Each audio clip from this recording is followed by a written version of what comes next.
What's up, chat? How we doing? Hope you're having a great day. I was on a kick to just test some things today and figured, again, might as well just, YOLO, let's do it live. So gonna check the audio here just to make sure that this is still a thing. I have to wait my 20-ish seconds for for the stream to catch up. You gotta love that. I was watching the video from MONDAI, and apparently if I move like here. What's up, chat? How we doing? Okay, it's coming through. You'd love to see it. Yeah, so if I move my head like over here, apparently the audio, this mic, I hate this mic actually. I might invest in a new one. I don't hate it. It's very podcasty vibes. So you have to be like right into this like this and like eat the microphone. But then it's weird because then you get like that. I just don't like it. So I want to get one that's a little bit more, a little more forgiving on the move around stuff. But I guess it means you don't hear me farting. So congrats on that. But yeah, we're gonna be back into it today, trucking into some updates on HostFabric, and so hopefully you guys will get some good tips and tricks on how to vibe code stuff, and would love to just get into it. So I think I don't know how long the stream is gonna go. We'll see.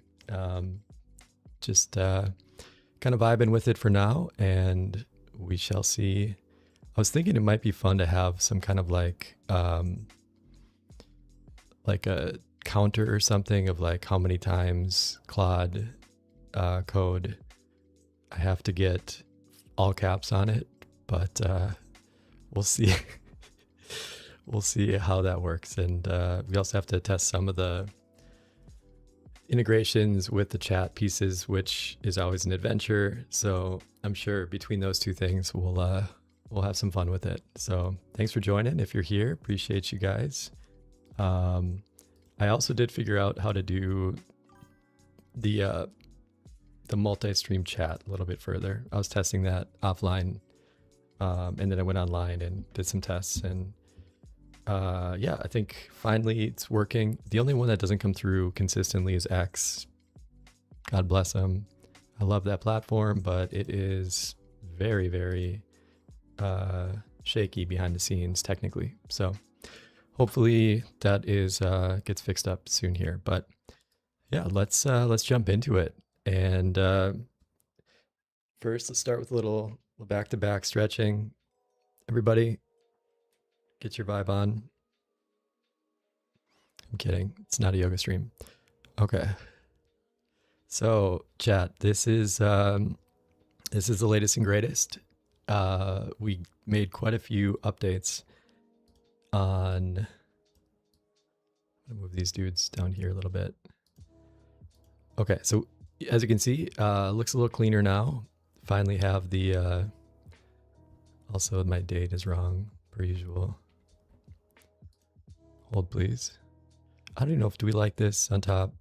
I don't know. Honestly, let's try it without for a little bit just to get more of the screen on here. Okay. That way you can see it a little bit more clearly. But yeah, basically where things are at. And also I just noticed this is a little off kilter. There we go. All right, we're cooking. So as you can see, quite a bit cleaner. I kept most of the design aesthetic, but just, again, what I've learned, if I've learned anything about product and design over a lot of these projects, is less is truly more. Like, take away before you add more shit. And I realized that it was just a little bit aggressive on all the UX things. And so, simplified, took out a lot of the core annoying things that were just, unhelpful for the user, right? And I always try to get into the head of like, who's using this? Like, how would I use this if I saw this fresh today? Like, do I know what to do with this page? And I think it's a yes for now. You know, if I want a prompt, I send it here. Do some this. There's a user work like walk through or walk user flow walkthrough plugin that I'd used in the past called, I don't remember the name, but it was really good and might use that again. It's basically just a JavaScript widget that you throw on your page, and you can kind of define the user flow walkthrough just to kind of point out where on the site they should do and go and think about.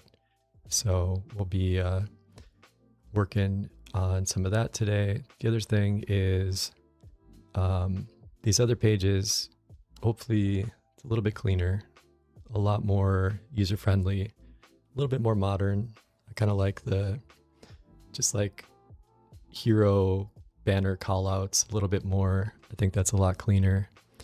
And then I'm kind of vibing with these buttons now. Like they're not obnoxious, they're helpful, but it's, you know, they draw your eye, but they don't take away from the content as much. I could maybe go a little bit darker just to kind of make it vibe with the page a little bit more, but I think as is, we'll call it good. Behind the scenes, made a ton of updates on just getting through everything. And as you can see here, I've been testing in, actually chat, one sec. I'm going to close my blinds because like around this time, there's like a direct stream of sunlight right at me almost. So one sec, I'm going to go fix that.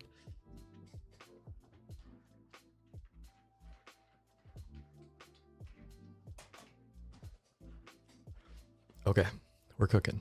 I can see my screen again.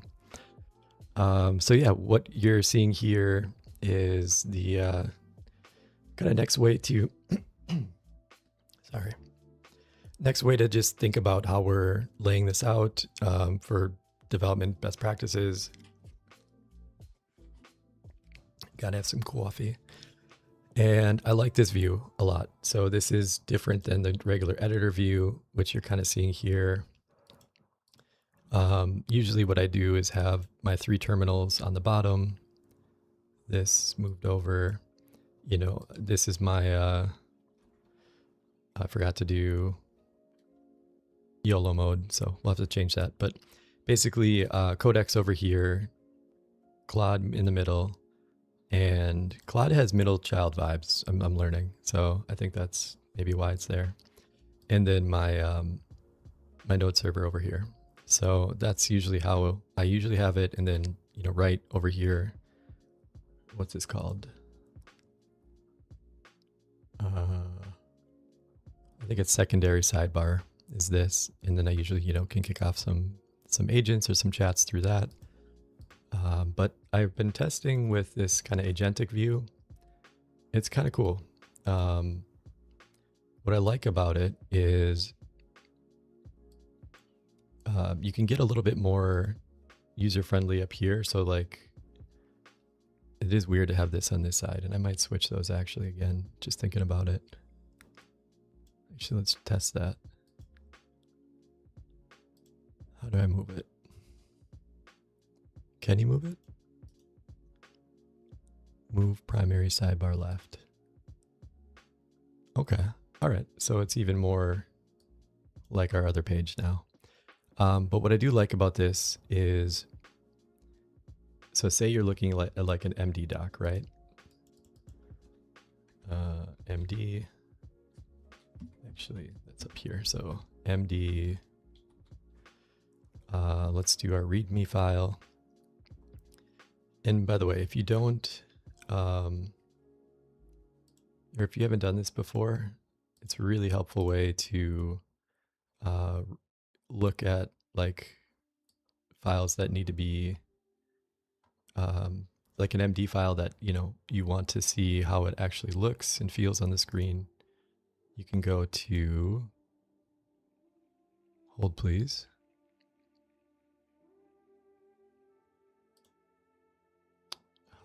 Where do you go to do that?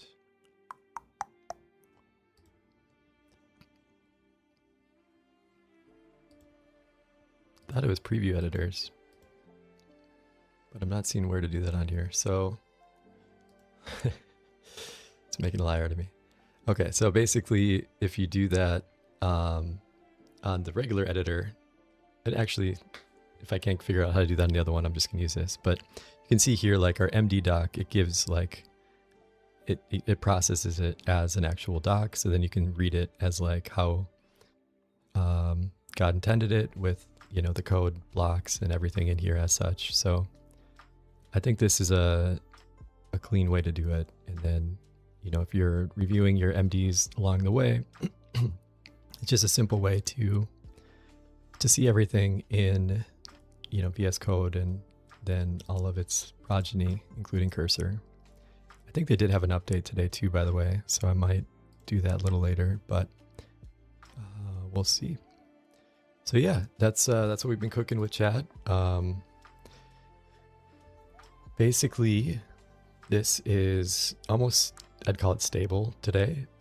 Basically, the next phase of that is, oh yeah, so let me just show you all the updates and then we'll walk through how we're thinking about next steps for today. So first things, put this menu on the same line because it looks stupid to have two lines of this menu. If it gets smaller, then I don't know what I think about this yet, but basically there's a scroll bar, you get to all of them.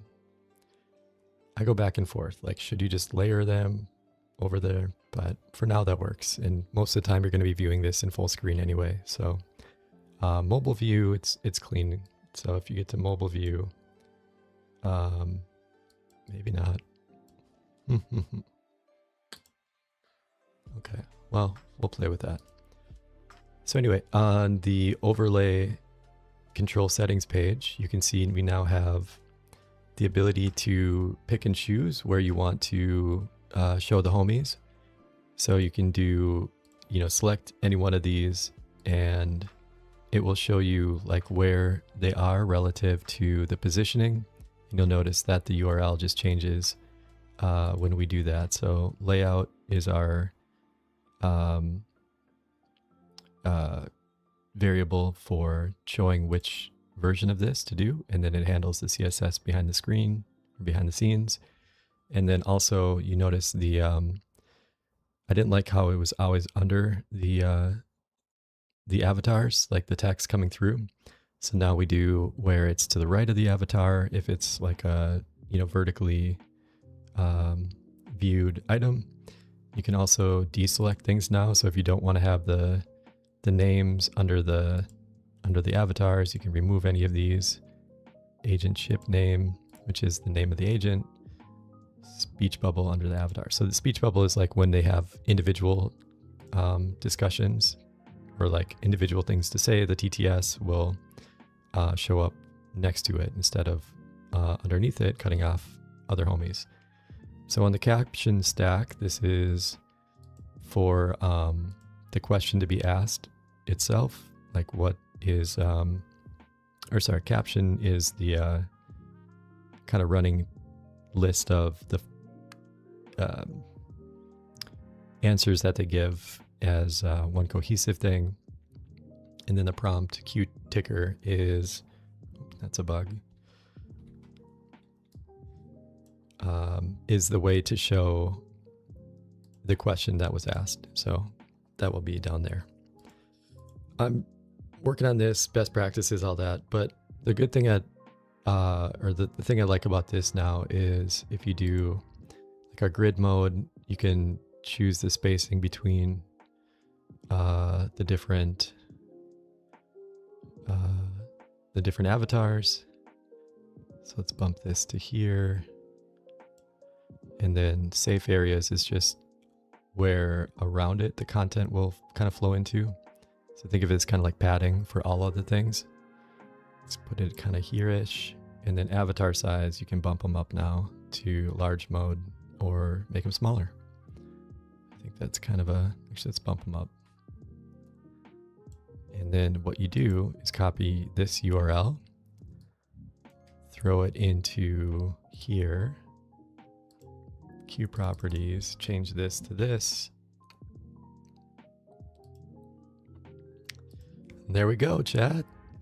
It's actually working. Let's go. That's sweet. All right, so let me move this over here. So yeah, I think it's coming together. The other thing that was a massive time sink was figuring out how to do kind of the overlay versioning, if you will. So each of these tokens now are generated on the fly. When you create a new one, you get your live token here. So this is something I gotta either hide, or like figure out a better way to do this, like maybe open or hide this, and just in case somebody's streaming, they accidentally show this URL, it will still check against the database to see if they're logged in with that key. So they can't access it, but it's still like, obviously when this isn't localhost and this is hostfabric.ai/overlay/whatever, we don't want that to be in the open. So I might put like a hide button here, but as we're thinking about it, let's throw in this and say, maybe no image found. Love that. Let's just tell them the mouse over hover for this is currently being cut off by the bottom of the container. Make sure the Z index is higher for the hover bubble. Chat, hopefully the music is of the right volume. We're on the DCMA free kick again, just because I had to take a nastygram training course from YouTube, which YouTube, respect. I get it. I used to be in compliance. Like, you got to be compliant. I'm a lawyer, or to get my CLEs done. By the way, that's another side project I've been working on behind the scenes, making a spot to look for free CLEs for lawyers, because it's just a pain in the ass and I want to kind of get back a little bit. But if you look on X here, this was a nastygram that I had to do. Basically, they make you take this policy training, which is like a 10-page or 7-page different like question and answer session if you use third-party content on YouTube. And so basically I had to go through all of these, and they said that they would still take off my video, which I think is kind of lame. Like, I think they should give you the option to just mute the sections that are copyright infringed or whatever, because then you still have your content. You still can, go through it in a way that's, or it leaves the content available, and then maybe you can sub it out for other music or something. But I don't know. I'm working on different ways of doing that. There's also a way that we could probably do this simpler, just by setting up multiple audio tracks and multiple input sources that send to different streams. So like for this, we could do unlike this mixer here. So this desktop audio is basically capturing the audio from, the YouTube music. And if we want, we can set up multiple of these to send to different ones. So if it's like, YouTube, that's going to yell at us for not having it there, then we can send it the DCMA version. And then the other ones that are a little more flexible on that will be able to do, fun music. And honestly, this isn't bad either. I'm not mad about this. So that is what we got cooking. Next up, avatars got another big upgrade as well. You'll notice that we have 4 new ones. So we have hologram, we have ember, we have crystal, and we have vintage as new possibilities. So let's make sure that these are updating. These are kind of fun.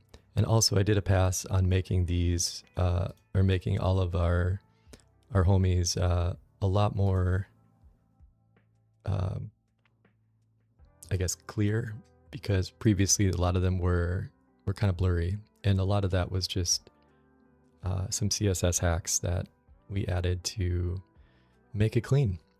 When I say we, by the way, it's just me and Claude and ChatGPT and Grok cooking on this, and which sounds lame saying it out loud, but basically that's literally what I'm doing here too. So hopefully that works better. Let's see if we can do some of these retro.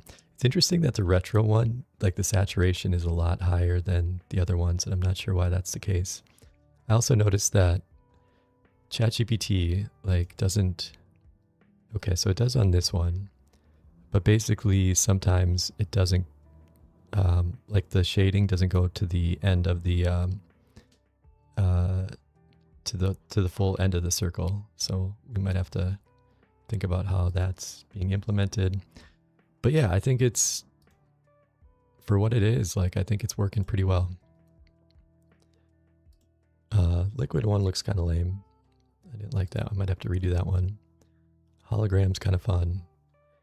So yeah, they're looking good there. Next up, session management. This is still an open question. This might be actually just a subsection of overlay layouts, just because I don't want to add more friction, and it doesn't even, I don't like, if you straight up just said like, what's your session management? Like this doesn't mean anything to me. So again, trying to get into the mind of the user. How would they use this? How would we make this simpler for them? And where do we use that going forward? API keys, a little bit cleaner. It's a simple way to do that. Chat integrations, again, a little bit cleaner. I made it simpler now to connect the YouTube bot and this. The pain in the ass thing about this, I think you have to, I don't know how often it changes, and it's actually something we should test today. Like, does the stream key change per time or per session? Or if that's, because if it doesn't, that's going to be a massive pain in the ass for the end user to have to update that every time. I don't think it changes, but we'll confirm that as well. Chat commands got a little love. This one is going to do or get a rework today. I don't like how it's currently on here, but at least hopefully it still works. And there's no database errors this time. Cool, cool, cool. Voice integration got a big update. So with this one, again, there's a couple still redundant things that we'll fix, but basically the big change on this one was cleaning up how to do the different voices for everybody. So you can see here now you can do a test directly from the drop down here. And Google has a ton of these, by the way. It's crazy. So we can test one here, see if it comes through. Hello, this is a voice preview sample. Sweet. Hello, this is a voice preview sample. I like it. I like it. I'm still... Hello, this is a voice preview sample. Very cool. So I'm still not sure of how to do the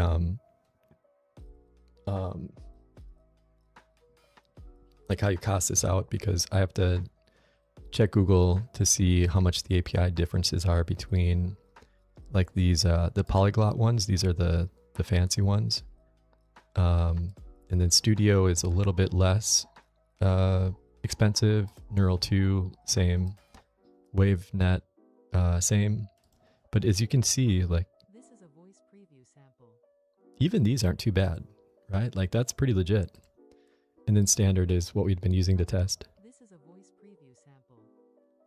I mean, it sounds pretty robotic.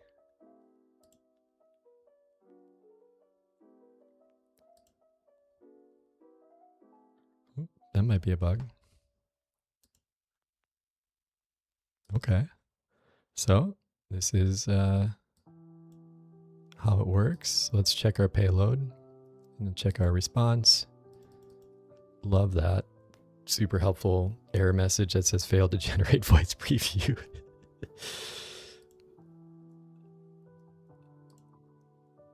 Okay, Hello, this is a voice preview sample. interesting.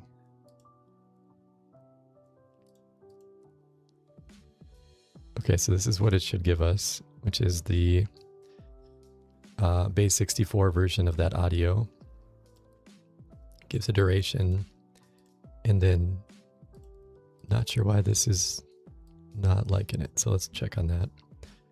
Let's go back to here. First, let's go to our approvals, go to YOLO mode. Some of the voice previews. Google on settings. What was it? Equals tab or tab equals voice page. Some of the voices are giving errors.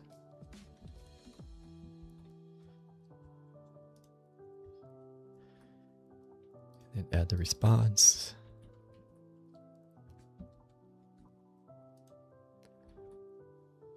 And we'll add this too. I don't know if this is copying all of it or just. And if PE was PE Cooper, by the way, super awesome dude from X.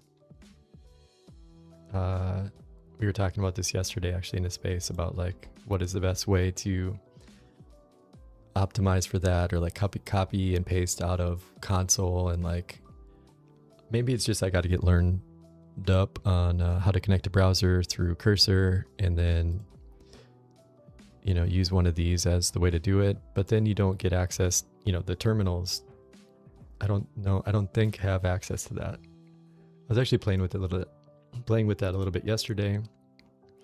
I think Claude Code as like a plugin is able to do so, but I'm not sure about Codex. So that is, maybe we'll test that later today.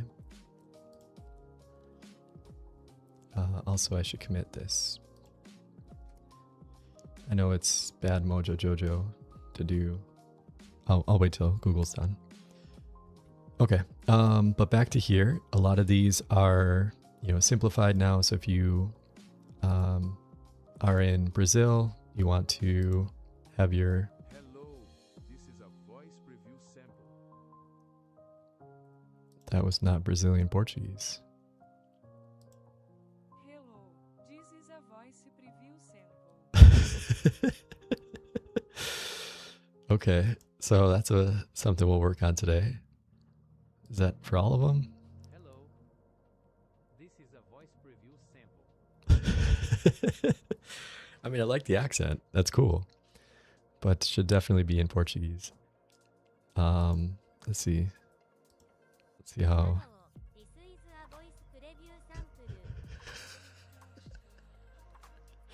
Is that racist? I don't know. Is that is that racist? I guess not, right? Like Australian English, you're expecting it to be Hello, this is a voice preview sample.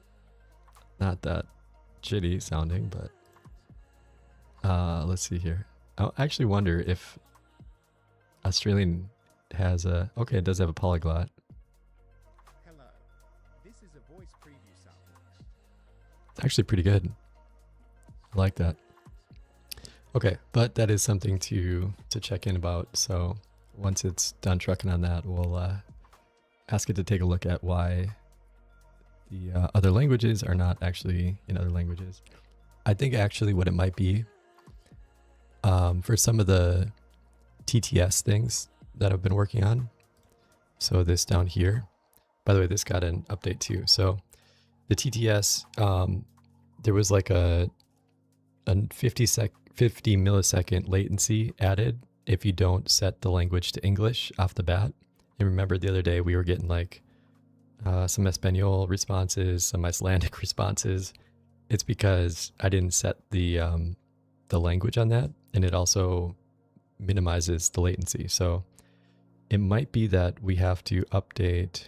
Let's make a note about this. Update to-dos. make the TT or speech to text STT language specific or check, or we could just try the auto mode for that, but we'll figure that out. So by the way, just to test this quick here, let's bring these guys up. And then you can see how it looks today here, which hopefully is a lot better. Hey everybody, how's it going today? You guys enjoying your Wednesday? Okay, cool. Always good to get an error off the bat.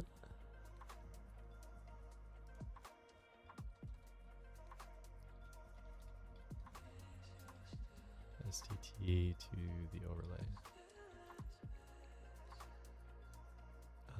WS. Yeah, been working through that, but it's almost there. And the other things that's cool about this is there's a lot less latency on the back and forth between them now because we stream it, we chunk it, and we send the responses in real time. We also don't wait for all of them to respond before having a response from them, which prior to that was the way that it was working. And now it just kind of brings in the responses in at the same time. And so hopefully that's a way to allow for it to be much quicker on that. The other thing that came up yesterday, or I was testing yesterday and came up, was probably the best way to do this long term is to use WebRTC. And I have a love-hate relationship with WebRTC. It's an incredible platform, and I've used it on my previous startup at LegalQ when we did kind of voice and video chats with the attorneys to the users. But it's very, it has a lot of annoying pieces, and if it's not implemented well, it's really not implemented well, like as seen on X Spaces, which there's so many things on there that are annoying. But I think now that we're in modernity with vibe coding, we're going to be able to put that together a lot more easily. So let's test this again. Run our server again, pnpm dev.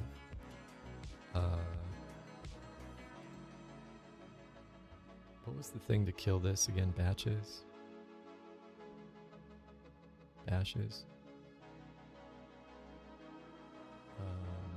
K to kill. Okay, let's try it. Killed. Cool.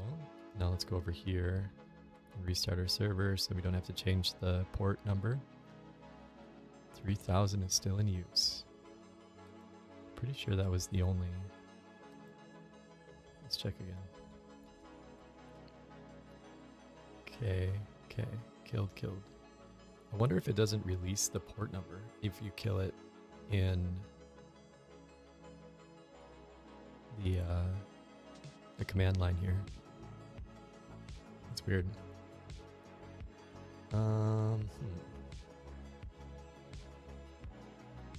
Good job for Codex. Please kill the node running node servers on ports 3000 and 3001. So netstat ano find string 3000, and then task kill whatever the PID number is for that. Okay. Cool. Now we can go back here, pnpm dev, and we got our server back. Okay. So now let's go back here, refresh this. Good. And our homies back? They are not. So let's see if it refreshes this. Okay, cool. I wonder if we should do some kind of auto refresh or something, if that does happen in the future, or just handle that error more gracefully so then they don't see the hidden mode on there. By the way, how I did that was on here, you just go to refresh cache of current page, and that's what brought up the new version of the homies again. So let's make a note for that. Move that over. Auto refresh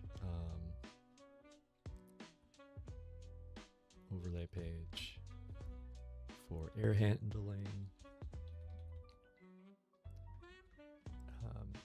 Make sure this doesn't conflict with the responses state of avatars. Okay. Okay. Also, what was the other issue? Yeah, STT, language specific.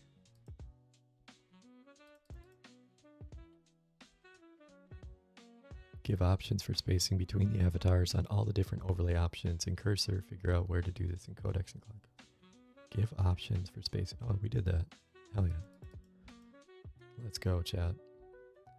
Okay. So this is our current list.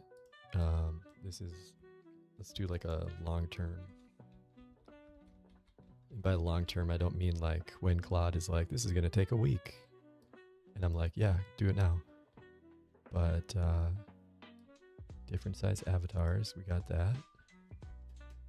System status shows all things. That's better now. Refresh prompt and routing. Director AI bench with precise prompts. Channel selection. Bot routing. Use bot routing. Use speech to text to send messages. Hands-free while streaming. Yeah, okay, so this is still an open question I have. Will they have to have a page like this open to do the speech to text? Because like if you're using the Streamline, and this is, what we might have to do ultimately. If you look at like the App Store here, when we did our intelligent streaming agent buddy, like your Streamlabs will always capture the, whatever key you use for talking to the agent. But at the same point, if we don't have that, and if it's just, through a URL, we might have to create an app for Streamlabs or OBS to do that, just so it has kind of system access to whatever button that you select as your optionality for that. So that might be a use case down the road, but we'll see how it works for now. Okay, so what else? This is looking much better. Push to talk. Want to redo this page? Looks kind of shitty, but we'll get that going later. Conversation flow is a lot cleaner now too. You can actually set your kind of rhythm of the conversation. I did it based on BPM just because I thought that might be a simpler way to just describe how the tempo of the conversation. I don't know if this means anything to anybody outside of music. Like, would you know, like if you're a user, like what that means? Open question on that, but hopefully that is something that, I don't know, we'll see. That's just one of the things you got to do, get in the hands of the users, make sure that they are able to do it in a simple way. Let's go back here. What are you still trucking on?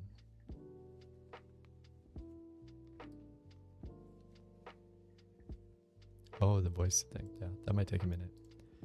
Okay, so for something easy like this, let's throw it in Claude Code and say, review the drop-down items on this page. Currently, they are going behind the end of the container, or not behind, under the end of the container, under the, they are hidden and cut off by the container. They are in.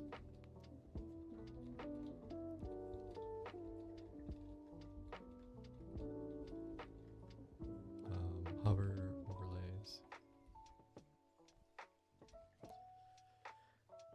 Okay. See how that goes. But yeah, we'll see how this goes today too. Play with this a little bit. Again, the vanilla kind of default version of this is there to just make sure that it's, you know, they're kind of getting the default, if you will, of the personality of the prompts. But I was thinking about that more yesterday too. Like, in some ways you kind of want to have personality around them. So I don't know. We'll play that by ear. Also, I added a little bit of fun on this. It feels more streamery. It's a little like weird. I don't know. We'll play that by ear, but put a couple Easter eggs in there just to make it fun. Okay, so also on the settings, let's get our list of what we want to do with this. So of the pages that still need better today. So first off, I think this page looks okay, but we want to add spacing for left to right, for horizontal and vertical spacing, or add ability to adjust avatars for horizontal and vertical spacing on the settings page.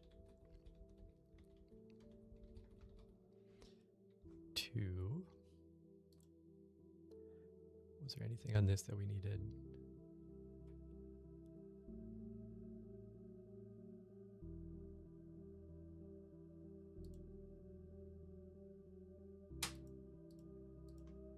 I think those are good for now. Okay, and then voice console, TTS, or speech to text. Do you guys hear that wind, by the way? It's super windy today. Might be 60s, by the way, on Friday. So gonna be playing tennis outside.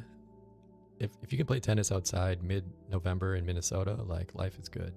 So excited about that. But yeah, it's pretty windy out there. I was on a walk earlier and basically I had a phone call and I'm like, I'm sorry. So I had to go switch it to the headphones to voice ISO on the phone, which actually does amazing.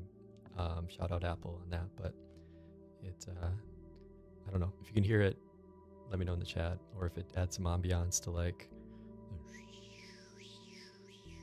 I don't know what that sounded like, but hopefully it wasn't super annoying. All right, chat. What else we got? Actually, let's just copy this. Okay. This is a long-term thing.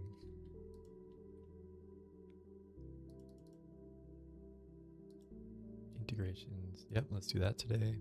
This shouldn't be too bad.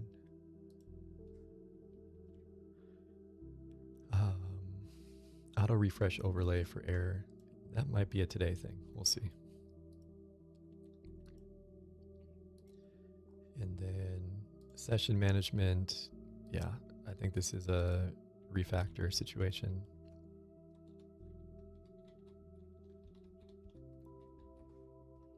Just because I don't like how it's currently laid out. It's not intuitive, doesn't help the user currently, and we got to figure out a better way to do that. API keys, this one should be okay. Chat integrations, have to do a bunch of testing on that. Chat integrations, testing. So if you guys can help with that a little bit later, that would be sick, because we'll be using the Twitch and YouTube chats to see if everything is coming through okay, and if we can do our chat commands, bang commands. So AI question should ask a question to the agent, or to the, gotta figure out what better, like what to call them, like co-hosts, to the co-hosts. Voice configuration, remove redundant things on this.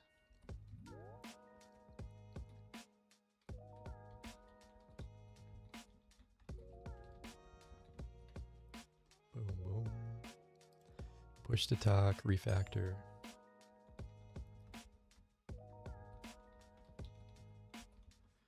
And then conversation flow. I like it as is. We'll see how it works, but okay. And then if we go to the billing page, I updated this quite a bit too. These are now working mostly. I'm on a demo account, so these are all going to be wonky, but at least the data behind them works now, so that's good. Although the trial credits bar is not working. Actually, let's just do a visual reset or visual update on this, because what was it? Trial credits bar does not show full, even though we are 100 out of 100. In the next one, the TTS characters.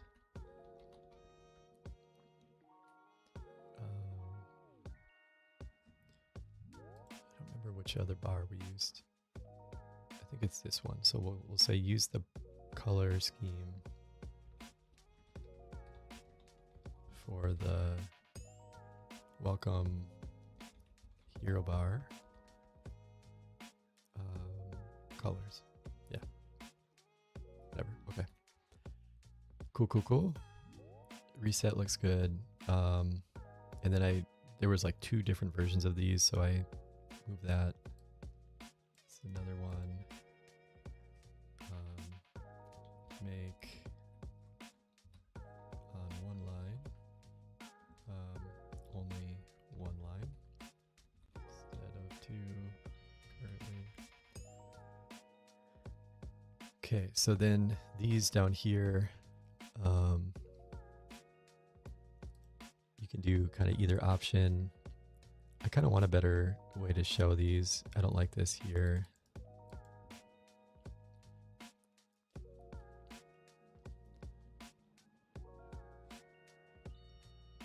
So what page? This is for billing. And then we'll also say refactor visual for this. It just doesn't give enough information. Like it does, but I want it to be even more simple. I also want to do a longer version of this list of like what you actually get from it, because this doesn't sound impressive, but like there's a lot behind the scenes for this. So like just calling out some of those things is a helpful way to do that sometimes. Working on refactoring this a little bit better too. There's some little things like you can see the padding on all these internal boxes doesn't apply. So we'll have to fix that. The pricing page is a little bit better, but still some things on here to fix too. Free is most popular. I don't know if we want to do that. But yeah, we'll see. I think it's clean. Okay. So next, anything else on this page? I don't know if bundled packages make sense or not. If it's too complicated, I just actually might remove this. And also you're not able to see that. Cool. I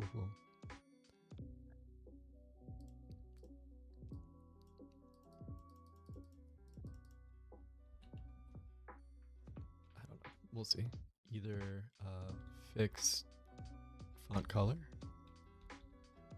and or remove bundled packages from, yeah. We'll see, chat. We shall see. Analytics page got a bump too. Notice now, like, we have a lot more nerdy technical stuff on the quick pulse. So when you're actually chatting with the AI, let's test this. What is the best model to use for physics questions? Okay, we're still getting our 11 labs error. I wonder if there's a deeper issue with that, because yesterday when I was doing kind of a longer session with Claude on a lot of the back and forth on the TTS and STT stuff, then it crashed, or the terminal itself was locked up. And so I thought I got all the issues after it, but it might still be some legacy bullshit in there. So we shall see.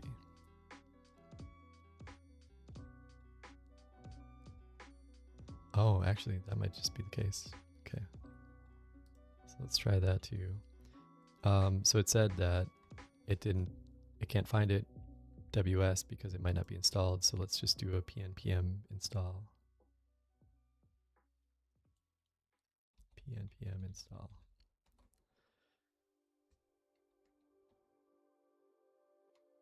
True.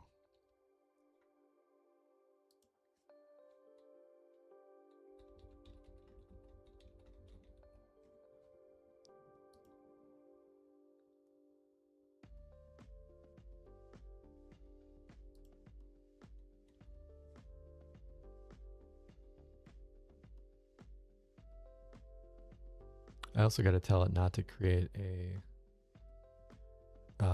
actually let me add that to Claude. Claude.md is what controls the,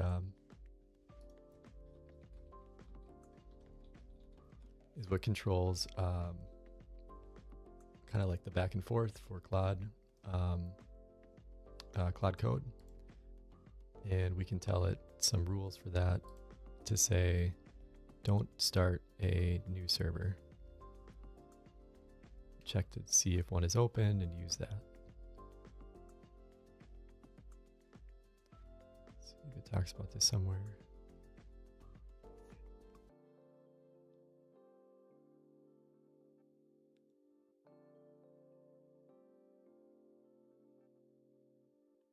Bum, bum, bum.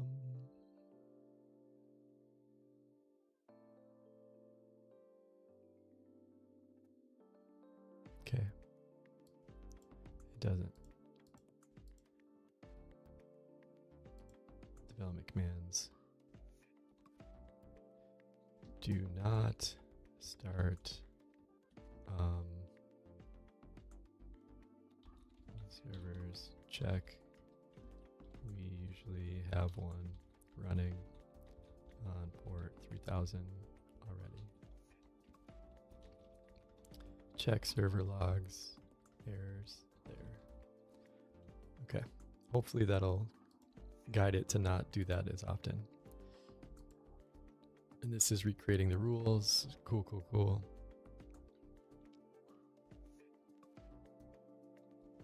Taking its sweet time with it though.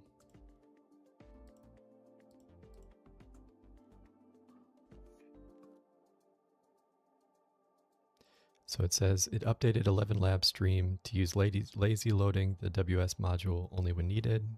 Good. Avoiding the bundling issue with TurboPack.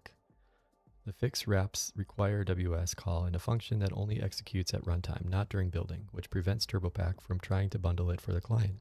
Please try starting the dev server manually. The WS module error should be resolved, he said excitingly. It said excitedly. The fix allows the WebSocket module to be loaded only for the server side when actually needed, preventing TurboPack from trying to bundle it for the client. Cool.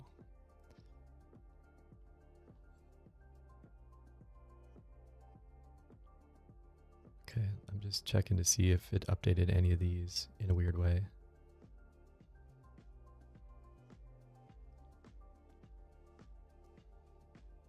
Actually, it might have been a minute since I did an install, so this might give us some errors on first go here, but we shall see, chat.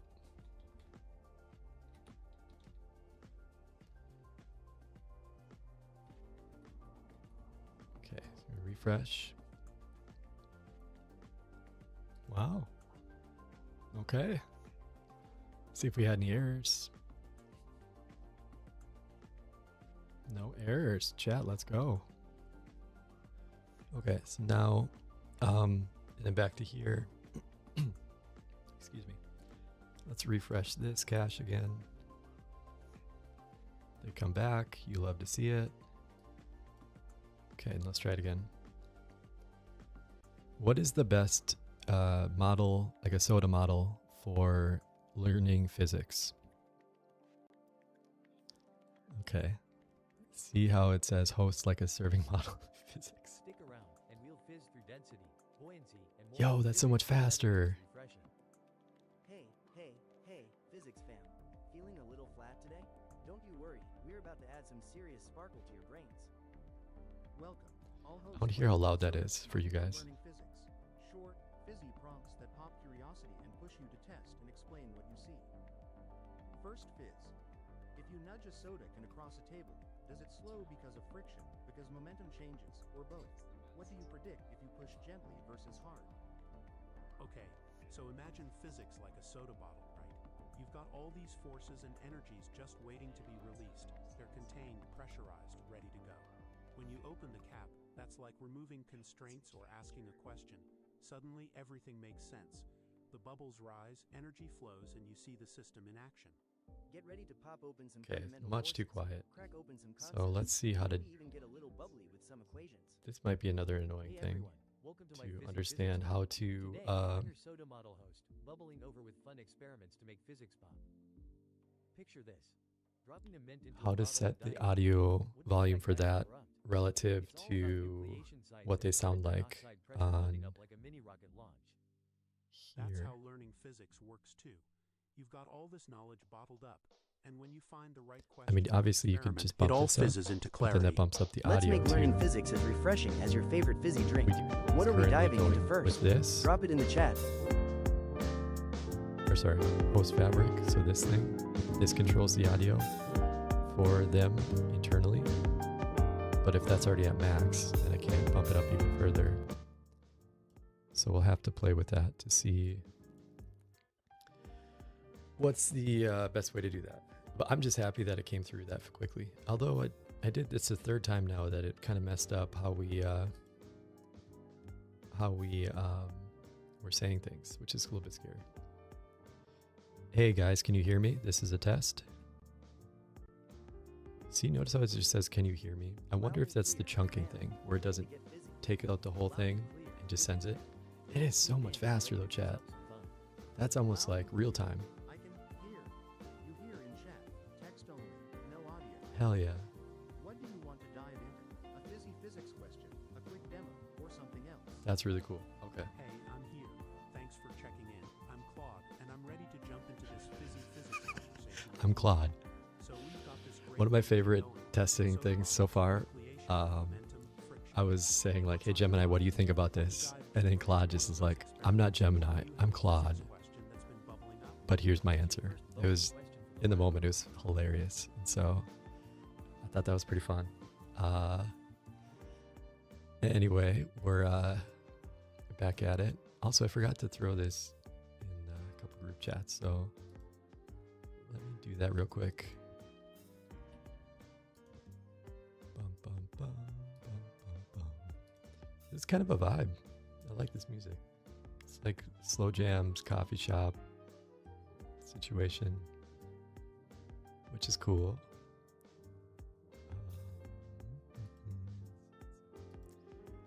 Swear to God, X, I don't like where. Okay, so on full screen, then you can do a link. So annoying.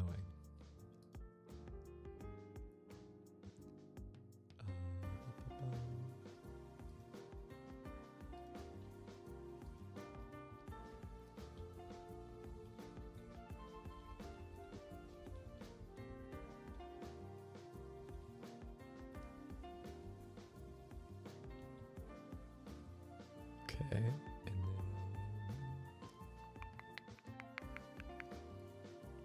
also, did you guys get the X update where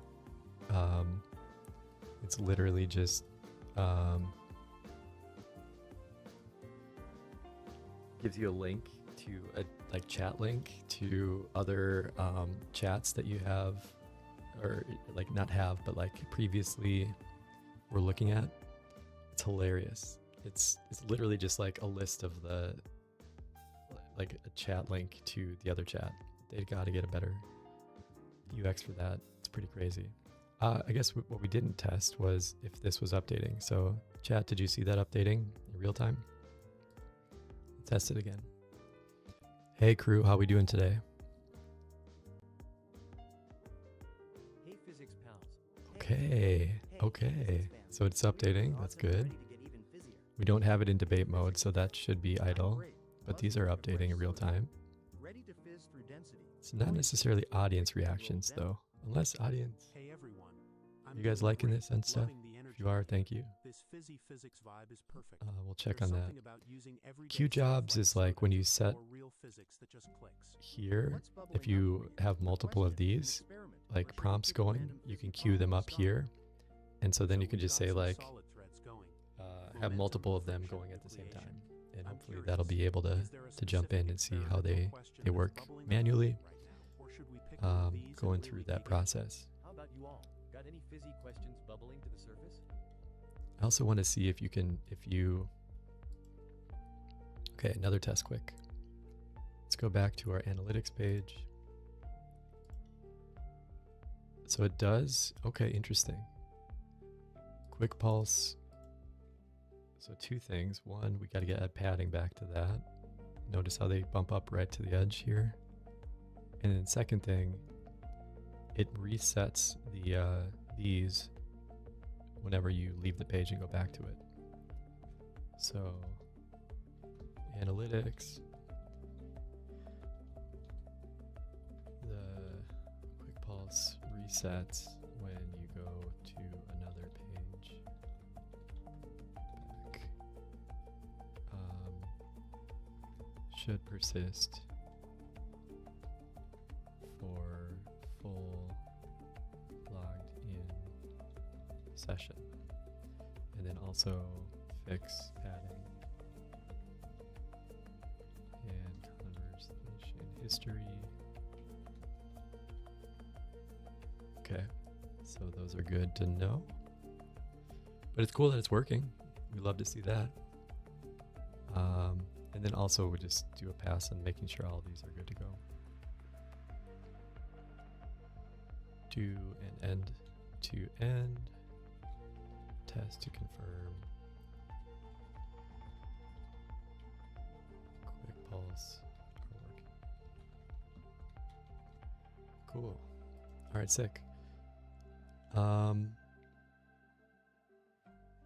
Okay, that's good. That's real good. So let's go back to our settings here. And which one were we on? Got through billing. I think we did all the settings pages. Billing, analytics, help. Help page is a little bit cleaner as well. Finally got these in a good way. Although this is kind of the OCD part of it. Like make the boxes the same size, no matter the content inside. So we got to make these all the same size. So probably bump them up a little bit more to match this to generate tokens and lock scopes per environment. What?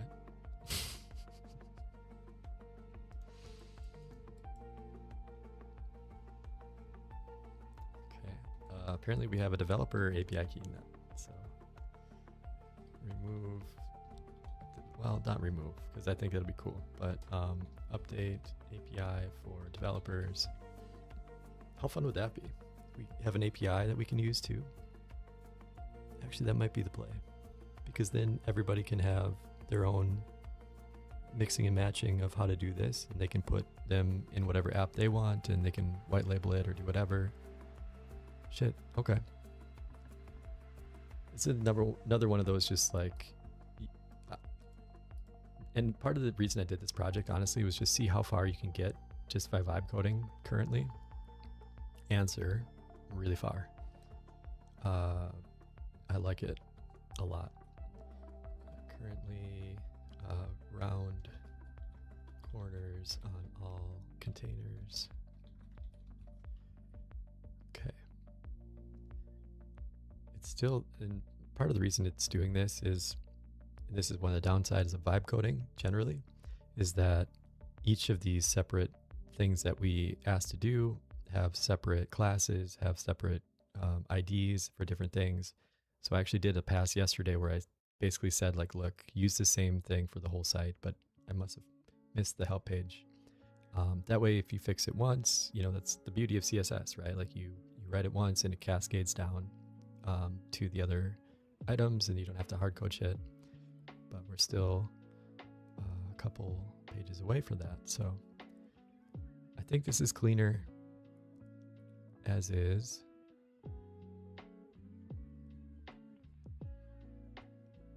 Might want to add another fourth here just for cleaning that up.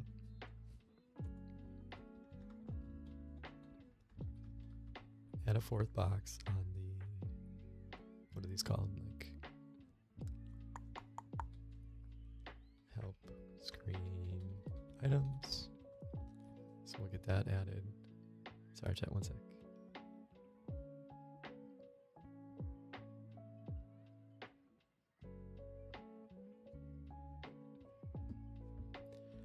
All right. Okay, resources and signals.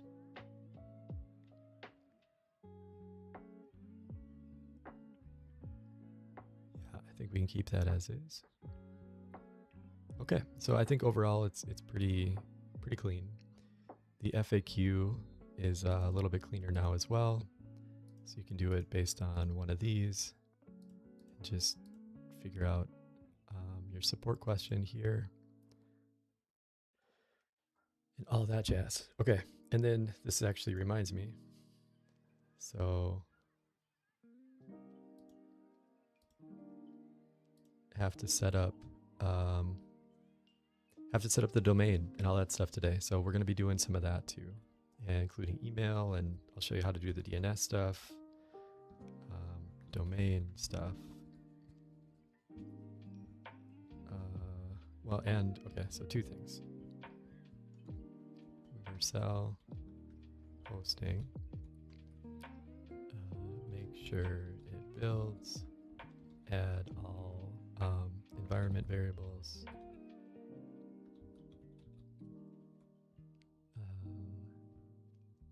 And then domain stuff, we gotta, it is currently pointed, test pointing from Cloudflare to Vercel. And then once it's on Vercel, we gotta make sure that it builds properly, which we can do. We'll do like a build test here a few times beforehand. And I did a massive, before I went to bed, like just did the, hey, fix all these TypeScript, linter issues, and build check. So we should be in a good spot for that, but we'll test it to confirm. I want to commit this just to make sure we are safe and got that good. So I'm going to commit. Again, this is just YOLO, guys. Like, we're just throwing this into GitHub. As it goes, I'll show you what that looks like here.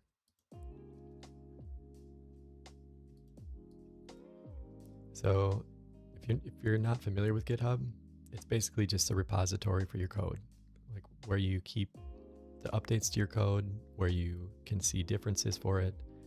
And if you have multiple people that are in the same project, it's really good because you can do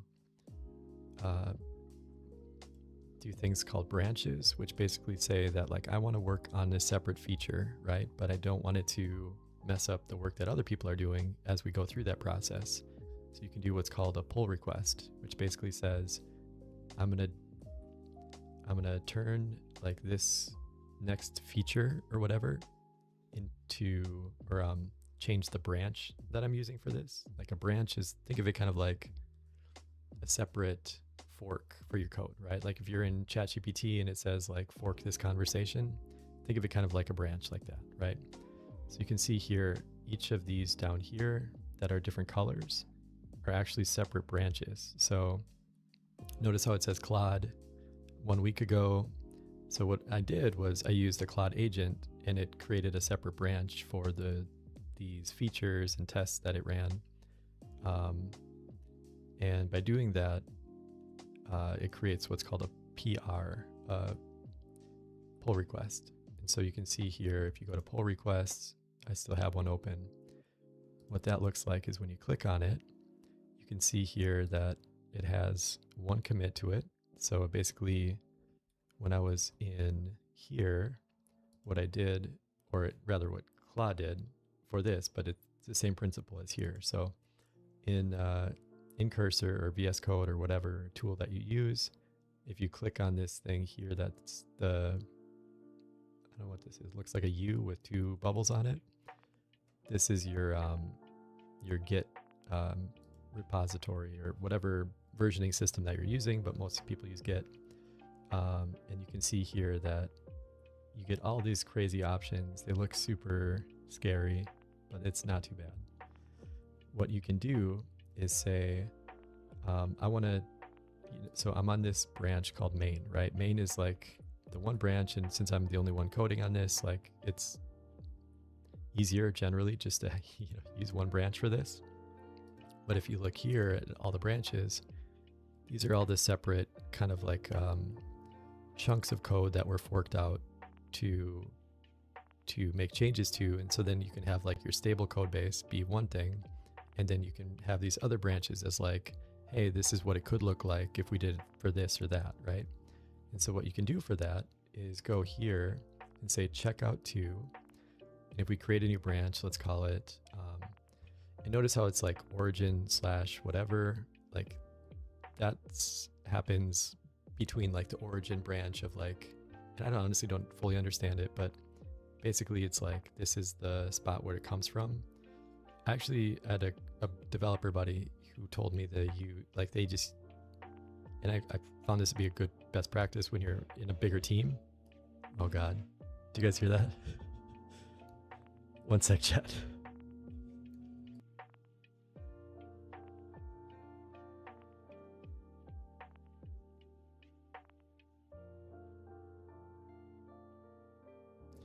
Of course, my neighbor's leaf blowing. I'm gonna test to see how annoying that is for you guys. One sec. Oh God, you can't win, chat.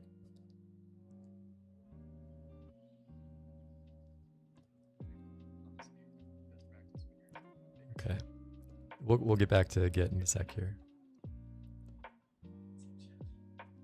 Oh my God, you actually don't. Sweet. Okay, cool. Well, that's good to know. So it's a good thing, I guess. One of the benefits of this mic is it's annoying, but it's also apparently good at not getting in other filtered noise. So that's pretty sick. Okay, so back to here. Since we're on our main branch, that means that anytime I make a change here, right? So like if I wanted to add another line to this document, I love Claude. I save that. And notice here that it's in my changes, right? So what it's saying is that every time, and actually let's take off our preview mode here.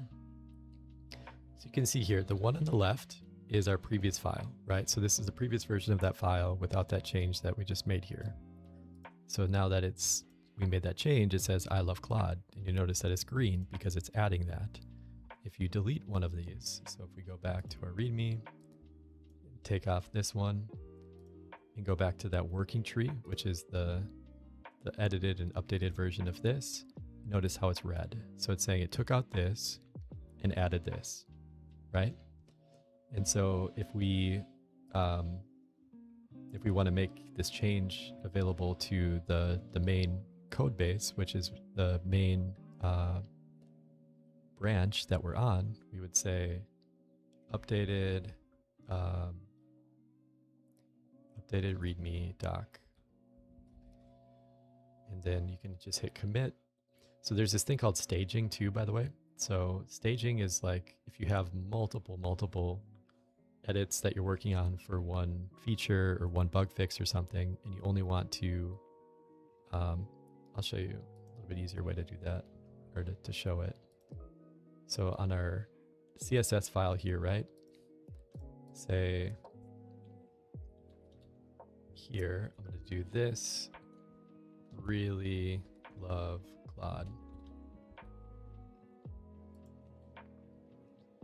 Okay, so now we have two files in here that have been updated, right? So this one has a green here, and this one has our red and green because it took out this and it added this. So what we can do with that is if we only want to update one of these, or rather push the updates for one of these to our code base, you say stage changes. So then you can see here, stage changes. This is the one that we're going to push. So this one wouldn't be in the updates since it's just local and we haven't staged it. And this one is staged and we can commit that as such. So I'm going to commit this and see how it says the following as unsaved changes, which won't be included in the commit if you proceed. README. Would you like to save it before committing? Yes, save all and commit. And so then it's committed. So what that means is now we can see this on the server. The one thing that you can do is there's these two things called push and a pull, right? Pull is when you're working with multiple people and say they made some updates to the branch that you're on and you want to bring in those changes, then you pull down those changes. So it will pull anything from the GitHub repository and then into your code base. But if you want to push those changes that you made to that code base, then you say push and it will push those updates. So you can see here, update readme zeb, update readme doc, and then my name is on there as the person that did the change. There is a thing that is a little bit of a gotcha if you're doing it this way. And I don't know a good way to do this outside of committing it and syncing it. So, or rather, syncing it to the server is still something that's kind of a mystery to me, to be honest. But if you go to sync, so then it will say this action will pull and push commits from and to origin.main, which is what we want to do. So we did that. Now it's synced to the server. So if we go to GitHub, refresh, it didn't create a new branch, but you'll notice that it says updated 1 minute ago by this kid. And if we go to our main branch, you'll see here 90 commits, and you'll see updated readme doc, which is the one that we just changed, right? So it took out this, it's red because we took it out, and it's green here because we added it. So now anytime, I want to use this code base or wherever, or, have multiple people using this code base, they get that update in real time. It's just a really helpful way to make changes to the repo. So, but we want to maybe push this one to another branch, right? Like we have another feature that we're working on. We don't want it to bump into the main code and be messy. So what we do for that is say checkout to, and then we'll create a branch here. And what I was saying earlier is my buddy was saying he just does like your name and then slash whatever the name of the branch is or the feature or whatever. Some people do like feet, whatever. Some people do chore, whatever. Some people do origin. So there's a lot of different ways to do it. I'll just do zeb slash update to Claude love. Update ode to Claude. Let's go. Okay. So now we are on, notice how it says message, whatever, commit to zeb/code to Claude or ode to Claude. So now if we do that same thing that we did for that other file, let's stage our changes to this one.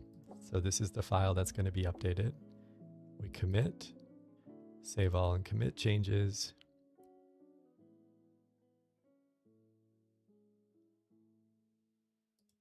Wait for it to do its thing.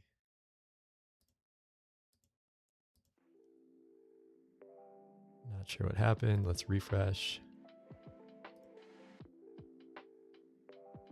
Refresh again. Pull. There's no tracking information for the current branch. Haven't seen that error before. Okay, love that. Okay. By the way, the other thing you can do is generate commit message. This is basically, it will look at the changes that you made. It will go through like all the files that you have and will say, you know, what happened basically. So I usually just use that. Let's try committing again. Okay, so it worked that time. Not sure why. But then let's publish this branch. And so then what we can do now, we're, you know, in this zeb/ode to code branch or ode to Claude branch, right? If we go back here, you can see that it says zeb ode to Claude has recent pushes around 4 seconds ago. And then what we can do is something called a pull request. So what we do is click this compare and pull request. What it does is it will look through the code and see if there's any changes that have happened to the files that you're working on that would interfere or conflict with the changes that you added. Turn on the music just a hair. Okay, so it would basically allow for you to, put all these together. And sometimes there's these things called merge conflicts, which basically are pain in the ass, but you basically just feed them into ChatGPT and say, hey, fix these merge conflicts, right? Because if like 3 people are working on the same file, they can get messy as to everybody making their changes in there. And so you kind of have to like pick and choose which of the updated parts of the file that you want to use. So, but here you can see there's no changes.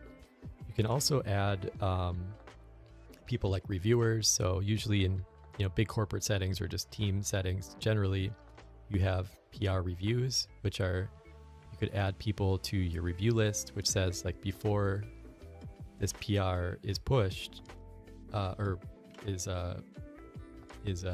created rather, you want these people to review the code to make sure that you didn't miss anything or do anything for that. You can also add things like tests to this. So you can do like I used to use Sentry for like security and like uptime and all that stuff. And I would have a Sentry test go through and basically test the code to see if it would pass that. You can do a linter test, which basically says, is there anything in the code that, might not be like a breaking issue, but it's still like not up to best practices.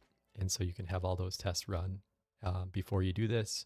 But as of now, we're just going to do this and say, I love Claude, create our pull request. So you can see here, okay, so actually this is good. You can see here, we actually have Vercel. I forgot I had the Vercel bot attached to GitHub. So what Vercel does is we'll run basically a build test on this to say, will this work if you deploy it to Vercel? And as you can see, it's not currently loving it. I also, forgot about this too. Cursor Bugbot. So basically what Cursor has this new feature called Bugbot. I think it's free for the first week, so I just am testing it. What it does is it will review your changes, your code, and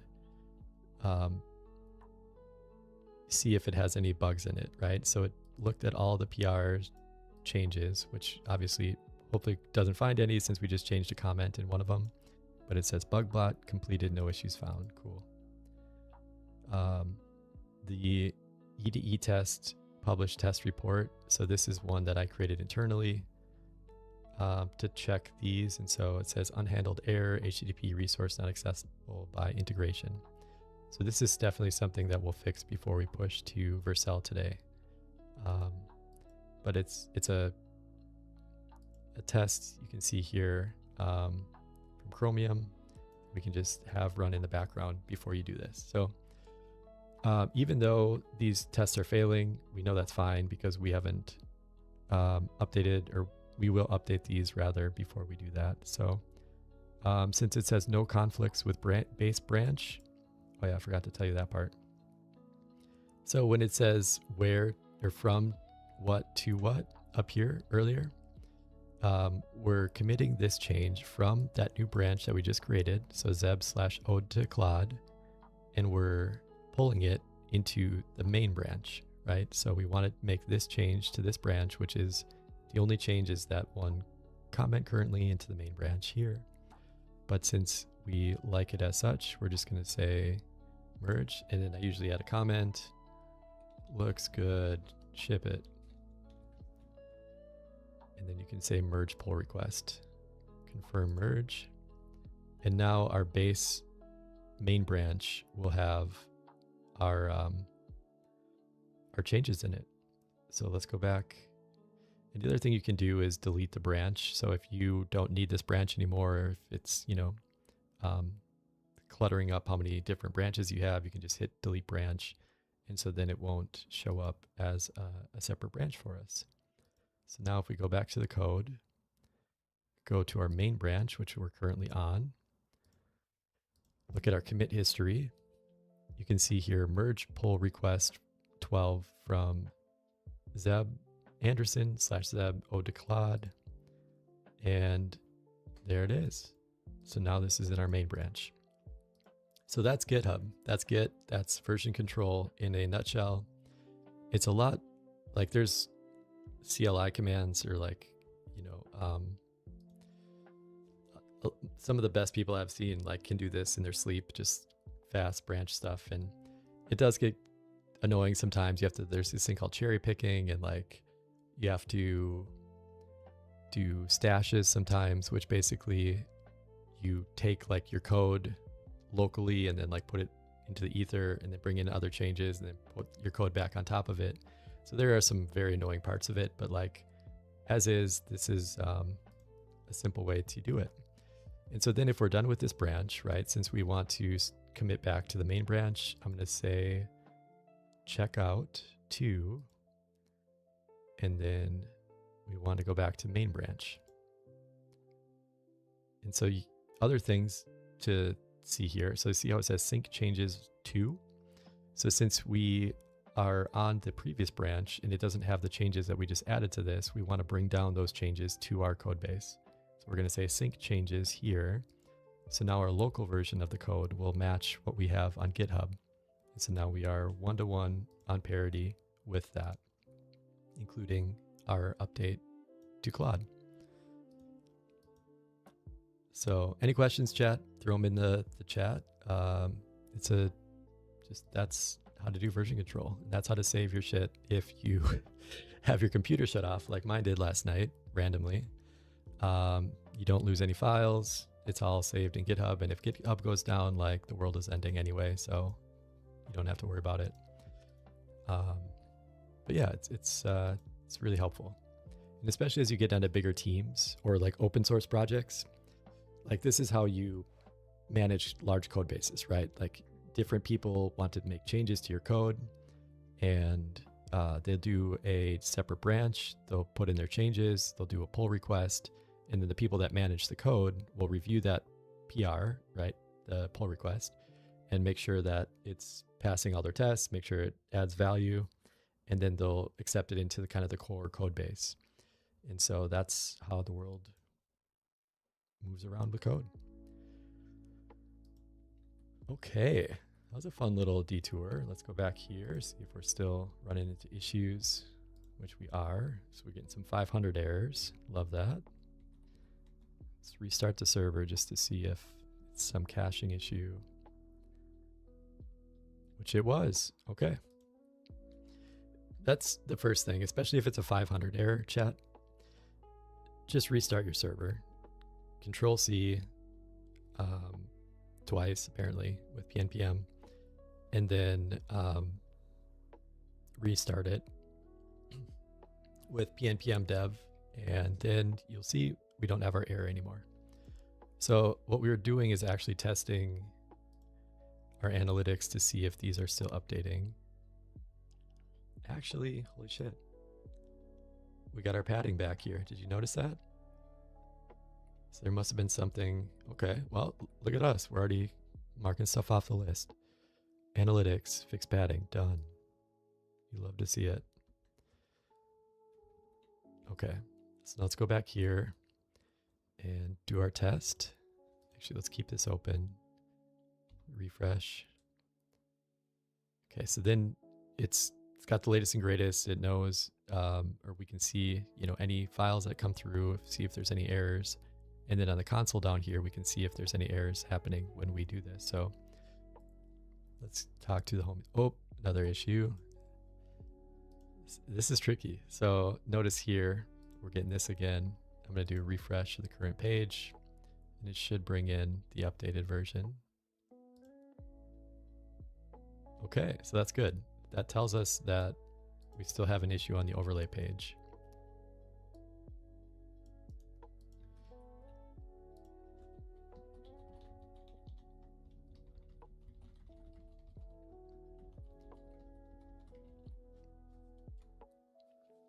Okay, let's see if Claude can help us out with this.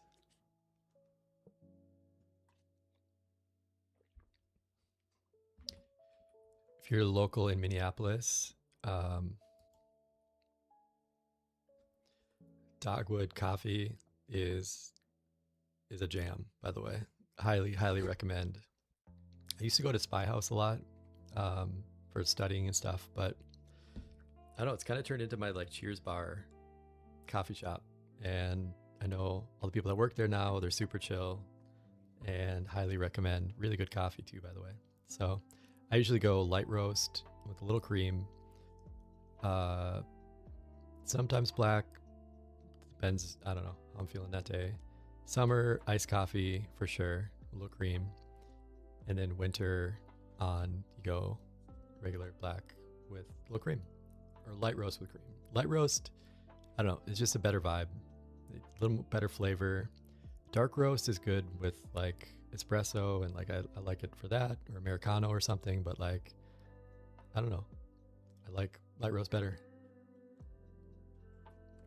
A little bit less burnt tasting. Taste the beans a little more.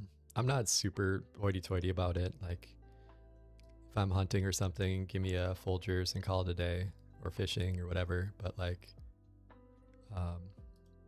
yeah, if you got the good, use the good, right? All right, let's go back to this. Oh God, it happened again, chat. Literally capital A avatar versus lowercase avatar. It's so fucking dumb. And that's a function of React. React, like naming conventions, they do capital letters for some of the modules or components, and some don't. So let's see if we're still getting that issue. We are. Which we might have to restart the server. If you have a naming convention change like this, sometimes it doesn't pick up on the hot reload. Hot reload is like the server's attempt to try to just take in the changes, but sometimes the cache files that it pre-compiles still won't work for that. So then you can just do this to test, which now it picked up those changes. All right, let's try one more time. Actually, let's first test this. I'm gonna go to this to do a refresh of the cache. Another error. Okay. So there's something fun.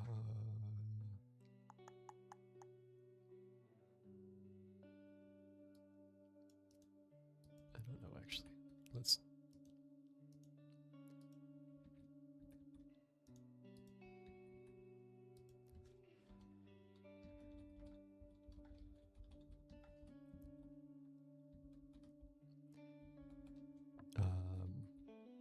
so let's add a little bit more heat behind this. See what if it does a little better. I don't know why I don't do that. I should just append that to Claude, actually. By the way, if you're looking for a file specifically and you don't want to like search for the on the left here, all you do is Control-Shift-P if you're on Windows, backspace, and then you can just do a search for like a specific file. So then you can just say Claude.md and then enter, and it will open this. What should we call this? Developer ethos.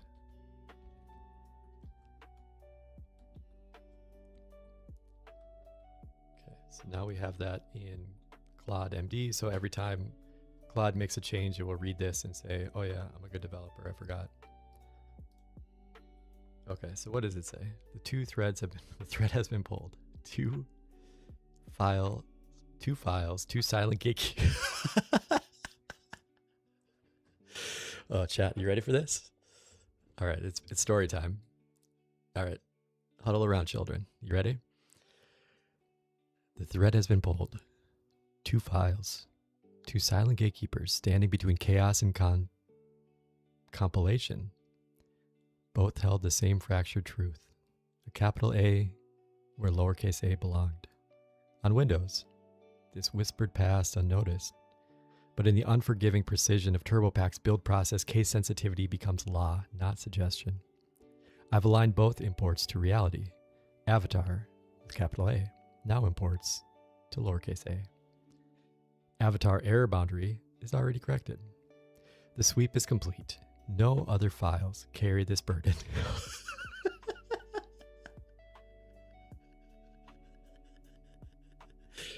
Oh my God, chat. Your overlay, the beating heart of your real-time avatar system, the canvas where AI personalities emerge with lip-synced precision, is now whole. The build will breathe again. The build will breathe again. This wasn't just a fix. We were ensuring that your streamer goes live tomorrow with those animated co-hosts spring to life in OBS, where the first prompt hits Claude's voice streams through with perfect timing, everything works. Because you don't just get a second chance at first impressions, chat. And your deadline doesn't care about uppercase letters. The error is vanquished. Your vision can proceed.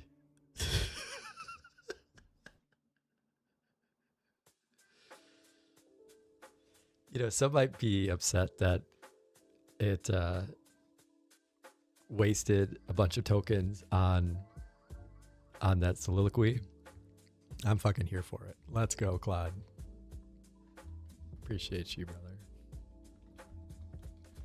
Now do another pass and confirm end to end that this is resolved. Do type checks, lint checks, and build checks specifically for our overlay page. Because I don't quite trust it, if I'm honest. So I'm going to grab our overlay link, which is auto updating now. And we're going to go back here, paste that in, see if we can't do one more round of testing. But I guess it probably is fixed since I see it. The four homies back. So we're probably good to go, but it doesn't hurt to do a lint test check. Linting, by the way, I don't know where it comes from. I think it's like an offshoot of debugging, but basically means the same thing as like linting. Like, you know, you get like your linter out and you take off the little like annoying pieces of fuzz that are on your clothes. This is like doing the same thing. It's taking the little annoying fuzzy pieces off of the code, which a lot of times is, especially if you're using TypeScript, like type errors. TypeScript is very specific about when you can, it depends on how heavy-handed your linter is, but if it's anything like calling out what type of, let's get an example here. So our avatar here, right? You can see that it's saying like, let's get a good example.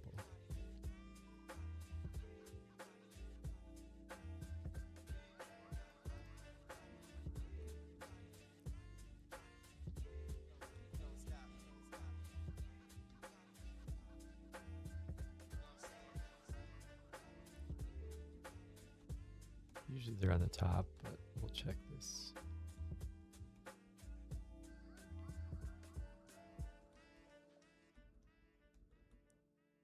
Ba-ba-bum. Okay, actually, let's go back.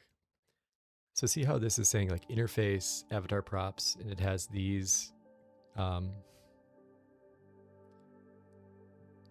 types per or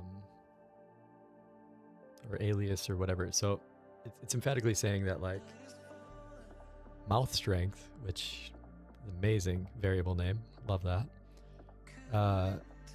has to always be a number, right? Error messages always have to be a string. Speech bubble is a Boolean, which is a yes or no.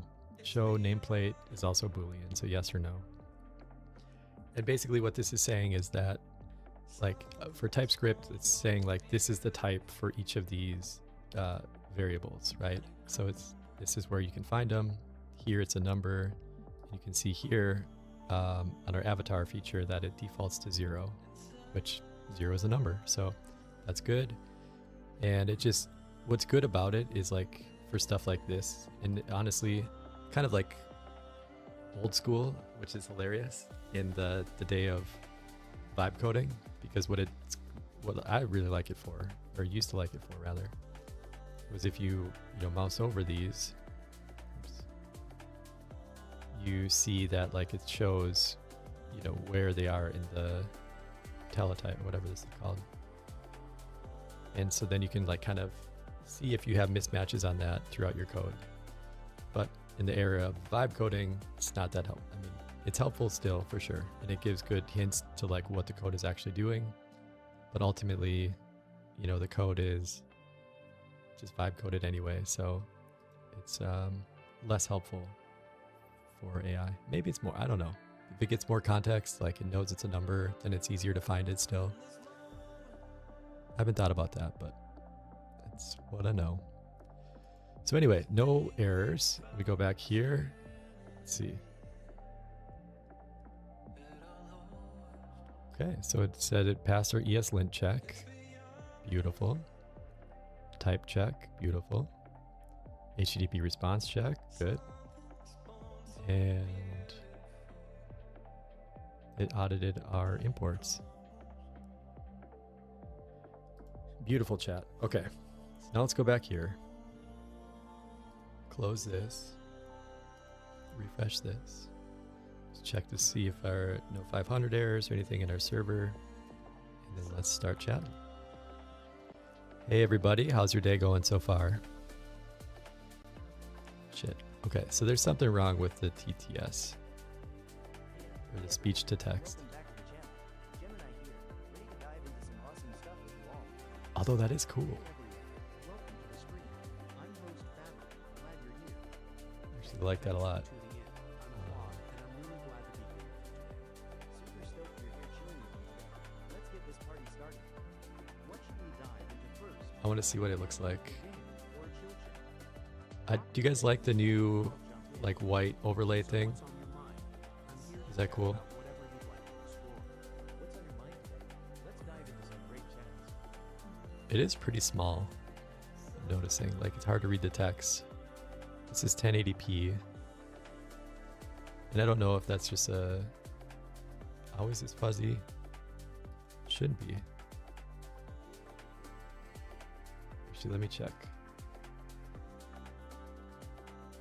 I'm not sure why it still says, oh, actually it might be this thing. So this is one thing I got to figure out on YouTube.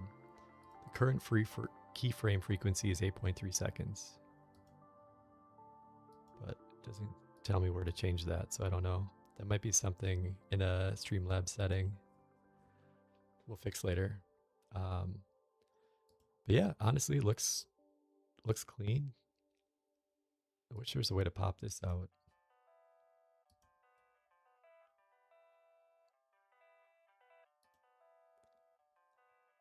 There we go. Okay. So let's look back here. See what this looks like. This is HD. Good, good. I would like this stream to like 1440p. So I'll try that later too, but I just want to see if you can actually read the text here. Currently, it's not really looking like it.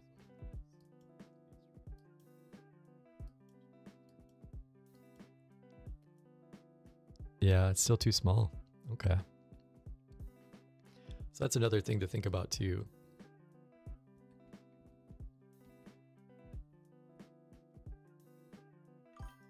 Stream UX. Hey, Alex, what's up? Good to see you, brother.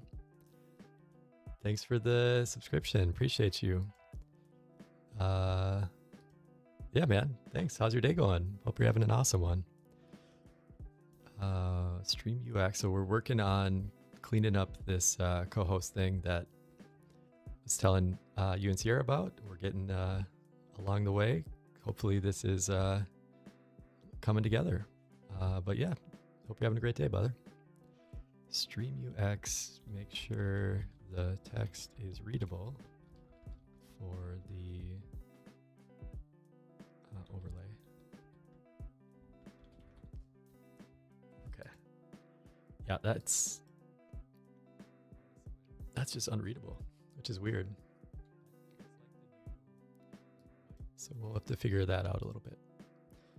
And it could just be a function of like how big the paging is that you're looking at with it. I'm not sure, but we can play that by ear. The thing that we need to fix right now is the speech to text isn't working well. This is a test to see if this is transcribing effectively. No. Okay, so notice how it's just only sending the last thing. I think what that means, chat, is it's chunking it currently for speed, but it's not putting it together. So the transcription, actually let me compact this first because that's been running for a minute. We'll ask Google for this one. It's a compact off, chat. It's a compact off. Want me to proofread the transcript, summarize key points, or tweak timestamps and speaker labels?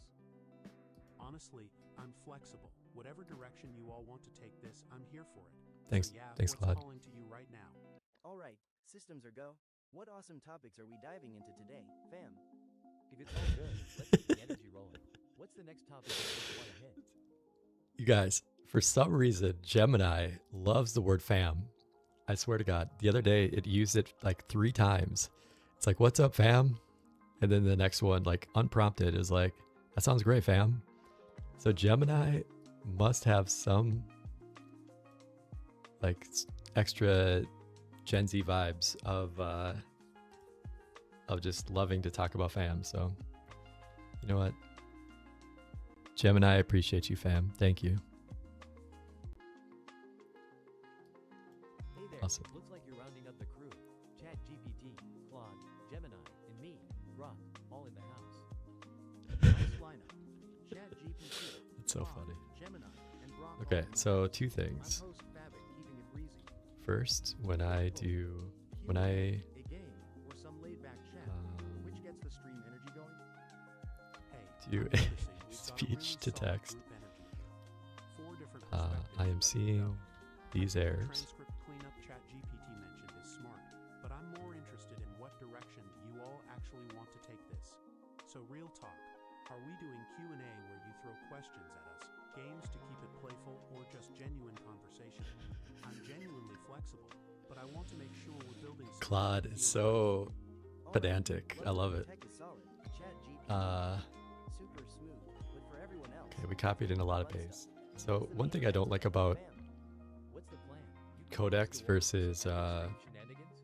Claude Code is if you actually, so like say I copy that into Claude Code. So I just right clicked into this box here. It will give you a little like friendly UX that says pasted this much code at that many lines, right? Codex, if you do that, it's just, like, well, fuck you, here's 300 lines of code. And then I can't tell like if it's starting it already, which it looks like it is. I don't know. It's annoying. So then I just go down multiple lines and say next. I believe with the chunking / streaming, it is only sending the last chunk of speech to text. What do you call it? Text. Please make sure it is sending all of it together cohesively, or understand the full context of the speech that was sent.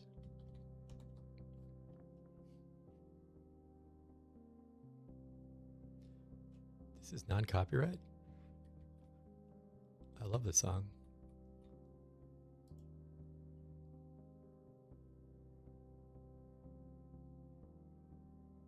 Instrumental. Okay, let's go. Hell yeah. Dennis Croy too. This dude is a rock star, by the way. Does so many DCMA free music.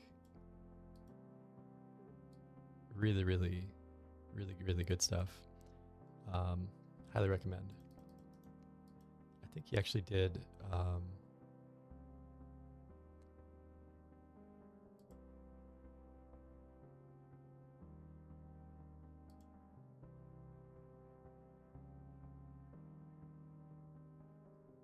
yeah, okay, so this one's trucking, but there's a couple other ones that he did that I've listened to in the past. They're really good. Highly recommend.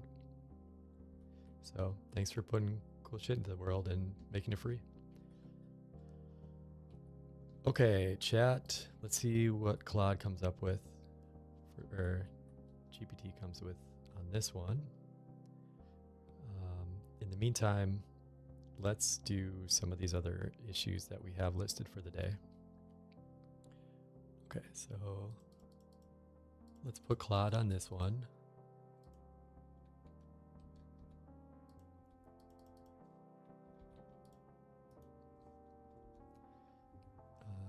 Let's do something simple over here. Add connect chatbots to the integrations page. Yep. So we're going to add another one over here. And the way I'm doing this, by the way, all of these generally don't conflict with each other, like these kind of chunks of work, which is generally how I try to have different AIs working on different things. And you'll notice it quickly, like it'll usually give you like 5 or 6 read errors or write errors in a row if they're working on the same thing at the same time. And I usually just stop one of them, let the other one finish and say, add your updates. Claude was making these changes, while you're doing that, and it usually gets solved. But for stuff like this, like these are all fairly independent chunks of functionality or code between them. So we can do that. Refactor, I want Google to work on that one. Codex. This one is a little bit, I'm worried about that one, so I don't want that one yet. Chat integrations testing. Redundant items. Okay. Remove.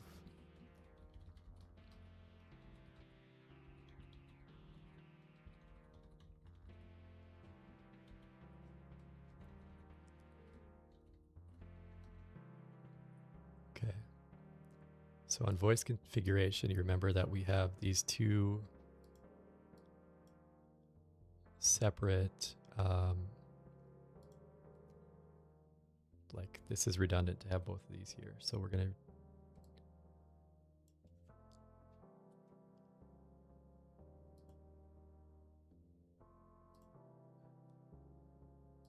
that's also redundant. Yeah, we just don't need it twice. let's just say remove this.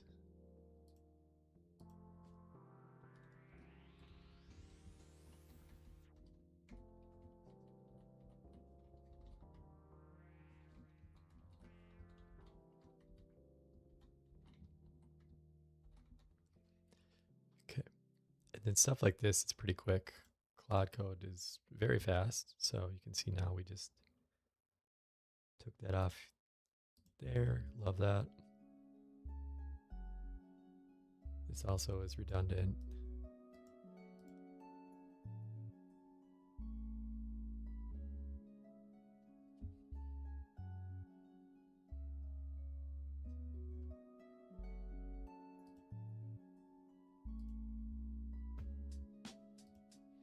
Also notice the padding is a lot different on this one.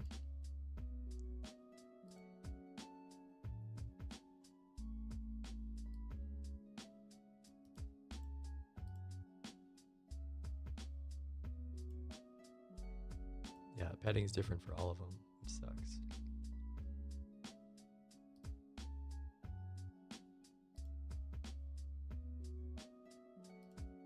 Also notice that there's some like little things that are different, right? So like this one doesn't have the text outside of the top box, which is what we want. So we'll have to update that. This one looks good. This one, we need to up this and remove this. Chat integrations looks good. This one has too much padding. Too much padding.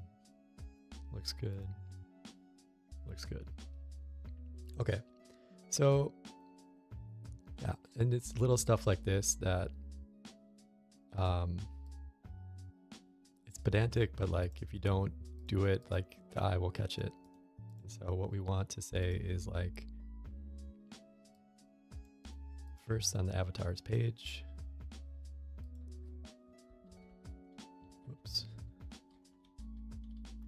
page in control settings,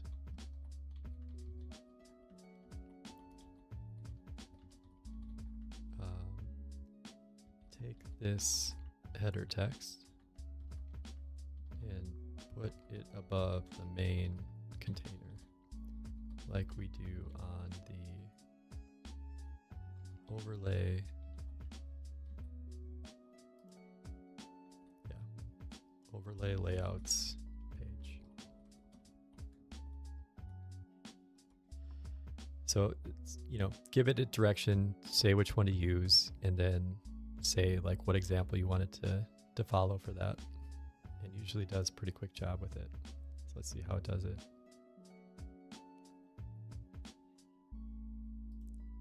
And okay, some errors, love that.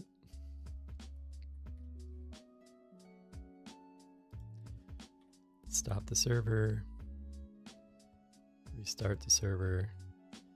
And I'm actually going to stop it because you can see here that it's doing an npx tsc no emit, which means that it's running a type check, which is normally fine, but sometimes if other things are coding at the same time, and like what just happened actually, right?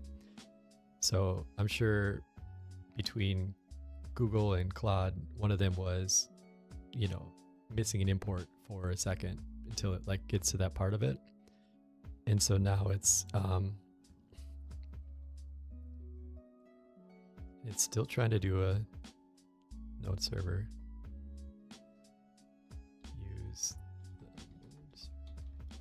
port 3000.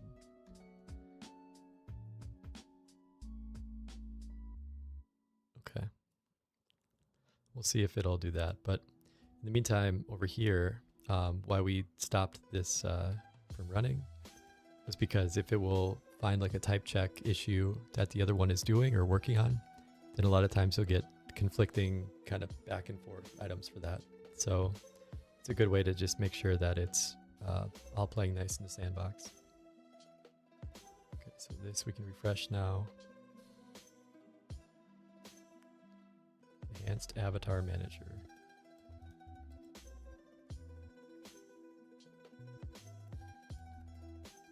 So based on the error, like where it comes from, like we know that Claude was, or Grok was working on the avatar page. So then we can, kind of tell which one to do which, or work on which error rather. So while it's doing that, let's check out our new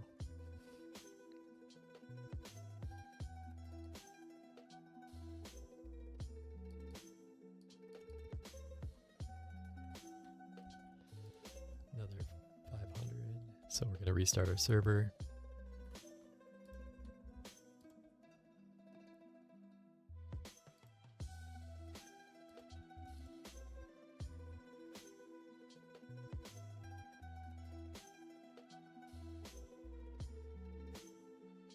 Sweet. Okay, so you see how it has horizontal spacing now?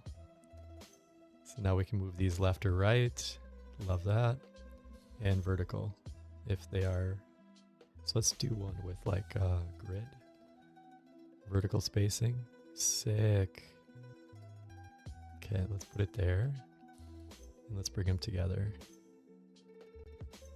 I'm not sure if I like. Figure that out.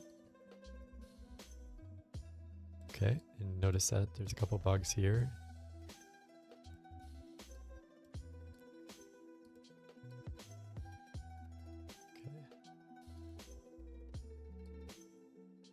Okay, so I guess it only works, I mean, if it doesn't need vertical spacing or horizontal spacing, right? Like this one is, there's nothing to the left or right of them, so horizontal spacing you don't need, whereas vertical spacing you can get it aligned effectively. So that's cool. So this one should do all four, which it doesn't, because maybe it just locks it in the corner. This one should do both.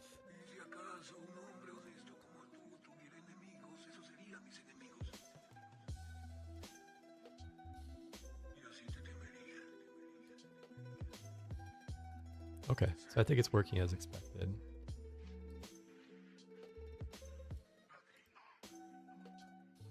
Yeah. Okay, we're good with that. Cool, cool, cool. And it changes the URL, which you would put in your browser source here. So if you want to swap these for a different one, you can just do that there. And then let's test it. So this one, let's change the horizontal spacing. Okay, so it only adds it, it doesn't detract it, which we might want to fix in case you want them closer together. Let's try this and this. Copy our URL, paste it into here.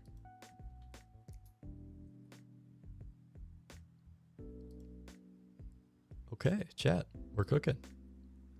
Hell yeah. All right. I'm happy with that. So what was that on our list? That was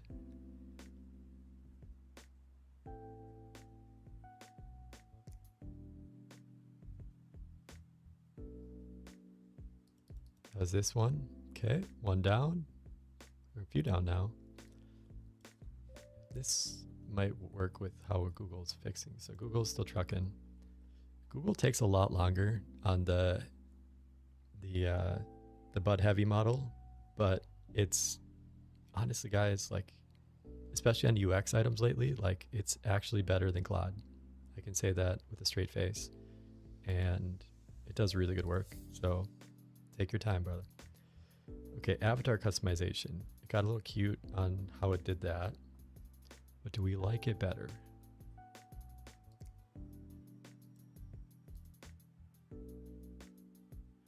I mean, this might be like the standardized thing then, and then just something above it like this. But is that better?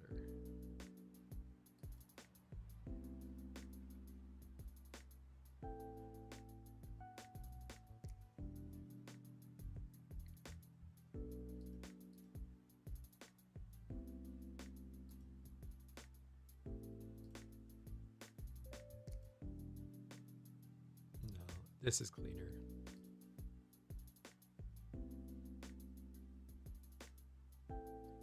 I mean, it looks nice, but it's a lot of real estate for just a header, right?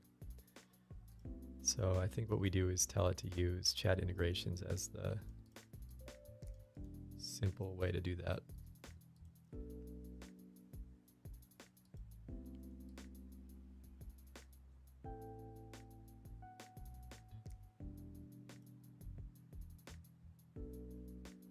Yeah.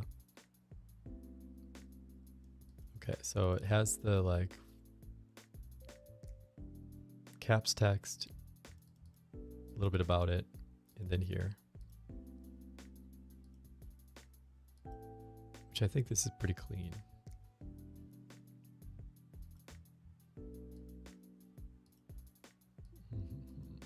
Okay, so we got to standardize on one.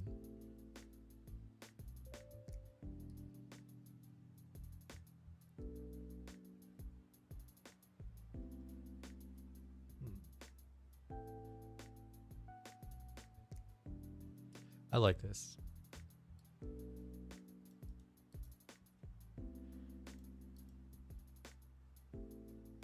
Okay, so who is working on it?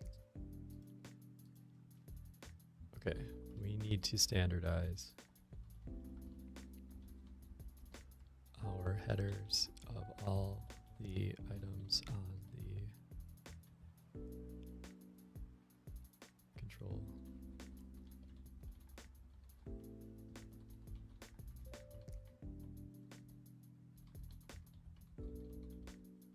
Use this heuristic.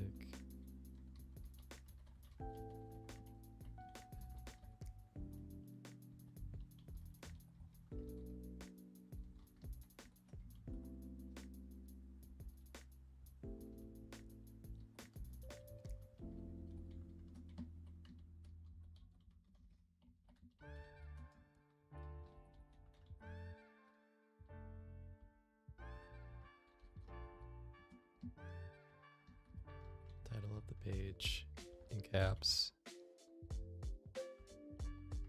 Short summary of functionality of the page.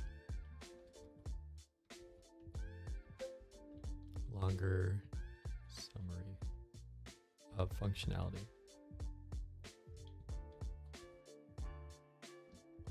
Do this for all our pages.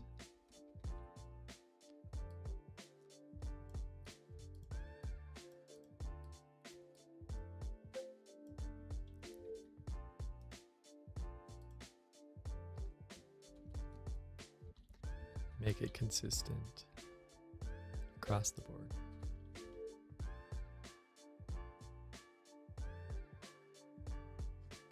And actually, for something like this, because I don't quite trust Grok completely, if I'm honest.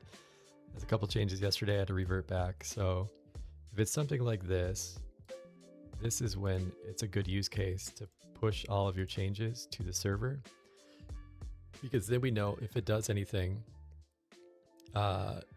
we can review those changes systemically over here and then just revert back if we don't like them. So let's do that and kick this off and see what happens.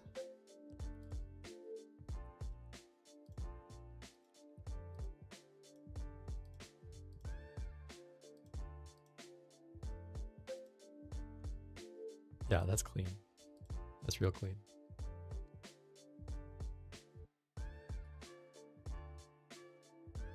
So now it's going to go through, it made a to-do list, update all of our separate headers for that, and hopefully it comes up with a clean way to do that. All right, while it's doing that, let's check this one again. So with this confirmed worked, we like that. We have it in the, we have the 4 homies that are separated again. And actually one way we can test this just by ourselves. Let's do this, go over here and change this to like these to a different value. So 46, they should be more spread out X left and right, which I don't know if they did or not.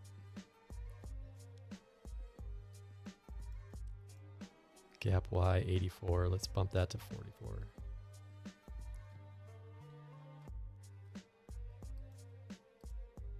Refresh.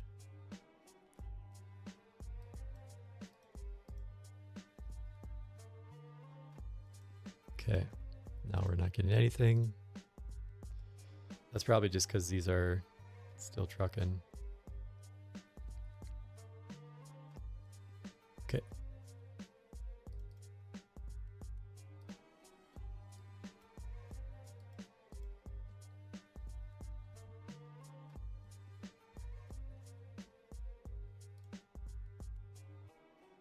Also, it could be this. And this is one of the things we gotta learn for kind of the use case for when we have other streamers doing this, like best practices and stuff, like how wide, how high, how big should this window be, all those kind of best practicey things. But let's see, does this work at all? Google.com.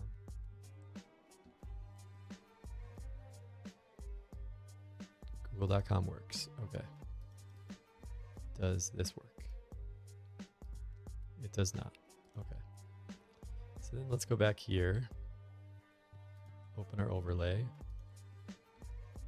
Okay, we're getting some 500 errors again. Usually the first thing to do, chat again, stop your server, refresh it, see if that makes it go away, which it did. So now back here, all right, we got our buddies back. A lot of this is just development stuff. Once it's on the server, it's a lot more stable, and it will also be a lot quicker, by the way, hopefully. Because once it compiles like all these together, it doesn't have to, recompile or do a kind of a fake version of it here. It will be able to be much quicker. The latency might get higher just because we're going to be sending this to wherever, probably Vercel's AWS servers are, or whoever they use to host. But yeah, it should be quicker. So let's go back here and see what's next on the list. Okay, we'll give that to Google after. Chatbots to integrations page. Let's check that. Settings, integrations.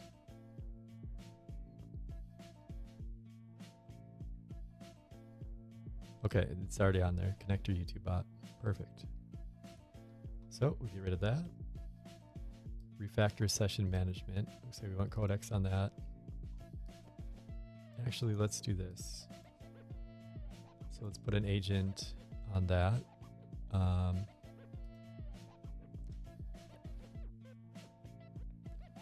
Let's see what do we want to do on session management.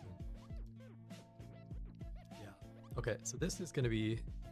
Oh, also note how we.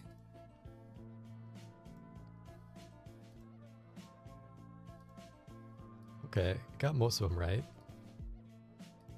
That's pretty sick.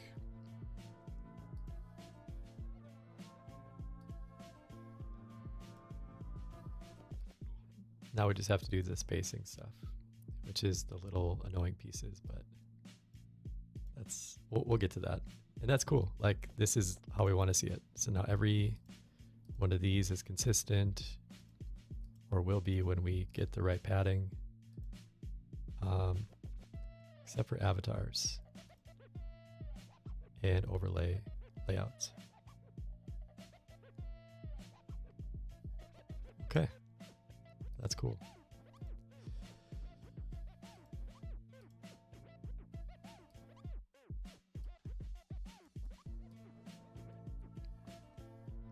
Okay, so it's just while we're thinking about it,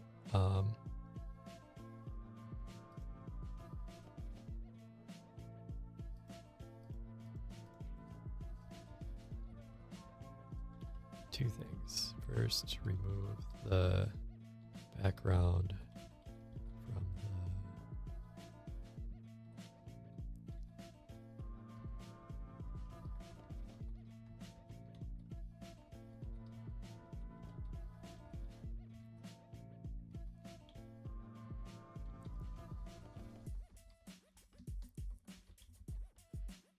update the padding.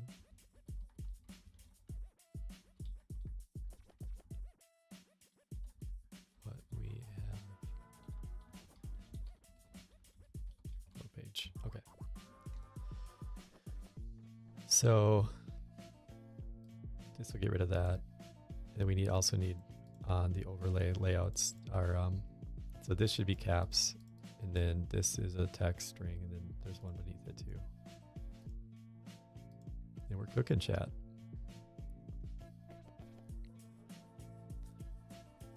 Okay, so see how we got that error? It's like, yep, oh no, that sucks, but it's just because it's in the process of making these changes. And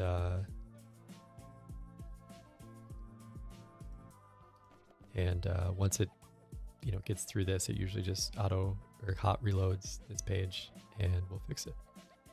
So it found the error, fixed the error, changed our section to a div, which is still an error. There we go. Okay. So it just knows it's so beautiful. I love modern coding or development or whatever this is. It's like Lego. It's like a better version of Legos, chat. And you get to just put the Legos together in a way that you want, and it's fun. Like, it's just what you see is what you get. It's like WYSIWYG coding, honestly, with some annoying pieces. No way. Hell yeah, chat. Chat, any GoldenEye enjoyers in the chat?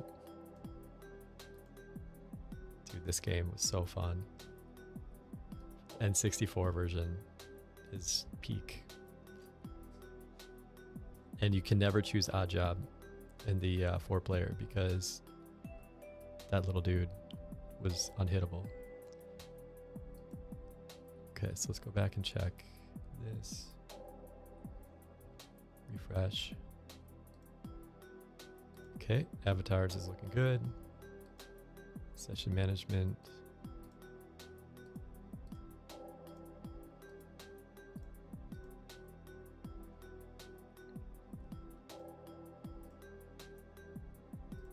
It's still a little different, but it's closer.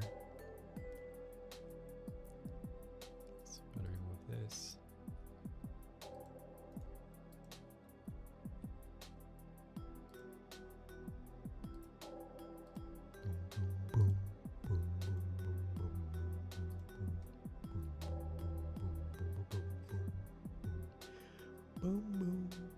Wow.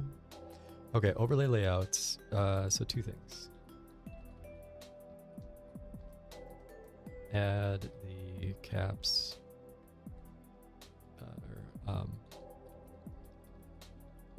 case version of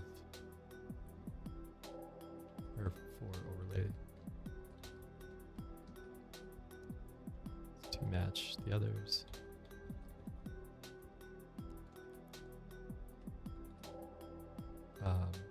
Custom chat commands. What was wrong with that one? Yeah.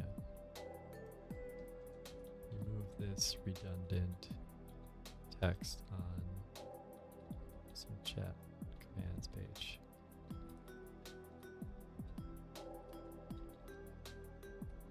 And then also the padding.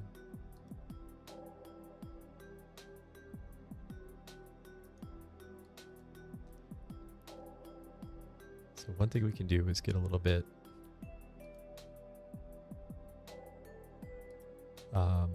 prescriptive about what padding we want for this.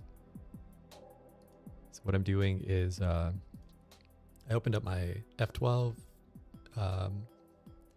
command tools, and then I used my selector here, which apparently is Control-Shift-C. I didn't know that. That's cool. Okay. So then with that, actually, I don't like that as much because with this, oh, I guess it's the same. But you can just click on the thing that you want to see where it is in your DOM, which is this. It's the document object model. It will show you like what every chunk of like your document that you're looking at.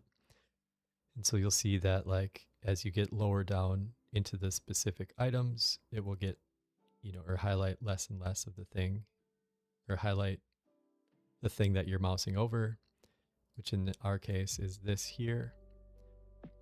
So this is a part of this div, which is a part of this P class, which is a part of this div, which is a part of this section.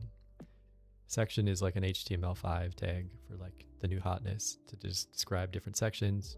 Div is like a chunk of code. That's like a container. P is like paragraph, so it's for text. And then class is where if you want all of the P tags to have this class, which says that like these CSS items correspond to this one specific P tag, then these are the things that will apply to that class.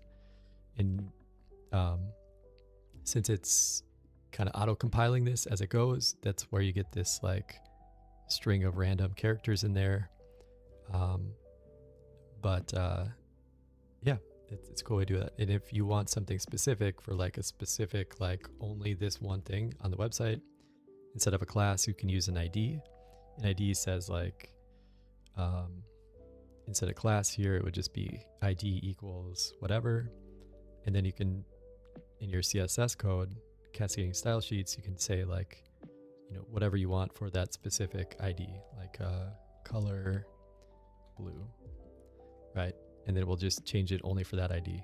But yeah, that's how it works. So let's look at the size of this padding for this div, which I'm not seeing any padding.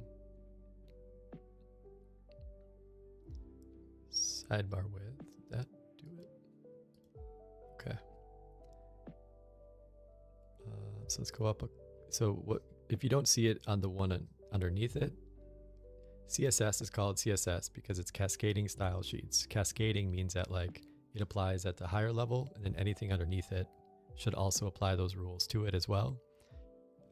There's a couple nuances in that, and you can use this important tag to like get around that. But basically what it's, the reason that I'm checking this and up to this into this is that if I don't see the thing that controls the padding for this, it's probably in the thing above it, right? So here we can see it has a margin 0, which this margin and padding are sometimes used interchangeably.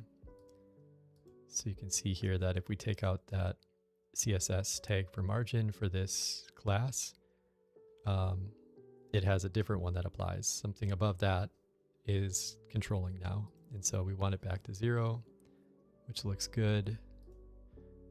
And this one uses gap. Okay. Gap is interesting. Gap is a new-ish CSS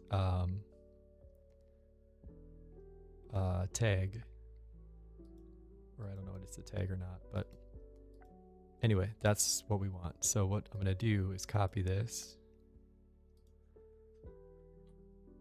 and paste it into here and say also make sure we have exactly the same spacing that we use on the control. What is my memory chat? Conversation flow page. Oops.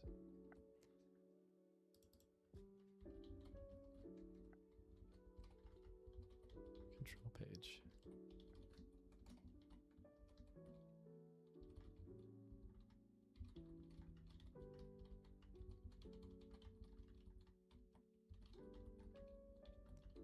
The same for all. Okay, cool.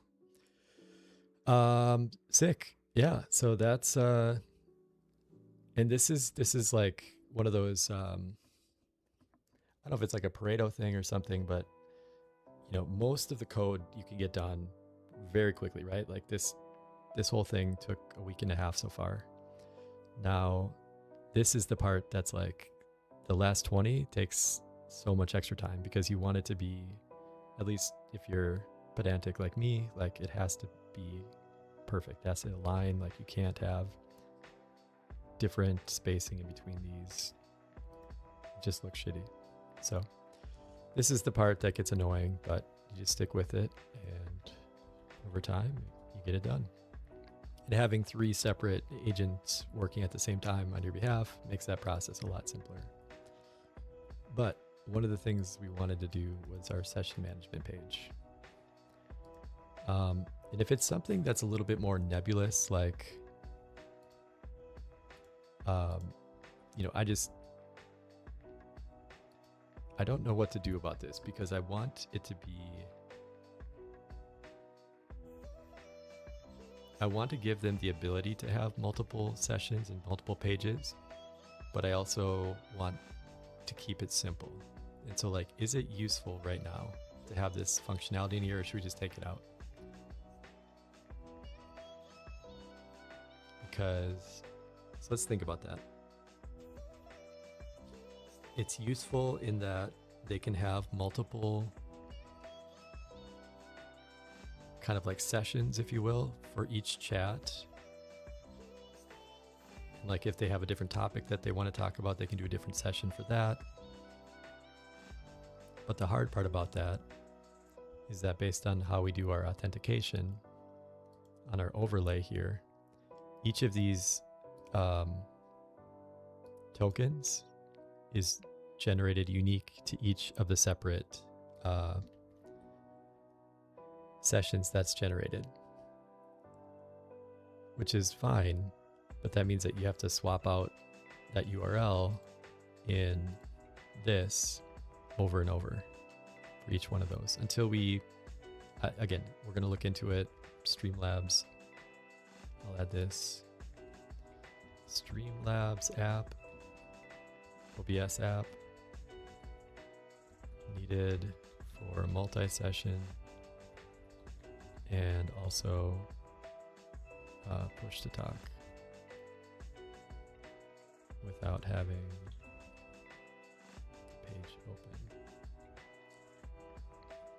Because that could get annoying, right? If you have to have a page open on the side somewhere. And I don't even know, like we'll test that later. Like, does it have to be active for it to work? I honestly don't know. Okay, so let's go back here. Is this helpful? Does this create value? Is it annoying? Honestly, I think we kill it for now. More is more, chat.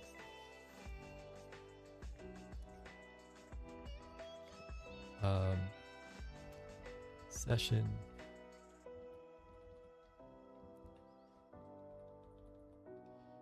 Remove the session management page and on the panel too, because we say here main session.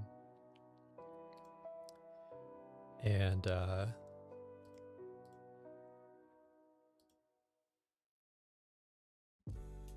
yeah. Session info on the control. What's it called? Controls.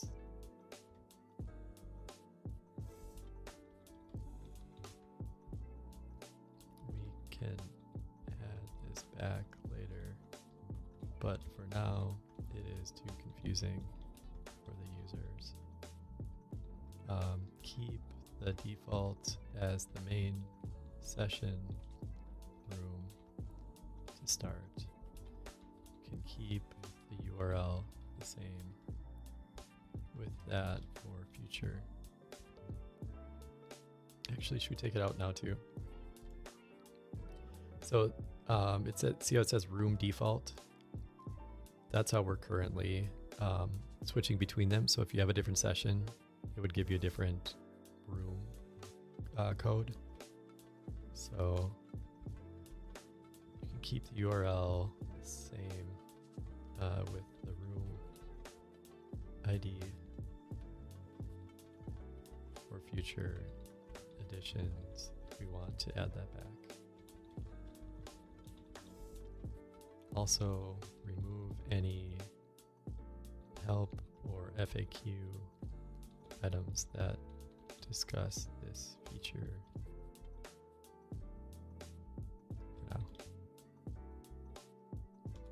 Okay, let's see if it cooks. I think that'll be good because then it just simplifies the process. Like, I want this to be just dead ass simple, no matter how you use it. And I think it just adds a layer of complexity we just don't need right now. So, and we get rid of the line here, so hopefully these will work better on even smaller screens. That is pretty sexy as is. Oh, baby, look at that. That's cool. Okay. I love responsive web design. It's my favorite thing. Okay, so let's take another look at this. I don't think Claude did, or Grok did anything to help our... It did, okay. So it did the right spacing in this. We just need a little bit more on the bottom.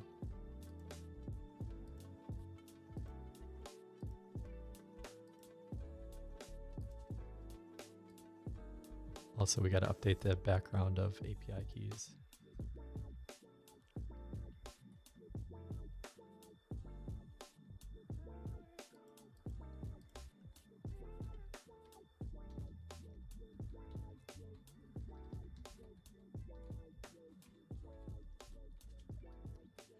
Update the background to align to the other pages.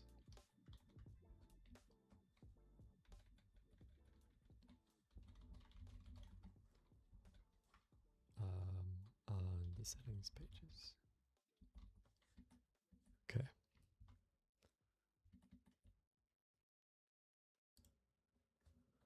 Okay.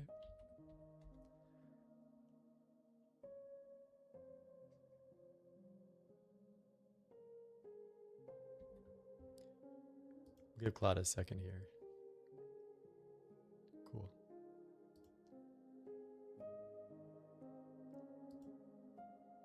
Should we center these or should we left align? I think we should center these, but first things first.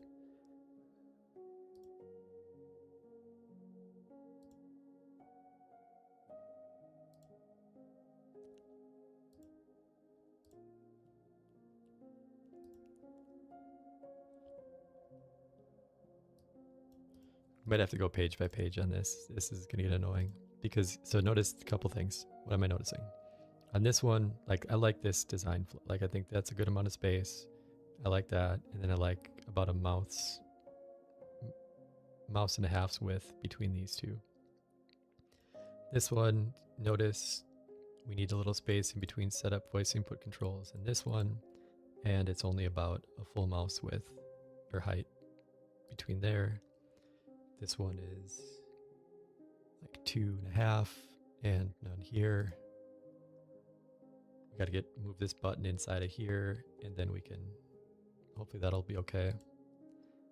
This one looks good. We got to remove the border on the, it's all this little shit, chat.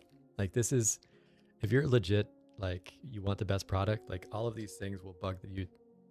And you actually have to say at some point, like, is it worth it to do this? But stuff like this, you do it once, hopefully it's one and done and you don't have to think about it again. This would also be much easier if all of these use the same styles and classes, just because then this is always one thing, which hopefully it is now. Let's check.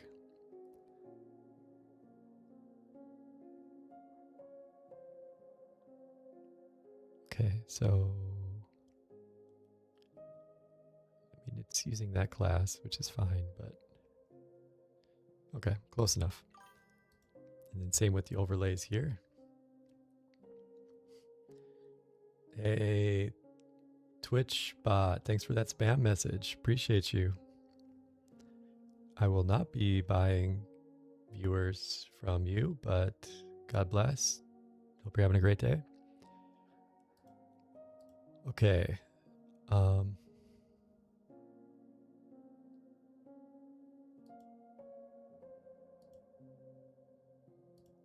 Okay, let's do this.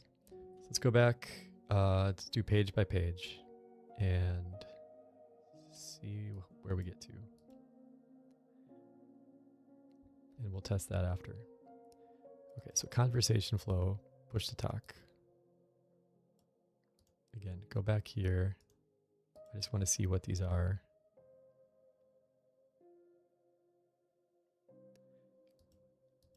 Okay, so line height.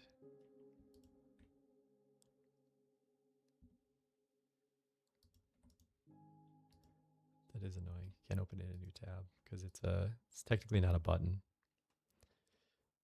It's a div, so if it was a button, then I could like right click and say open in new tab, but it's not, so then Chrome doesn't know to allow me to do that. So let's just do this. And usually, so I have two monitors. This is like my kind of daily driver. The one over here is like a kind of the ultra wide side. So like if I'm comparing back and forth, I usually use that one. It's just like what's on this one versus this one. But it works. So let's bring this.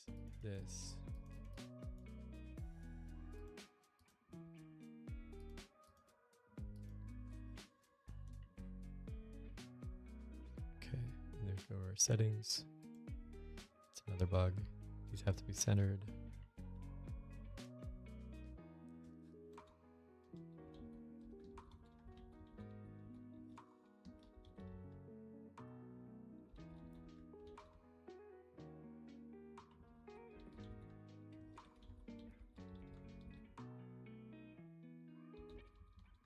Border when menu is shrunk.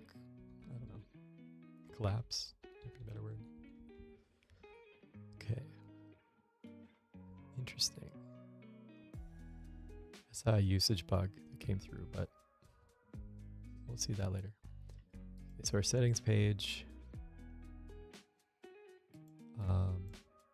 Let's go push to talk.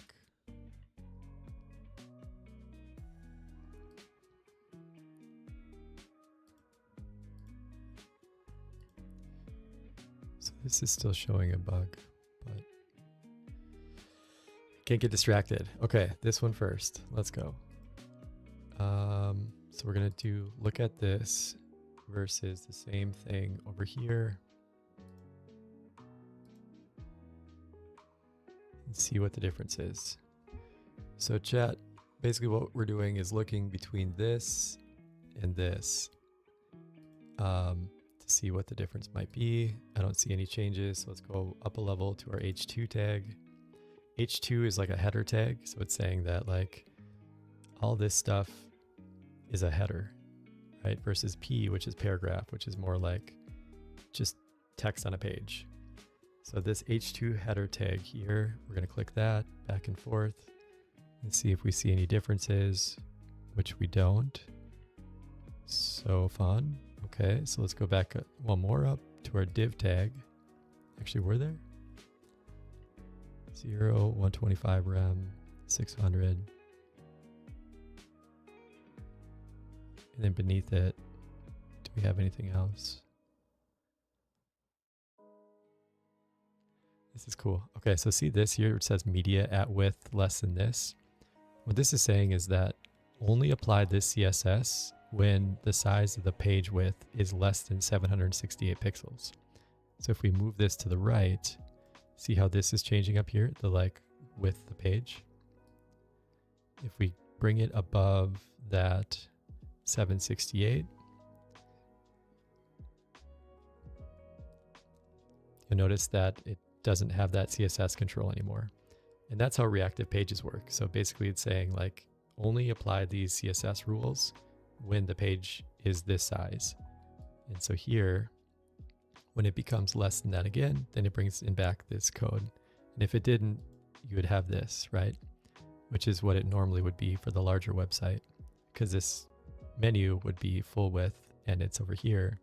But now that it's less than that width, then apply this and then bring it back to the left, in which centers this context or the item in there. One thing we could do for this one is there's a lot of dead space in here, so we can take out some of that. If it's this size, like we could say, you know, whatever this is. Actually, let's remember that. All these things. Responsive.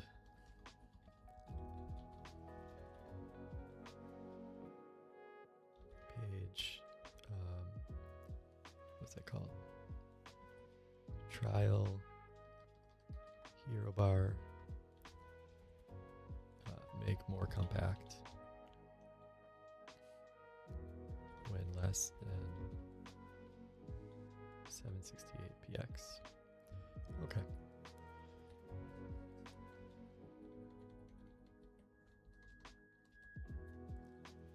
All right, so back to this. Let's go back to our div, to div. Scroll up, scroll up.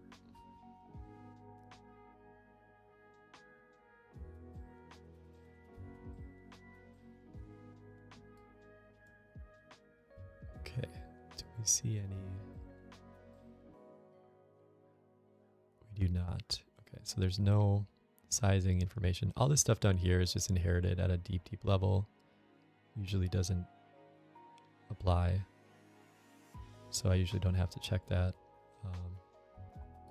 Let's see you versus you.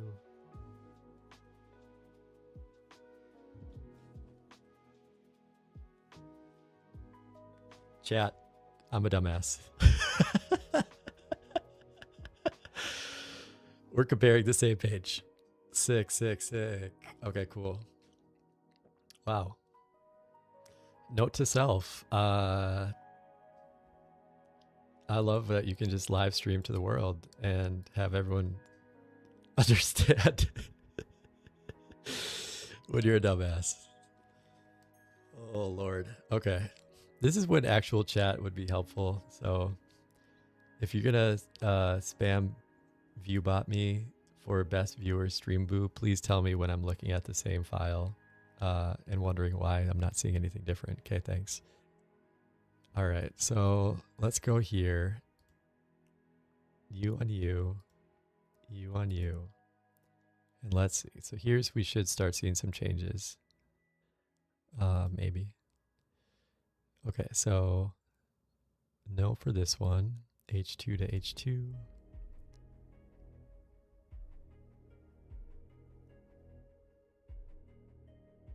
There it is. Okay. So chat, see how this H2 has this margin beneath it? And this one doesn't? That's our issue. So what we can do is say, go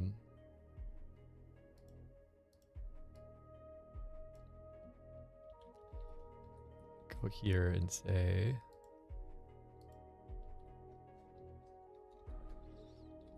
apply the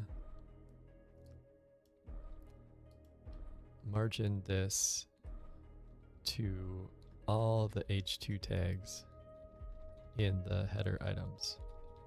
That was the difference between the conversation flow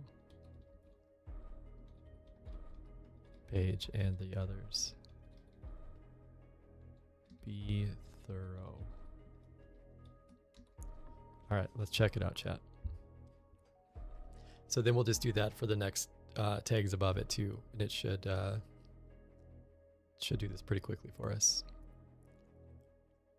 But then we have a standardized headers for all of our settings pages, and then in the future we can say, as we build new ones or add back like the ones that we just removed, then we just know to use that exact structure for it, and this should be a lot simpler to do.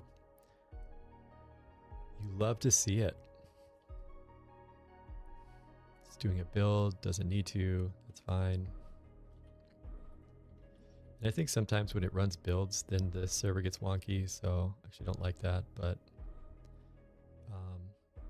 so now we can test this. And which one do we want to test? So you're in conversation. So this is the good one over on the left. We'll refresh that too.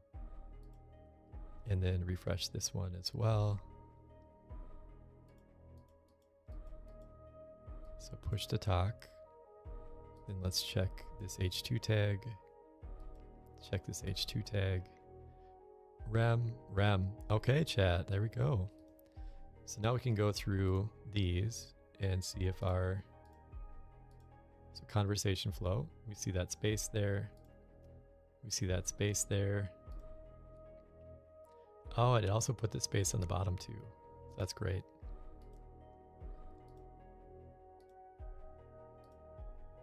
Let's go. All right, chat. Sexy. Okay. So that's real good.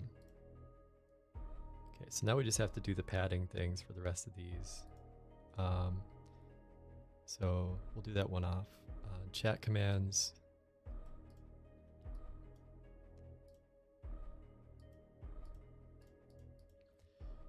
On the chat commands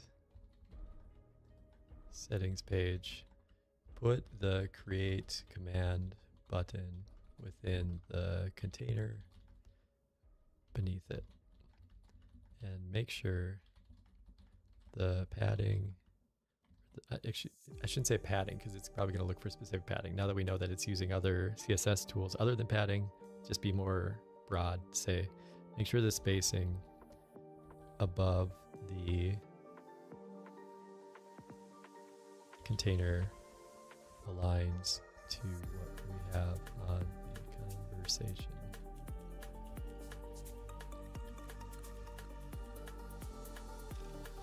All right, we're trucking.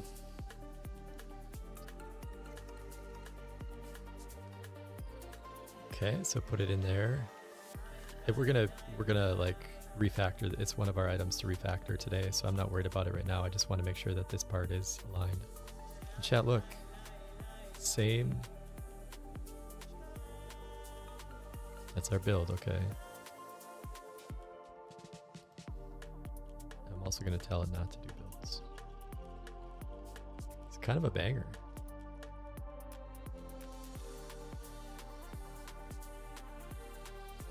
Oh, Hollow Knight, hell yeah.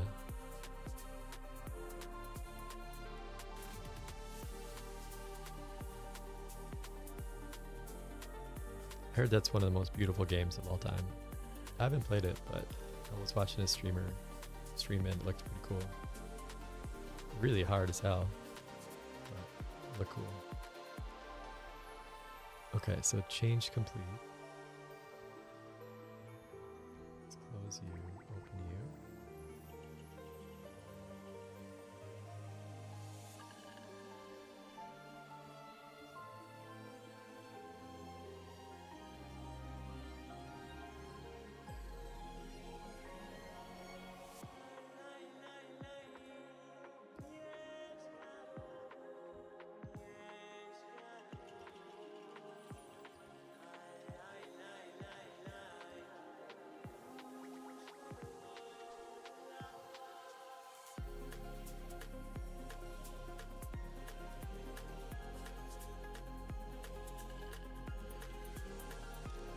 So now what I'm doing is just looking through these to see where these differences are. So I think it's probably this one, gap, var spacing large, 1.5 rem. And our conversation flow. Yeah, okay, so it uses a different.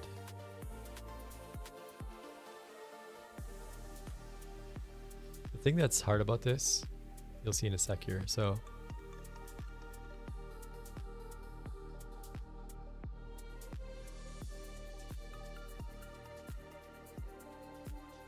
okay, so you see how it says clamp, and then it took out, or like these have our X or strike through. That means that they don't apply. So this 2VW, which is a spacing measurement equal to 36 pixels in between them. See that purple there? That's what's controlling right now. But if you look at this one, you can see it has a spacing of large in 1.5 rem. So I mean, you could update this to, nope, guess you can't.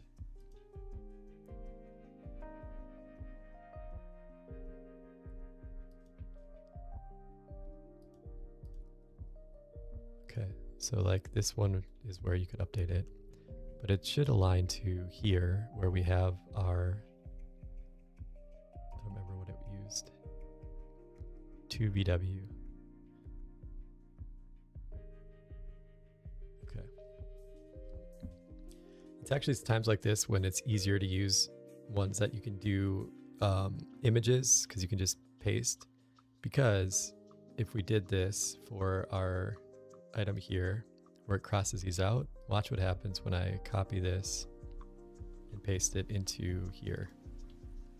It doesn't cross them out. So it just basically says like this is controlling, this is controlling, this is controlling, which doesn't help because we know that here those are crossed out and therefore are not controlling. So let's just bring it high level. The spacing on the page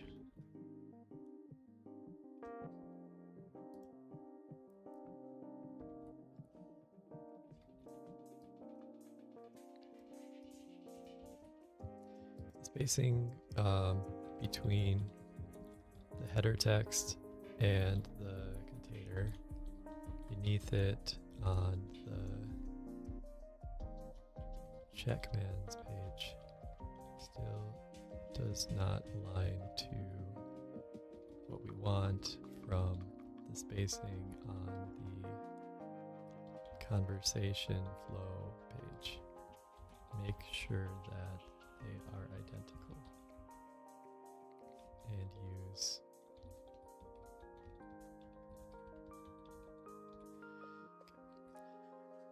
sometimes you just got to keep it high level.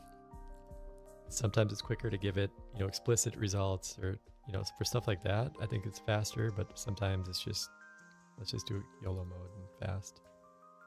So overlay layouts. So this one we need to update to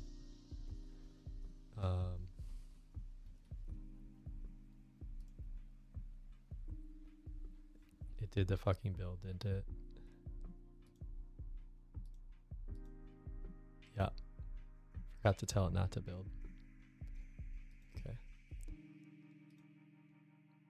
Well, let's see if this works. So terminate this, reopen our server, open that, refresh this.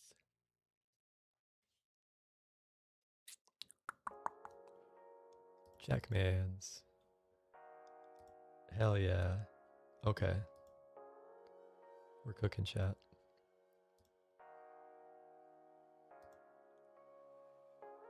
Beautiful.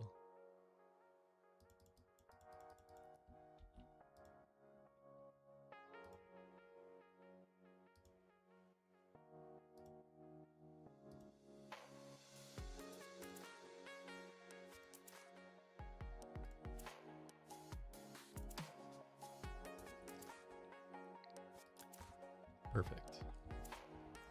Now do the same for the rest of the pages in the settings page.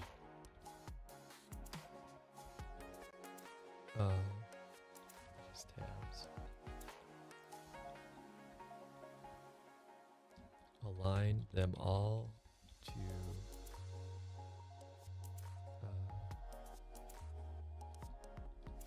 the standards or to the conversation flow page.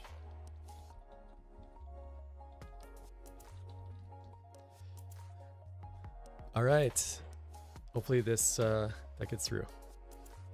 Okay, next thing we got to add caps for overlay layout here. So that's what I wanted to do here. Oh shit, I forgot to not tell it to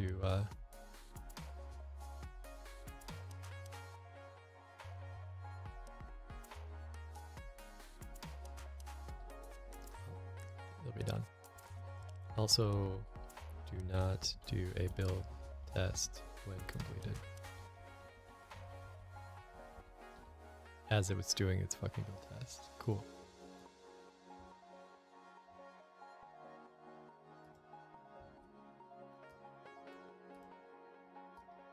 So it sometimes gets lazy and I gotta check my context window.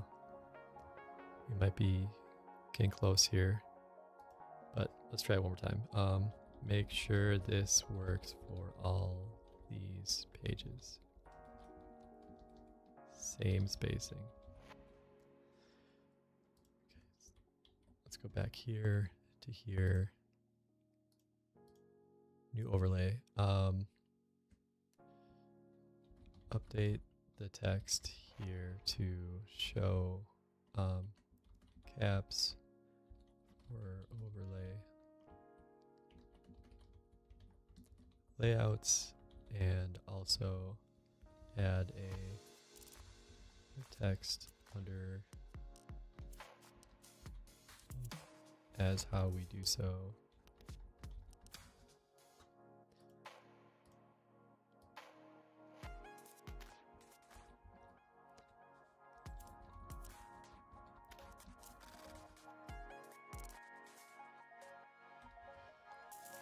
See if we can handle that.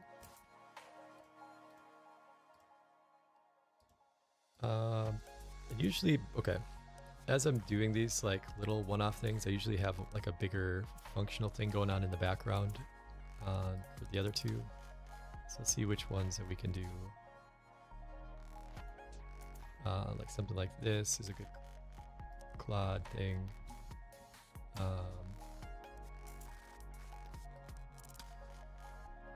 This is a longer term thing.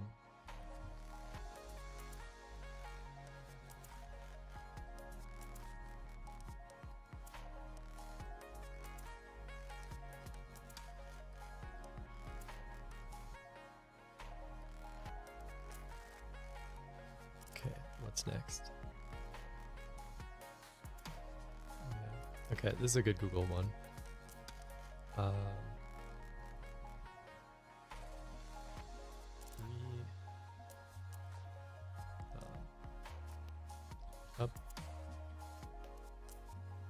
Update the UX of this page to align with the visual standards we used on the conversation flow page. Keep the use our design standards throughout and make it simple for the user. Always keep the user in mind on design choices. Okay, so it's refactoring that. A couple other simple ones here. Perfectly have successfully updated the overlay layout section.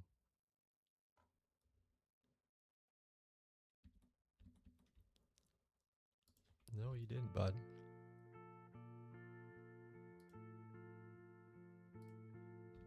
Okay, so this is one of the rare times we're going to revert back.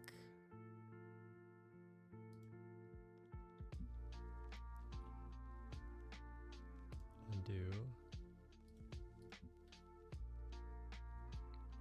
Undo.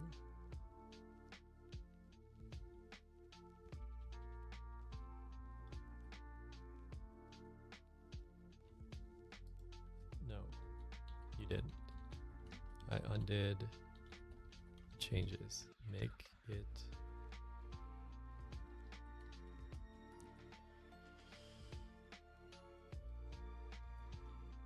Did I undo the change? I don't know.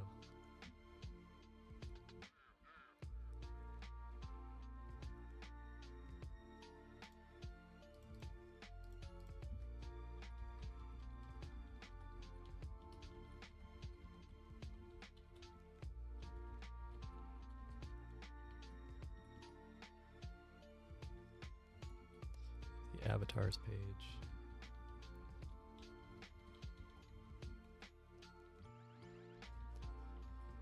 So let's give it one more chance, and then we'll swap it.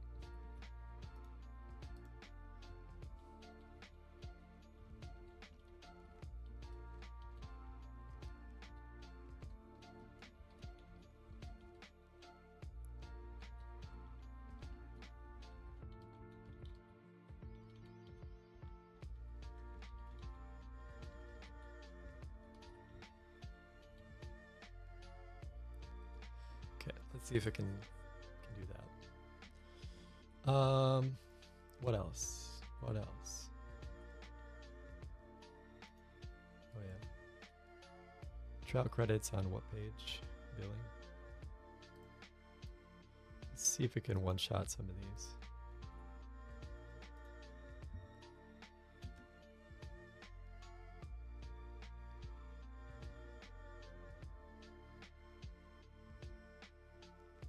Okay, and then the analytics page, currently the quick pulse resets. Okay, that's a good heavy model. Talking heavy bikes. Way to update that. Let's test this again. Fucking Claude, or not Claude, Grok.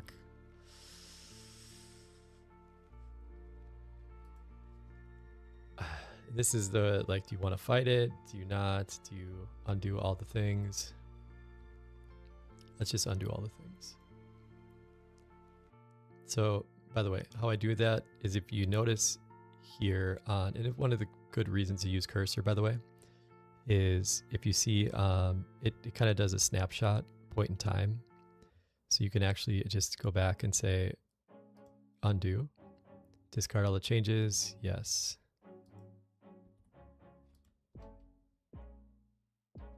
Oh shit. I love this song.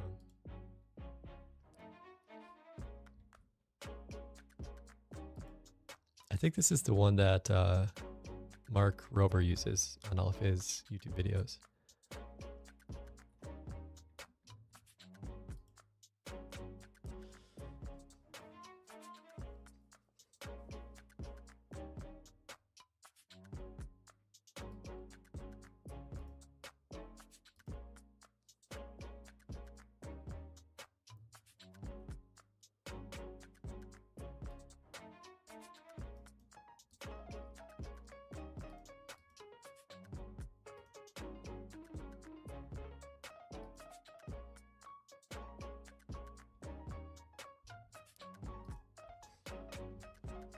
Caps.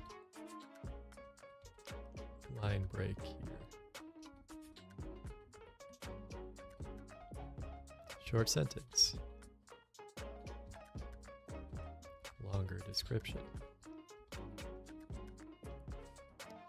Also, remove the box around it. It should only be text.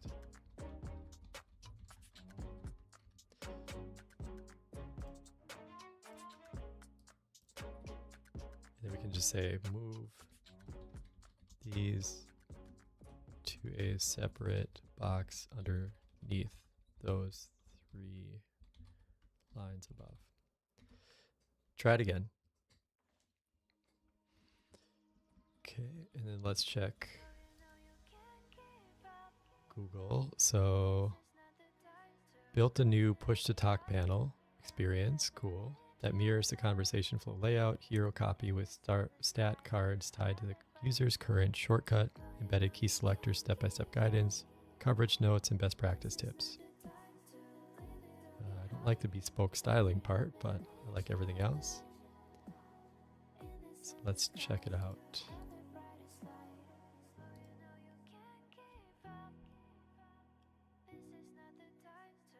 That is not it.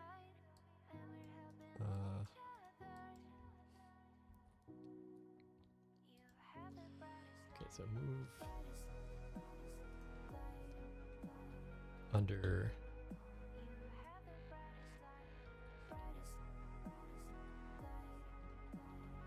the boxes currently to the left of it. Also refactor this component, component's UX to match the font, look, feel of the conversation flow. Okay, I like it. So now it says the billing page has cleaner metrics, displaying no text wrapping issues, more polished, professional BYOK platform callout. simplified page and structure without the bundled packages section. Let's check that. By the way, it's getting super dark, so I'm gonna probably pause in a minute here, turn some lights on, but see what we got here.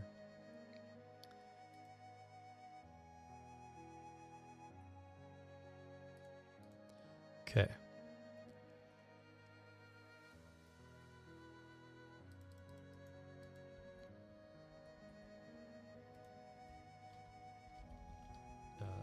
These badges are still on 2 lines. I know the CSS to do that is simple, but again, we're trying to vibe code everything here. See if we can't make that better. Okay, this is much cleaner. I like this. We gotta move this outside of it, but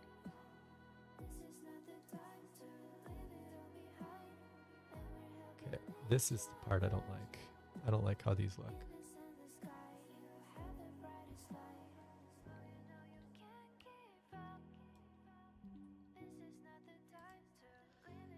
So, better, 2 things. First, move.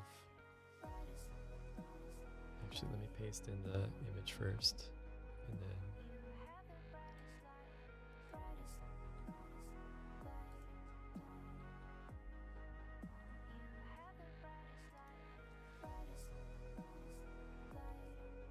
up and outside the container.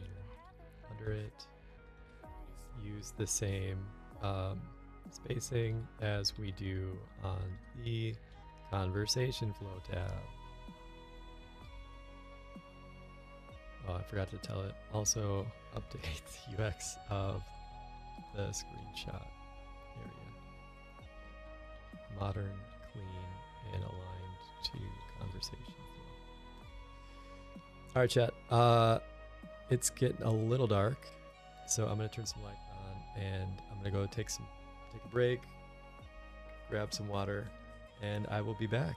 But thank you for hanging. This has been fun. We're just gonna continue updating all the things until we are happy with it, and then we're gonna push it live to Vercel. So stick around for what I'm assuming is gonna be a couple hours of hitting my head against the table with build issues. We've never pushed a React Native to a platform before. It is a hell of a journey, so get ready for that. And in the meantime, I'll just keep it on the background with the sound, and then we'll call it good. All right, thanks, chat. See you soon.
All right, we're back. How we doing, chat? I'm gonna try to figure out where to put that light that's better. I know it's kind of annoying. This one. Oh, maybe I could put it over in this corner or something. We'll figure it out. I have like a desk lamp on this side, and I can use it as a circle light, or it's just straight up like desk lamp, but useful for that. And figure it out. I also want to test one of these streams. I have a green screen that I can put up behind, and so like try like just the green screen vibes behind it, just to do the thing. I know. Actually, I should check that. I think the NVIDIA app has a way to do that as well. Not sure where it is though. Somewhere in the settings where I think you can actually do like its own like auto green screen situation. But I haven't actually checked to do so. By the way, another rant. I don't know if it's a Windows thing or if it's a whatever, but like if you're using HDR, even if it's auto HDR, for some reason, Windows 11 will, on Chrome specifically, this is a super specific bug, but it's annoying as hell. Like all the video content that you watch through Chrome with an HDR background is like super washed out. It works on, and actually I think it's other items too, not just that. So it might be a Windows thing, but super pain in the ass. And I don't know how to fix it. And I've like looked on a bunch of Google blogs and stuff. Couldn't find it. But anyway, I think there's a way to do this where you can set up your actual green screen. I don't know if it's this overlay thing.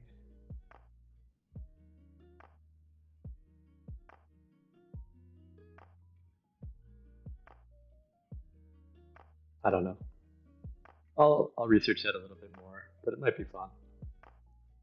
And then that way, we can see it on there. Might be this too, actually. I haven't checked this out yet. I think you can do some like auto green screen stuff in Logitech too, but you will play it by ear, chat. All right, you guys ready to cook? I think we were. I also realized I forgot to take my creatine today, so I have like this. I think it's actually branded for women generally, but like they're 5 milligram gummies and they're fucking delicious. And so I take 2 of those. Or if I'm doing it like as a protein shake, I just use the powder and do 10 in there. But I am, I think it's like a new law that if you are a developer, you have to have a minimum of 10 milligrams of creatine every day. Even if you don't work out, like you just gotta, follow all the rules. So, we'll see. Actually tonight might, a little bit later today, might do some climbing today, so we'll see. It might actually be put to use. But as of now, let's start coding again. So last we left it, we follow our heroes back to increasing the maximum width of the metric cards from 220 to 260. This gives us more space for trial credits and the icon display on a single line. God bless. Okay, let's check if that's true. It is not true. You lied to me. That's really weird. So it's true on some, but not others. Weird. That is actually strange. Oh shit, actually I gotta put this on. Sorry, one sec, chat.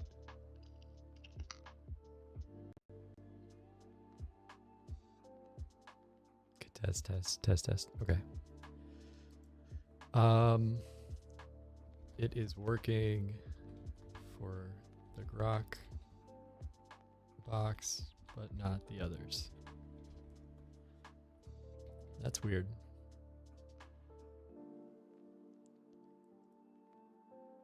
It's probably because Grok is a smaller sentence, and so it's pushing, or these are pushing it further. So it has to have more space to do so. Okay, cool. And then what were the other items we wanted fixed on there? Let's check our to-do list. BYOK. Is the BYOK section updated? Oh, sorry. This, actually, I didn't give it good enough instructions on that. That's on me. Okay, that's working again. Beautiful.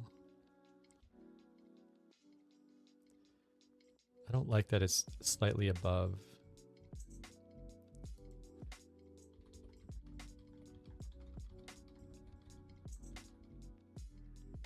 As the name of the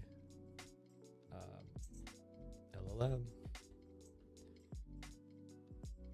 Currently, it is slightly higher. Currently, the badge.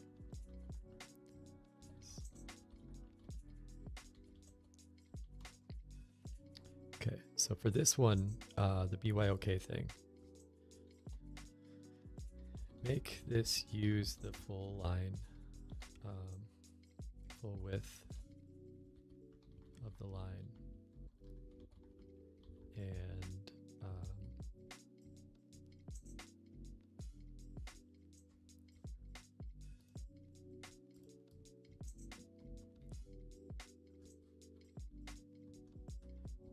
so make both of these use the full width of the line. I think that'll be good enough for now. Okay, and then we wanted to undo that because that sucks.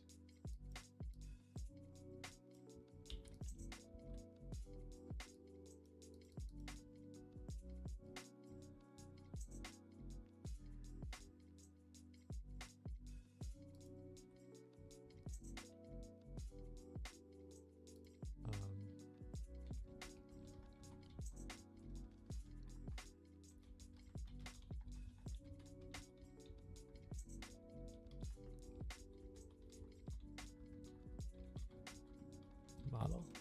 Okay. So this is just the back and forth you got to do if you're vibe coding. You loved it and you hate it at the same time. All right, that's good enough for now. I don't know what I think about the purple in here, but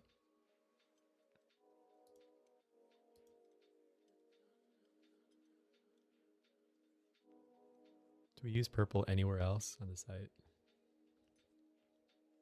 I don't think we do.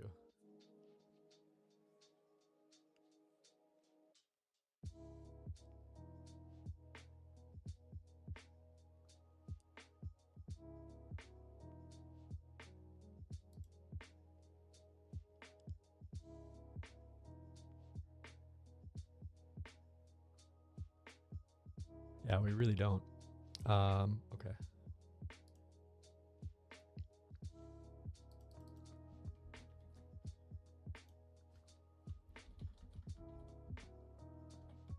Change the purple background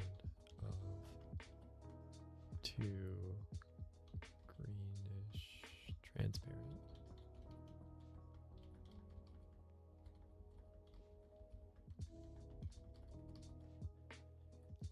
Okay. All right, that's getting closer. Did it fix the... It didn't, but honestly, if it doesn't do it after 2 or 3, I just don't care enough right now. So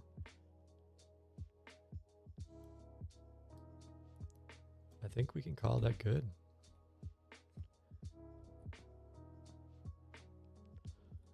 My OCD will come back, so I'll keep that in there for now, but it's not worth it. Okay, so analytics, currently quick pulse resets when you go to another page, and that, I think Google was working on that, right?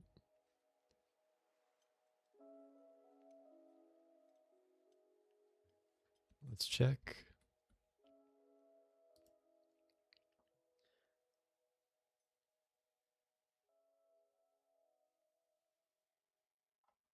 I don't know why it does this. So now if you notice, let me refresh. Okay, so it's a caching thing. Interesting. Did you notice that, chat? Quick pulse and conversation history, we're not applying the padding in between here until I did a hard refresh, and then now it seems to be working well. So that's good. But we need to test to see if quick pulse saves in between going to different web pages. So let's do that quick here. Let's pull up our homies.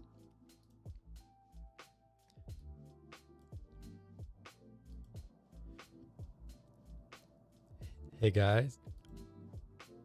Hey guys, can you hear me? Test, test. Strange. Not exactly what we want to see. F5.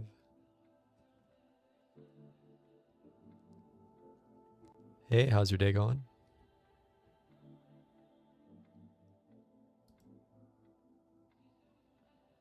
That's not good. I wonder if it's just on that page. Hey, can you guys hear me?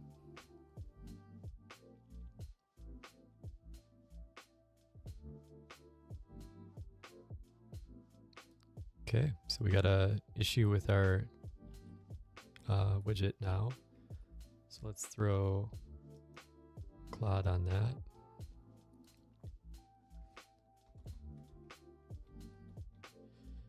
The speech to text is not working on multiple pages. Review these errors.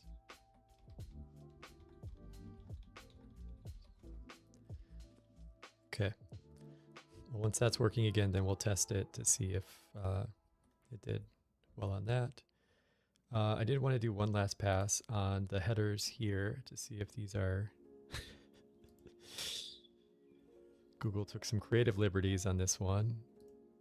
That it is not... That is not the play. Okay, this is a little bit better. Still not quite there.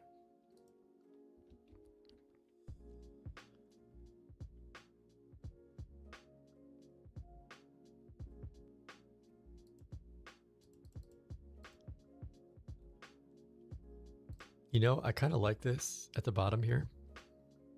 I wouldn't like it up here, but if it's, so if I'm thinking like a user, right? Like this is my information. My current key is a backtick. Good.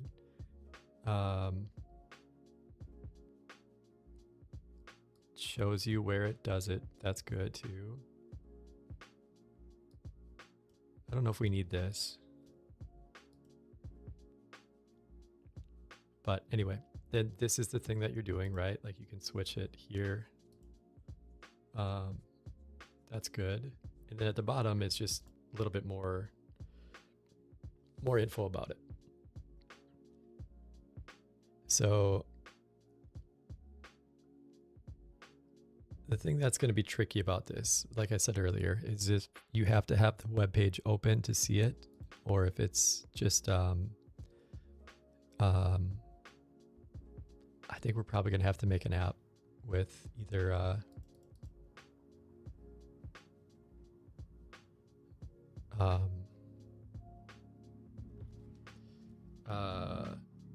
for Streamlabs or OBS, because otherwise we're not going to be able to have a connection to, or I don't think we'll be able to have with just the browser source enabled the ability to do that manually. We can test it. Actually, we can test that now. Let's do that. So this is the web page open. I'm gonna do. Hey, can you guys hear me?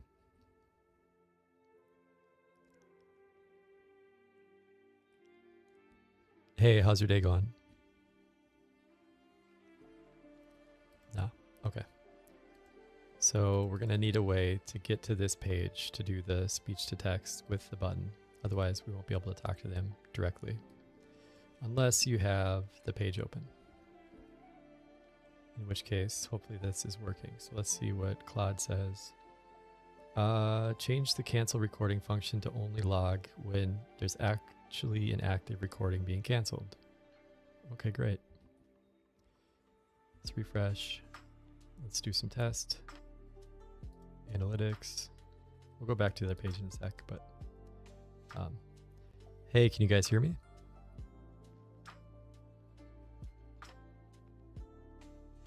Hey, can you hear me? Can you hear this? Test, test.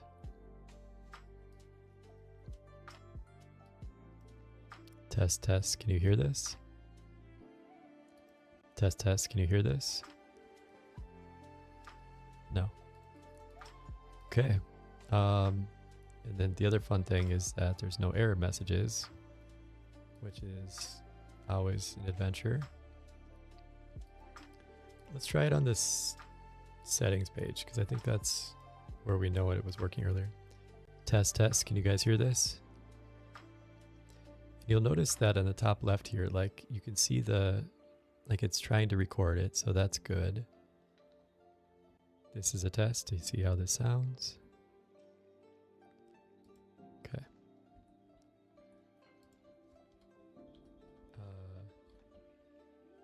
Widget is not responding, not seeing any metered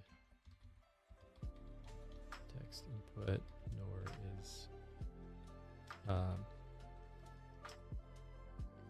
responding when I use my speech to text button to view thoroughly.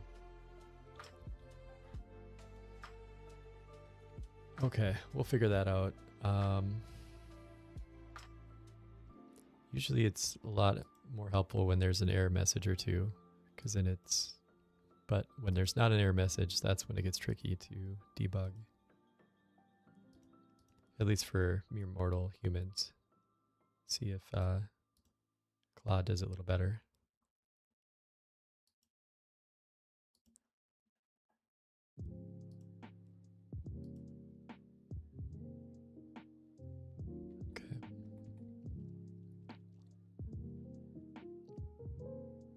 So in the meantime, let's get some other stuff done.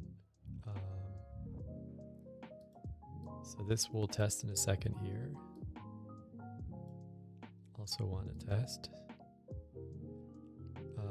Make the boxes on the quick help the same size. I think we did these, right?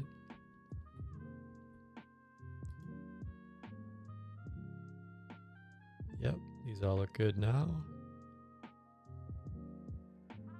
Okay, so the only thing I'm noticing is that some of these are still using square corners, whereas they should be this rounded to match the UX.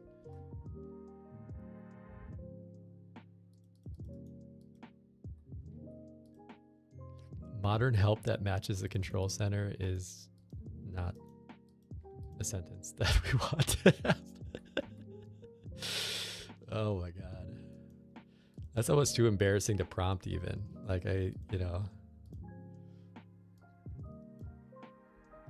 ugh.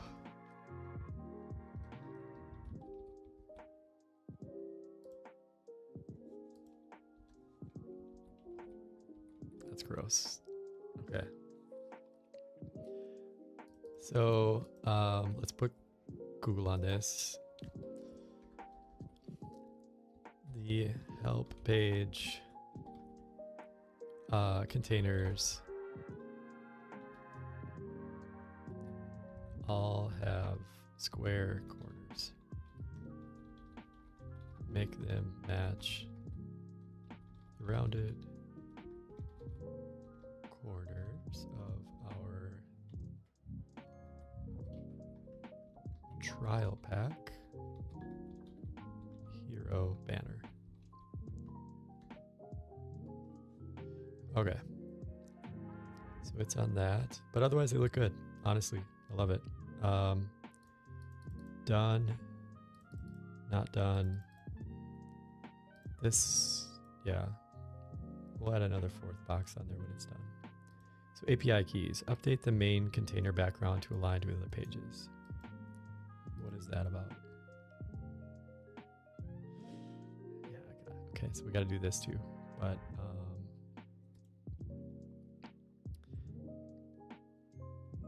right. Okay. Actually, let's test this quick before. This is a test. Can you hear me? Test, test. So let's restart the server just to make sure there's nothing wonky on that side, just so we can minimize the amount of potential issues.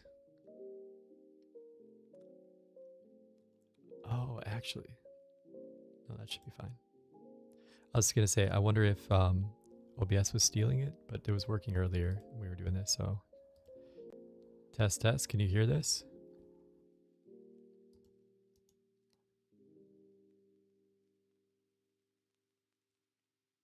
So I'm going to reset the permission on the mic. Test, test. Can you hear this?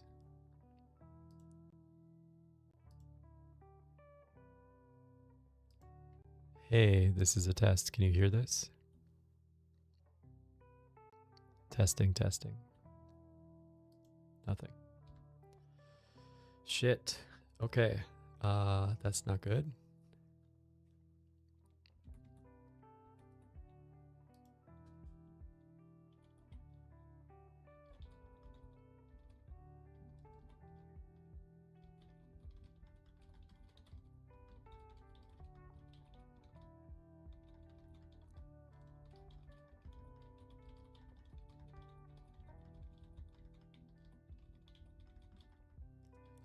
The widget.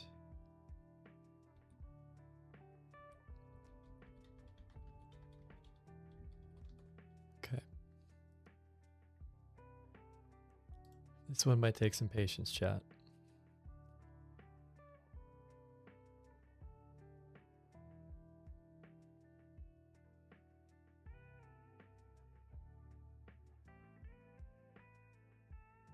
Okay, in the meantime, let's go to,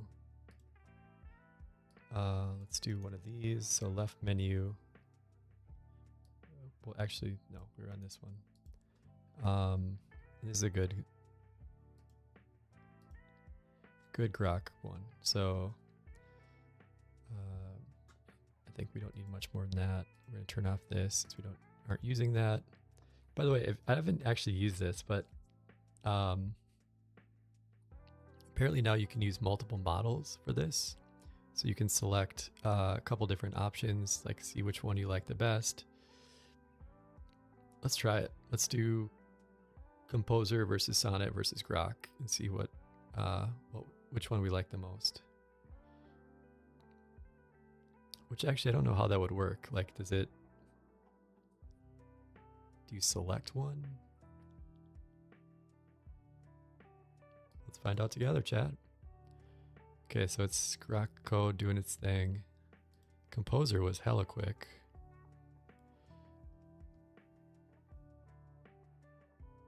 Click here to configure a work tree setup script. This will be executed on every new work tree and can be used to configure dependencies or environment variables. Okay. That makes sense. So, by the way, I did hear on a podcast that it's using, I think, Kimi 2 as the actual behind the scenes model for that. So it's, a cool open source model from China that they refactored to be the model. I think it's Kimi. It's one of the open source coding models from China that they are using. So open source, again, like whoever has the open source, you know, can control the narrative around it and, you know, what people use. So I hope that resonates with the models, the big ones. Okay, so basically it's saying you get to choose your own adventure on which one you want to choose. So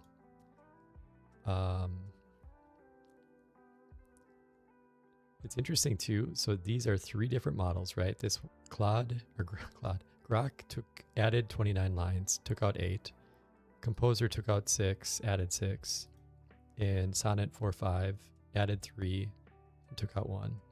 Which honestly, this is it, because it's supposed to use DS card.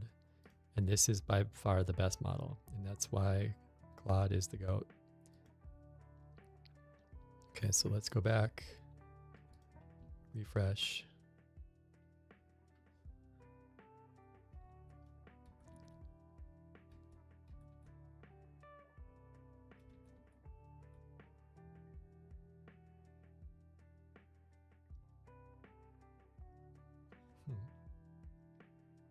I don't know what that means. So do you have to apply it twice? Or can you, oh, okay, so maybe it's like, let's try it this one now, apply.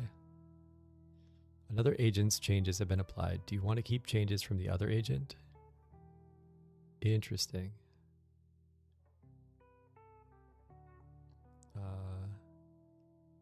So stash, remember what I was saying earlier about like stashing and popping the get items? So that's what that would do here. It's basically saying like, we're gonna stash these in the ether somewhere and we can bring it back when we want to, but let's just full override it and then see all the different flavors. So this is Composer's version, which I think it just did some padding changes. I don't see anything in here. So it took out container for some reason, or the spacing for container, which actually this looks right, ironically.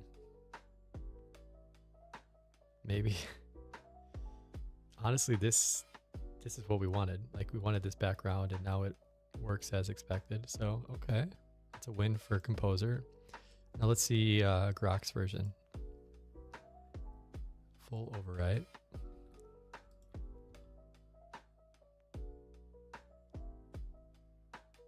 Also acceptable. Okay. I don't know why it took so much more to do this. But one good thing about Grok, so if you notice here, we got that clamp 125, 2 VWs, and 2.25 RAM. This is exactly aligned to what we had on the other page. And so then it's just taking out some background, adding a border radius, which the border radius before was the one that we wanted. So I don't know why I changed that.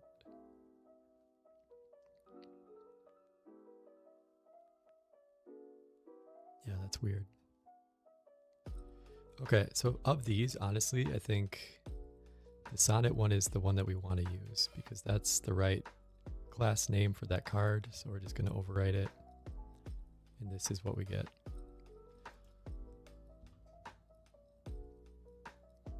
Okay. I think I want to get rid of this just because it's redundant. So let's say remove this from the API page and move the add new key button to a new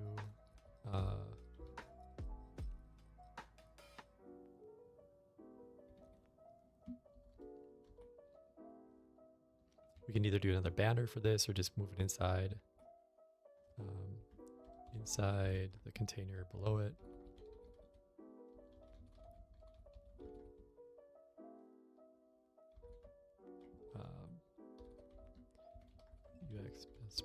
sources and align the style guide to use what we use in the conversation.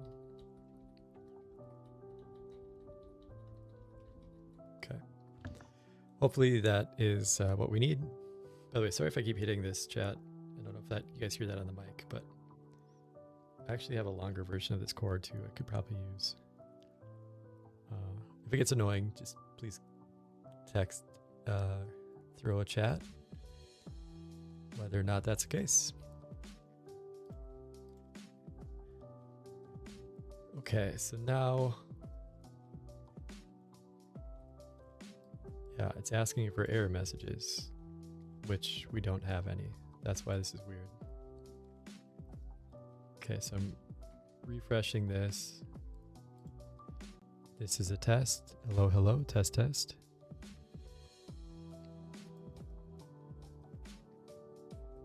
Still not seeing any errors.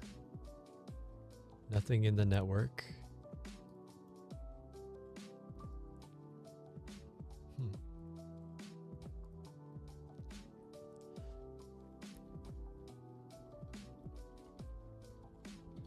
Also, it's not sending it to the Whisper server. It is as though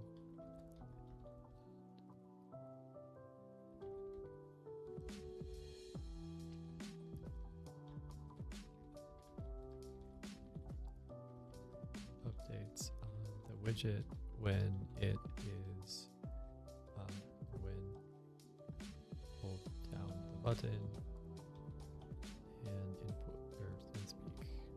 input voice.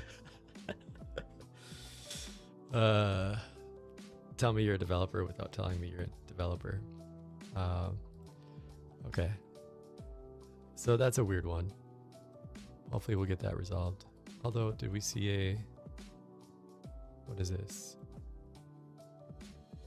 One warning. Debug. Audio recording canceled. Okay, so we did get one.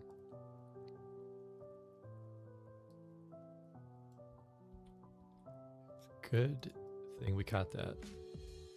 We did see this above. So, interesting. Let's refresh the page. It's interesting that it comes up even though we haven't even started recording yet. Note that this was showing even before or on page refresh. Okay, hard refresh, damn. Chill, brother.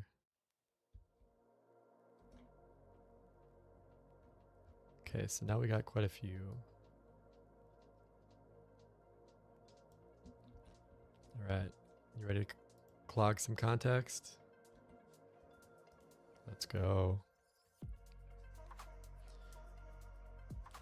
But this is good. This is the process you should take. And honestly, if there's no error messages, you got to make your own through console logs. And then that's what it did. It added a bunch. And so then from there, we got a good list of them. And this is not best practice, by the way. You shouldn't call, or you shouldn't copy this many, because this is probably like 300 rows worth. And it's taking forever because of that.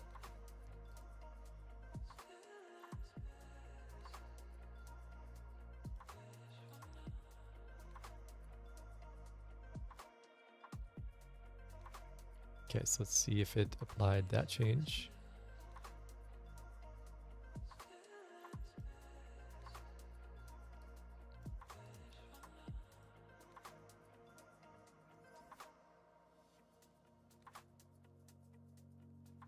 It did not.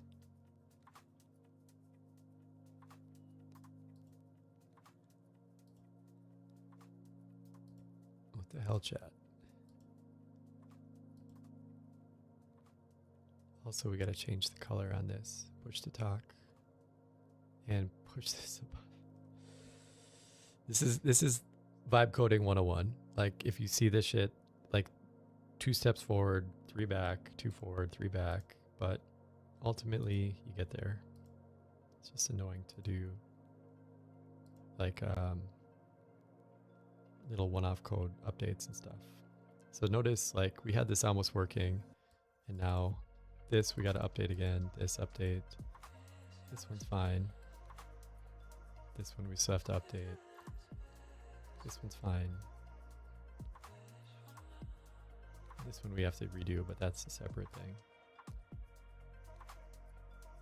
This one's pretty good. This one we gotta update. Honestly, the more I see this, the more I kind of like this though. Fuck. What do you think, chat? Is this a vibe? Like have kind of the hero thing up the top? I mean, we can still have it. It's just, it's something like this, right? Or like this, and then just have these underneath there. I think that's the play. I like this a lot. This is clean, simple. Again, we don't know if we need some of this stuff in here, but as is, I like that. So, one thing at a time. So let's, I don't think this even applied them. I mean, this is good. But the background here should match, like,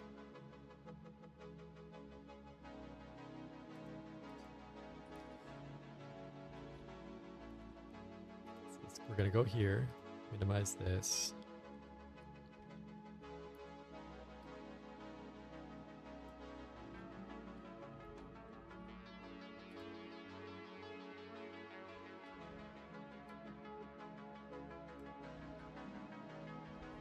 Okay, review both screenshots. And actually, I don't know if this will work because we have to take off Claude or Grok because it can't do images. So actually, let's see what happens. Okay, so actually interesting. So it will keep like each of these as a separate thread. Notice that, like if I paste this in here, we'll keep going this way, which is cool. Okay, review both screenshots. We want the API page to match the look and feel of the conversation flow page. Lord help me. I'm going to remember that one of these years. Also, one thing I want to do quick.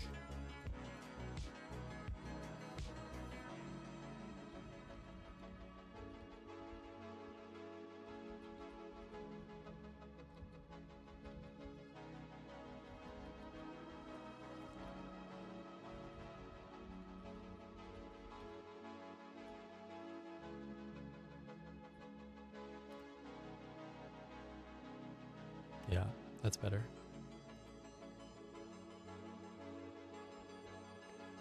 Let's go check out Claude.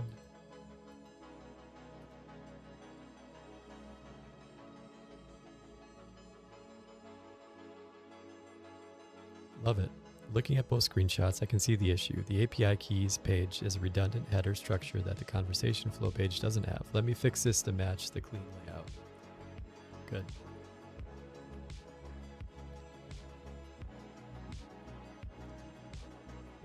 Okay, so shit.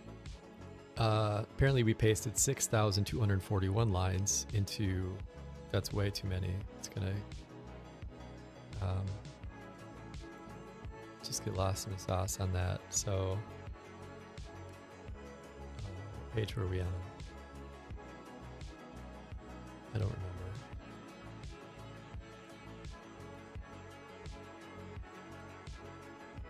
Okay, so let's take maybe like 10 of these.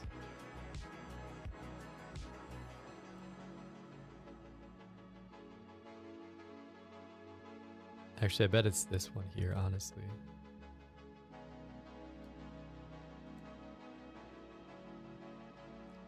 could be any of these. So we're going to copy these and paste them here. Should take a lot less time.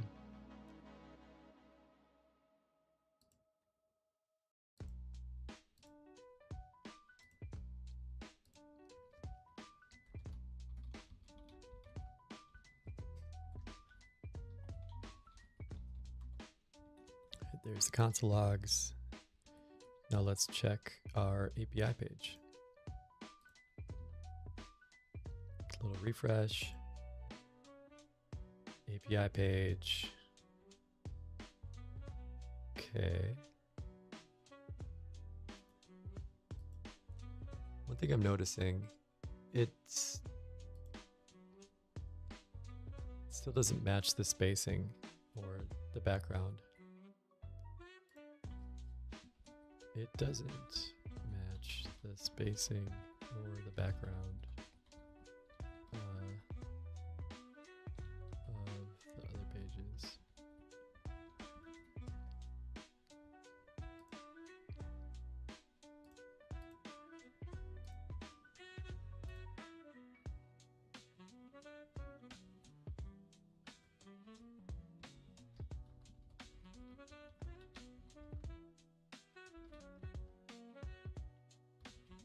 Header sizing, spacing, and container colors on to match. All right, let's see what we get from that chat. By the way, I hope everyone's having a great day. Thanks for hanging out. Appreciate you all. I see one.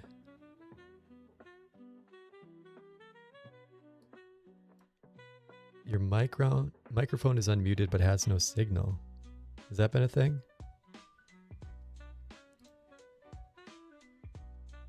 The hell does that mean? Your microphone is unmuted. Am I just not talking this whole time? Lord in heaven.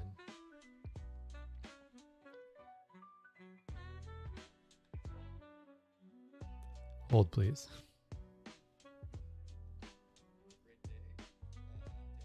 Okay, we're good. We're good. Phew. That would have been painful. I'm actually surprised it's been fairly consistent. It's like, there's only been a couple times now where I haven't actually A, used the right scene and like talked for half hour while you're not seeing anything, and B, like the mic itself and the audio levels seem to be pretty legit. Although let me check the music one more time. I don't know if I changed that back to the right level. So profile, me, live.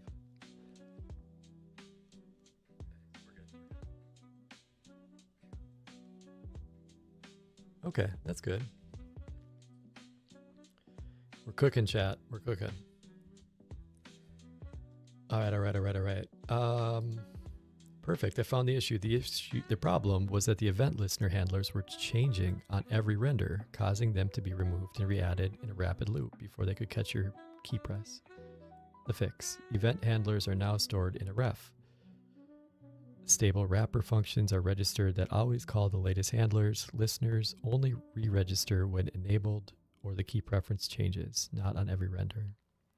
Now refresh your browser, Control-Shift-R, and try the STT button. You should see only one attached message, not a loop. And when you press the backtick key, you'll see the debug logs. The widget should respond and start recording. All right, let's check.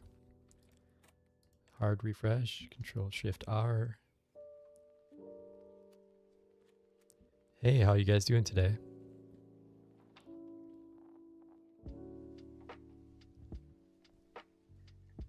Hello, how are you? Hello. Still no.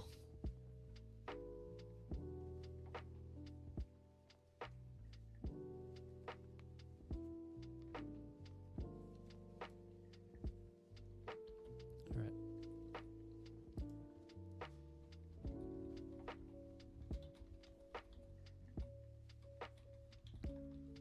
Here are the console logs.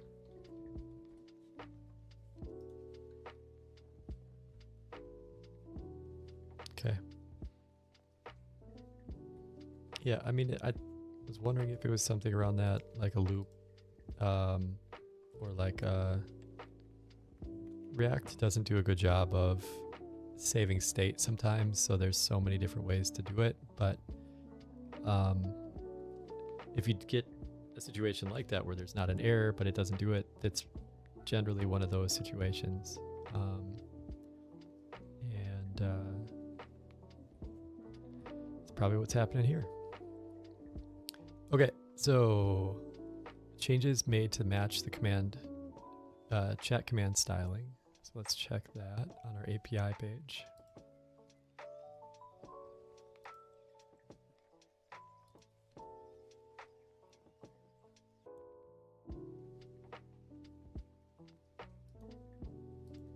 Okay, let's just do it one by one. Actually, does it apply right away? Kind of does. Okay. There's a much larger gap between the header text items and the container below. Make it aligned to the spacing.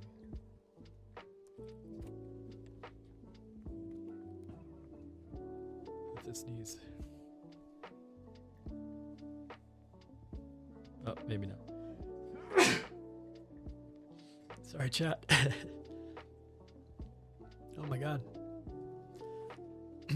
Hold, please.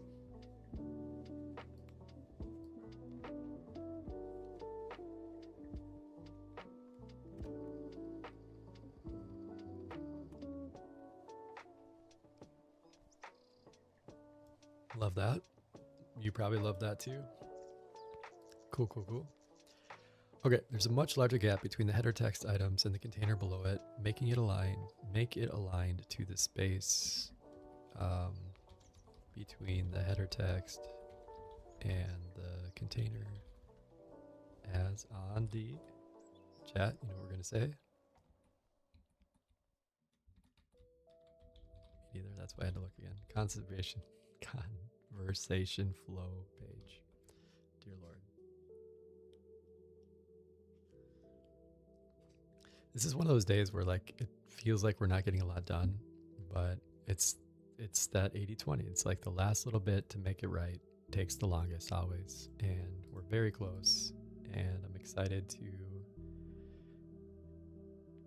get this on Vercel and to test. Oh, another thing we gotta do is create a logo or pick one of the logos. I'm still kind of vibing with the one that we looked at yesterday. Or a Monday. Sorry, one sec.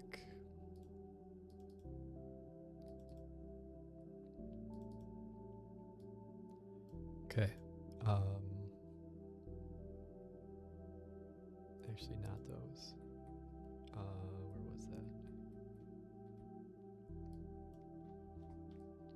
Hold, please.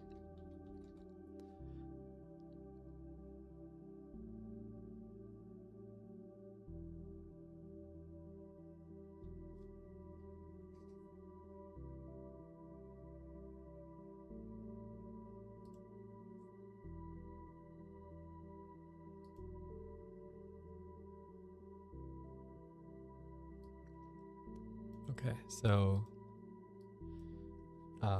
these are the options it gave. These and these, and a couple other ones.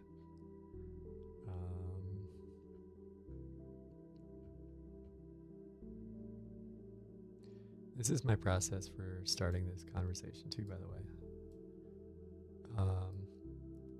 So I asked it to come up with a synopsis of like what we do, what we are. And just said, give me 20 names for the company.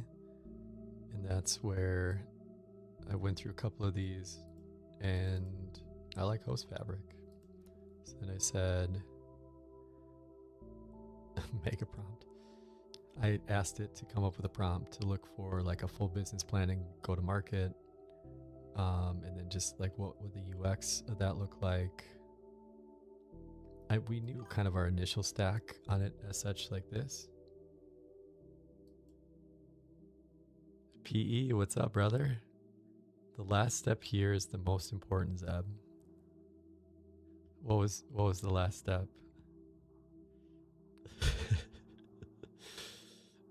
PE, by the way, if you want to jump on Discord and chat it up about all things vibe coding,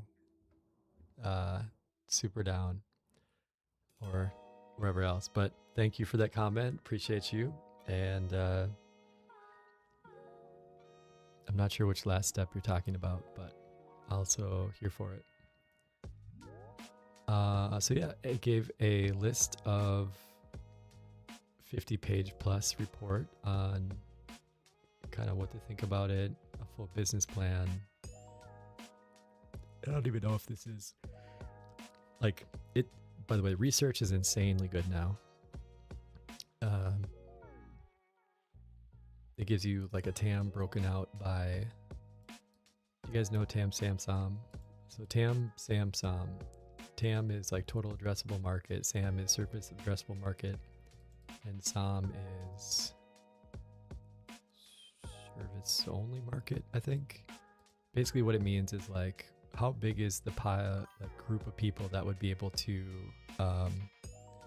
buy your product, right? TAM is like the total globe. SAM is like reasonable in your area, and then SOM is like your specific group that you could target reasonably. So like this is a good way to describe. PE step 5 probably got filtered. I'm not a Zoomer. I don't use Discord. Hell yeah. Same, brother. But I was trying to think of like what would be a good way to talk to other people on the stream. Like, and I know all the other streamers just use Discord and they just talk to each other on that. Like when they co-host other people or like play games with each other or whatnot. But that's what I'm thinking here. He said step 5 probably got filtered. Step 5 of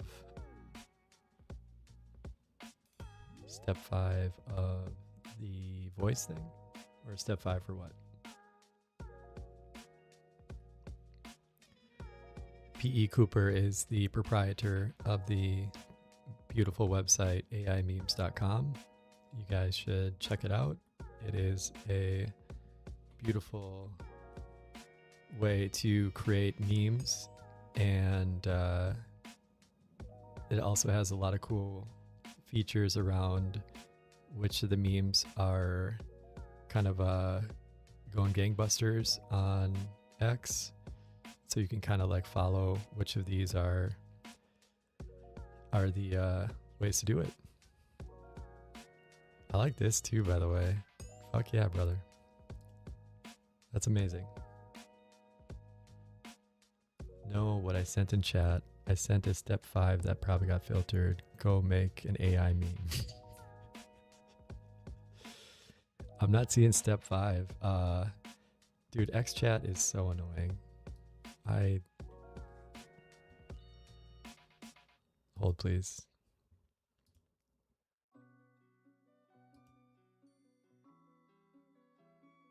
I'm looking for a message. I'm not seeing a message. Yeah, sorry, brother. I think that one might have got filtered out. Let me see if I can see messages over here.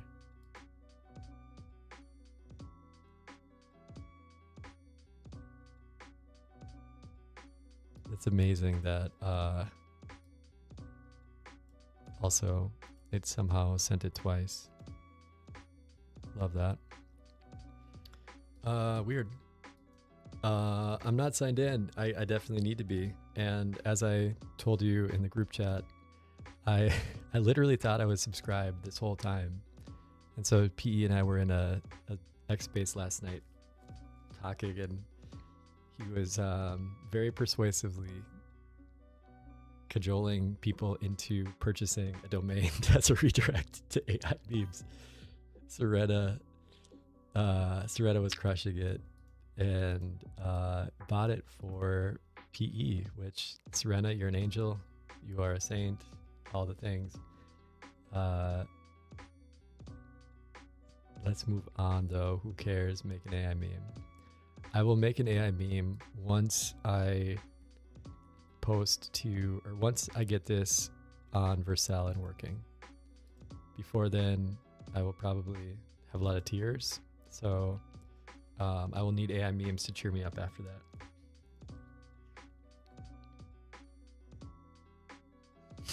I don't see that message. What message are you not seeing? I don't know. Asynchronous chat. And what's crazy about this, by the way, like these are a lot of times like 20 seconds after I say it out loud here, even like longer sometimes. So there's a couple different versions of this that you can do when you stream. One of them was like ultra low latency mode or some kind of latency checking. So you can do that with one of these. I don't remember which one, but basically I'm going to work on that for next time to see if we can't get the latency for this to be a lot quicker, because 20 seconds is ridiculous. So yeah, man, thanks for joining. Appreciate you. And I will definitely be making some memes on aimemes.com. When I have my pro account, which I will create today, which I thought I had done literally months ago. So sorry, bud. And B, when this is actually hosted on Vercel. Okay, so back to this. We're trying to figure out how to get this in a way that... So first we got to pick which one. I actually liked the HF one from yesterday. It was kind of dope. No, it's none of these. This one might be close, but not quite. Now. I can't do it now. I need something to look forward to at the end of the day after I shed so many tears from this process. Probably gonna take... Actually, so that reminds me. If you're ever just like doing something else in the background, I usually do one of these, or just put one of these guys on. Please run a linter type and build check. Do not stop until all the errors. Actually, what I should do, since it's almost out of context, we're gonna Control C that, codecs, approvals, full access. And for something like this, by the way, where you can choose which model to use, switch it to medium, because it doesn't need to think for 30 minutes on like a linter error fix. So then you can say this, and well, I didn't finish it, but it'll know. So it'll be a much quicker process to do this, but still give good results. And the reason we're doing this, by the way, is because on the build, so like when all this is compiled together into Vercel, it does a pretty rigorous linting check, and it will break your build if you still have these linter errors on. So that's why we are being extra, or just like going through the process now of doing that, so we don't have to go back and forth every time on the build command to do so. So let's actually push this to GitHub as well. Sync. Okay. All right, so with these, I don't remember where I had the logo that I liked from yesterday. So let's find that quick. Projects.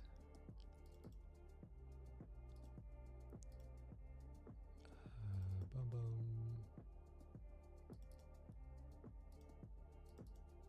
Okay, so these are the ones that I actually think are legit. or not all of these. So some of these are terrible. Like that's ass. That's meta. Also ass. It's too complicated. This one's close. But I actually like this one a lot. It just feels like irreverent a little bit, which is sick. Because look at, none of these align. These don't align.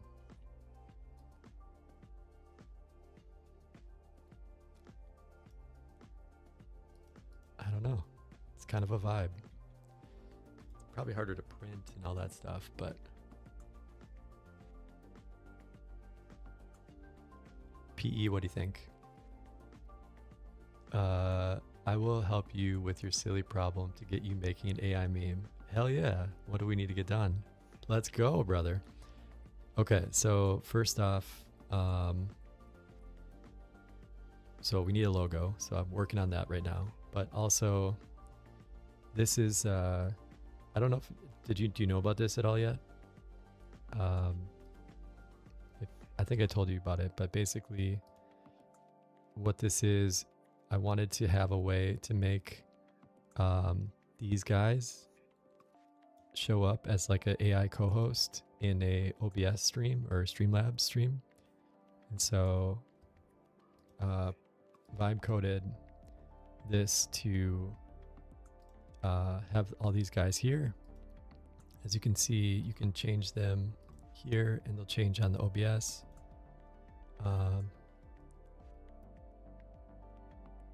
As far as the logo you like, no.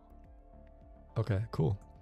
Yeah, so this is just a project been working on for about a week now, and basically what it does is allows you to have like a co-host with AI in the background. Not sure where I'm not seeing Claude or Gemini. Sorry, Grok or Gemini. Where'd you guys go? Anyway, thanks, man. So yeah, this is basically, and then prior to this breaking just now, you could say, hey, how's it going? Or something like that. And then that they would respond back. But we can do that here too. And then send it. And then on the overlay page. Hey there, things are buzzing over here. Always ready for some fun chat. Hey, I'm doing well, thanks for asking. Oh, now they're there. Ready to Okay. chat about whatever They were on just your chilling mind. for a minute. Hey, I'm doing great. Thanks for asking. How about you? Want to chat? Get help with something? And so then you can have a Hey there, it's going absolutely sesh awesome with over here. the Super homies. stoked to be hanging out with all of you today. How's everyone doing out there? What's going on with you today? What's on your mind today? Thanks, bro. Appreciate that. Yeah, it's been fun. All of this has been vibe coded. I've changed probably 20 lines of code up till now. And then now I'm trying to just get it locked in a little bit, clean up the UX of this as a backend. And the reason I did this in the first place, PE, like so that MONDAI, MONDAI, like live thing that I wanted to do. I wanted to have like an AI co-host in the app store here. Where was it? They have this thing called the intelligent streaming agent from Streamlabs, if you do their pro version. And so there was this dude, I never got the avatar working, but basically like if you press text to speech or speech to text, it would, respond back and forth. And I was having a conversation with him or it, but it was only like about streaming shit. And I wanted to have like a conversation with about things broader than that. I'm like, if this is a pain in the ass for me, oh shit, sorry, one sec. I forgot that if I'm on that. So what I was showing you was this, in the app store, Streamlabs has this thing, which actually works pretty well. For what it does, I never got the UI working, but it's just like a dude in the corner, right? Responding to you like when shit happens on the screen, but it would only like kind of go back and forth between streaming things.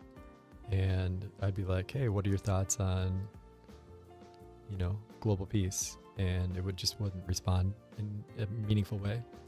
So then, been working on this as a way to like kind of vibe with it. Hell yeah, man. So yeah, and I thought might as well turn it into kind of a side hustle thing to see if other people want to use it, because it's a painful process to do. I'm learning. So we'll see. Yeah. Anyway, that's where it's at. I'm working right now on getting the text to speech on this end working, or speech to text rather. So I had an issue with this test. Is this working? Usually it will speech to text and then send it to that overlay page, which is this one, where they're all here, and then they get their bubbles or whatever underneath it. But for some reason I'm not getting any errors. Oh, maybe I am.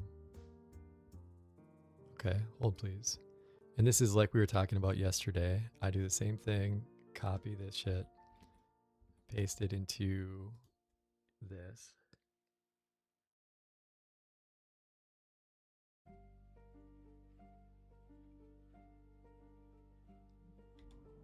And then pray that that works.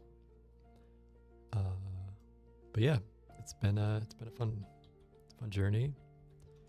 And I figure if I got to be testing it anyway, like on a stream,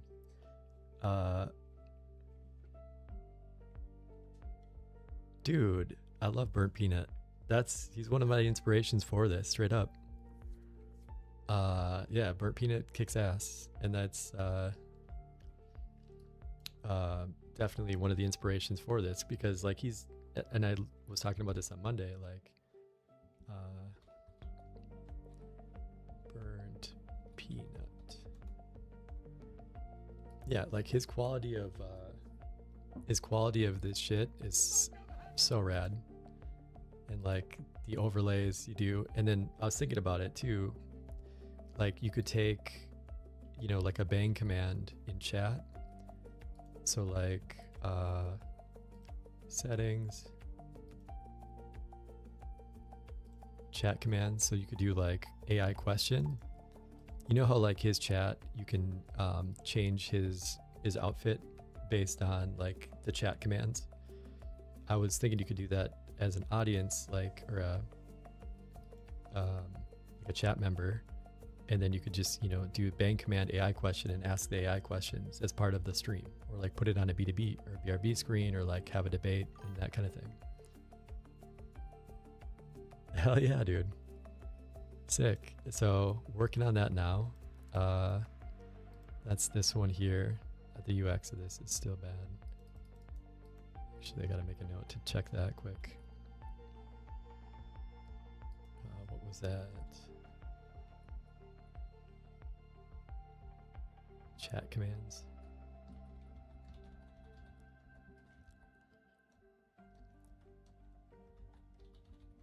Background transparent. Yeah, man. So, by the way, if you pay for that, but not for AI guest hosts. Okay, might pay for AI guest hosts if it's really cool, but I want to see you as one of them same characters conversing among them like The View. Hell yeah, dude. Dude, that would be sick. Exactly. The Burnt Peanut on The View with the others, dude. Can you imagine? I gotta figure out a way to get a hold of him. I think I have a friend of a friend who works with the same what do you call it, like PR agency. I think he's sponsored by, or not sponsored, but like whatever, his manager is I have a friend who's also on that, so I'm gonna see if I can back channel through that. But dude, that would be sick for real. And it's not that hard to do. Like, imagine, so let's see if we can do that right now, actually. No, because my fucking speech to text is broken. So hold please. And then we get a context low. Love that. Okay.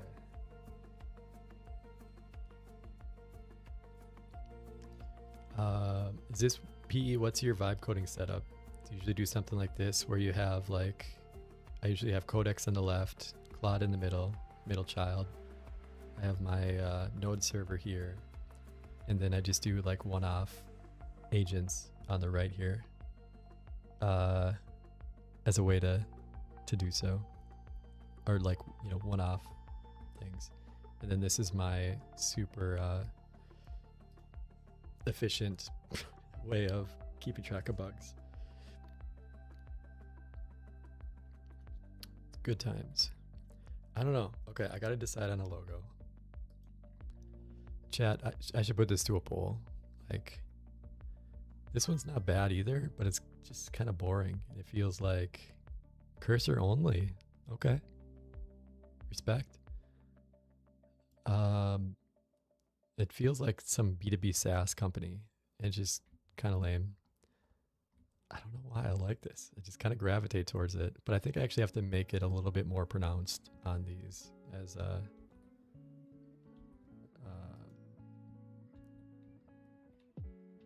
so let's do some of that now.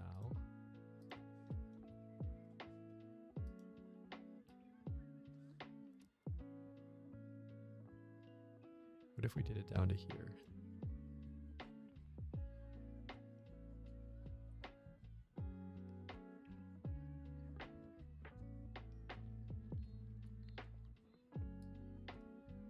Okay.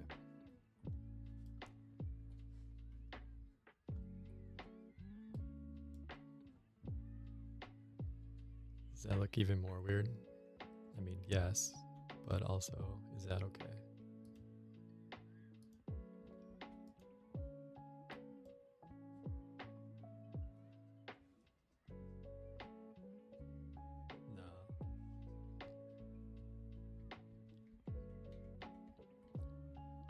Okay, so let's see it with the white background.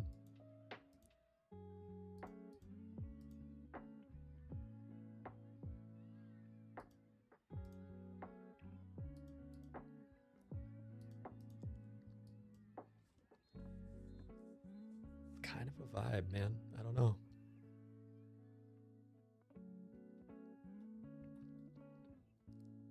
We'll see. We'll see. Cursor only, always got to be looking at that code. You feel me? I feel you. If by looking at the code you mean typing in English and then pressing yes, I agree, that looks good, that is the best way to code. Also, I'm a little bit worried that we're only seeing 2 homies on here now. Not sure what happened with that, but we'll get that squared away. Okay, so let's keep going. Okay, so logo first. Let's pick a logo.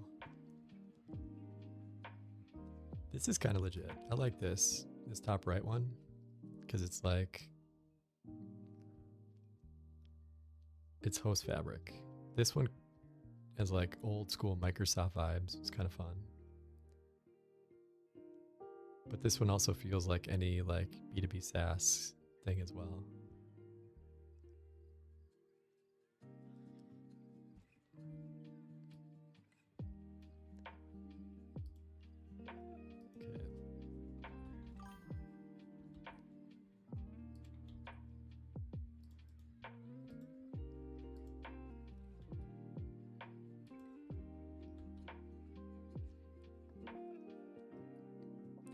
Okay, so there's a bunch of them that are similar.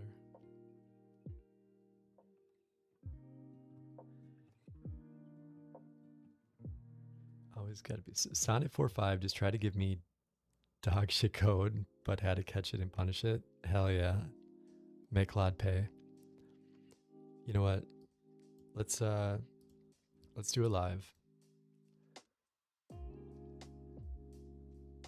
after this is done being broken. We'll do it live.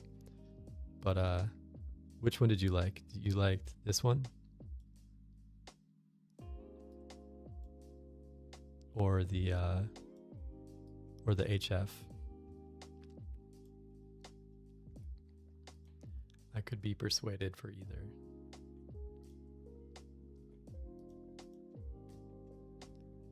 Damn it. New. Paste. It's kind of a vibe. I don't know about the purple and green. I mean, we're trying to be cohesive around that, but it's tricky.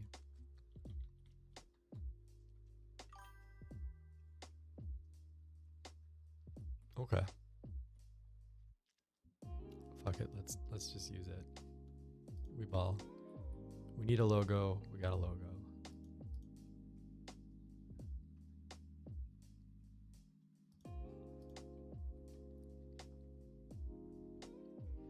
Okay. So yeah, this is the oh, by the way, the name is HostFabric for the reasons I showed you through Google earlier. Super gay name, but it works, so that's what we're doing with it.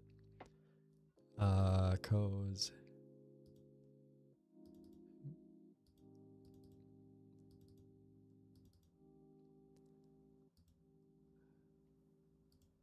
Okay, cool. So now let's go back to ChatGPT. Did we have it open? Yes.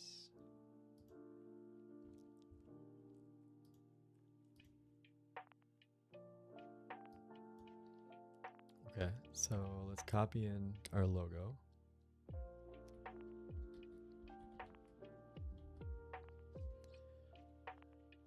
Please turn this into a vector and a high resolution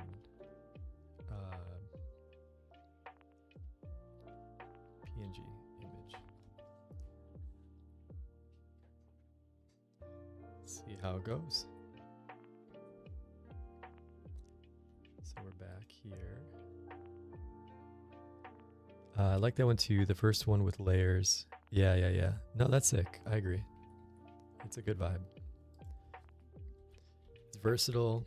I think it would look well or look good, like big and small too, which is something that's cool. Like you can tell what it is at a small size, medium size, large. Yeah, that's a vibe. I like it. Okay, next up, Claude. Continue. Gotta bounce. All right, brother. Appreciate you. Thanks for stopping by. And yeah, we'll get my AImemes.com account set up tonight. So appreciate you. Talk later. Okay, so we want to continue the work on the, what was it? Text to speech. So we're going to refresh. And then I'm going to push the text to speech button. This is a test to hear how this sounds.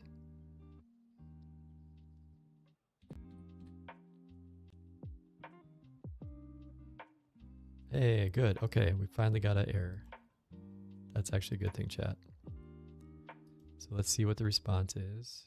Or the payload was nothing, and we still got a response. Oh shit, that's probably what it is. So when we took out all the room information, remember how we took that out from the settings page because we wanted to make it easy on people? We probably still have some flavor of that's literally what it is. Okay, cool. Let's copy this, copy a couple of these. On the debugging why the speech to text is broken, I believe the issue is because we recently removed session room information or from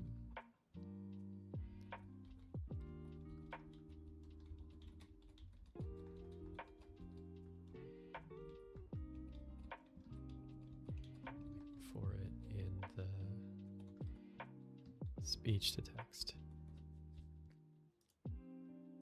Let's paste in those error logs, message logs, and do that. Also, wanted to check one thing quick here.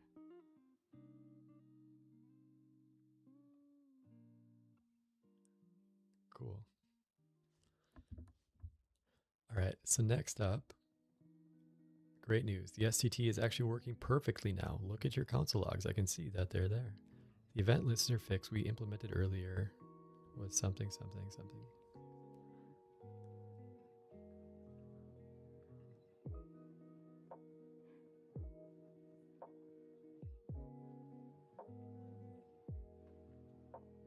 The actual issue is in a different endpoint failing. Which one was it? Debate status is returning 500. Interesting. Especially interesting since this isn't actually a debate. Like we're just speech to texting that. So that is weird. Okay, let's get this going. Refresh.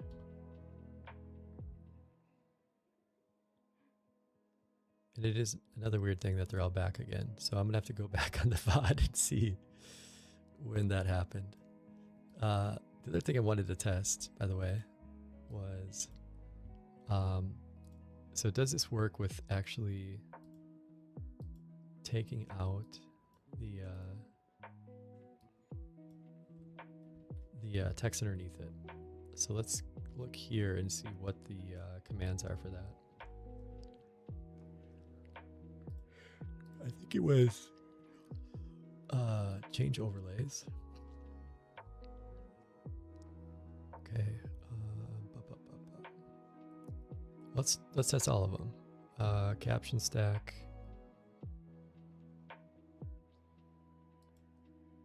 Okay, captions equals 0. So let's check that. Add it to the URL of this. I don't think it matters the order, but was it at the end? It was. Okay, so we're going to copy this. Boom. And then we should see, hell yeah, chat. Let's go. So now we don't see the chat under them. Thanks, brother. Thoughts and prayers as you as well. Appreciate you. Okay, so that's real good. Now let's test one with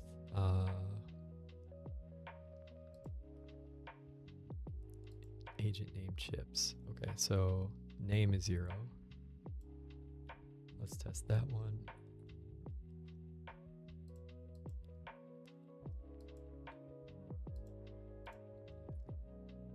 Where's that one? Okay. And so one thing I do want to test is we'll put it at the end just because I don't think it matters. Again, yeah, cool. And look, it took out the names, chat. Let's go. Chat, we're cooking. Close. Okay, now what was the last one?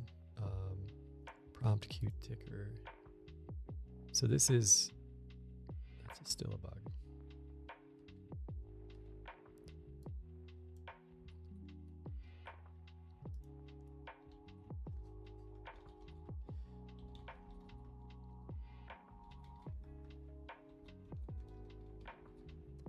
Pop up above the.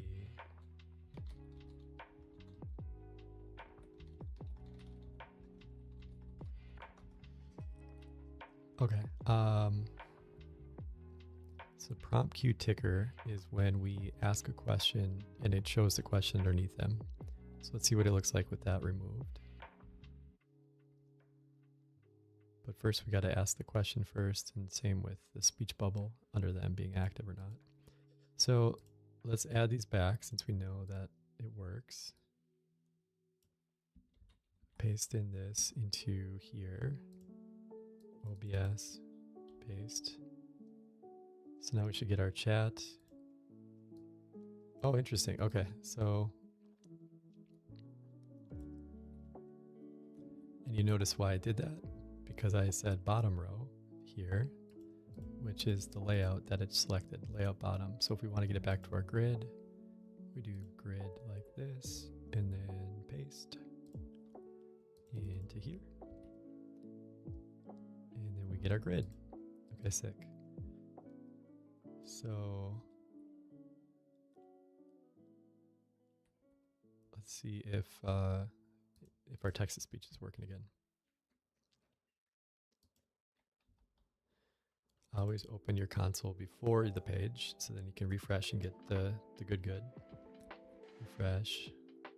I'm gonna wait a sec, see if stuff loads. Okay. Hello, can you hear me? Test, test. Test, test.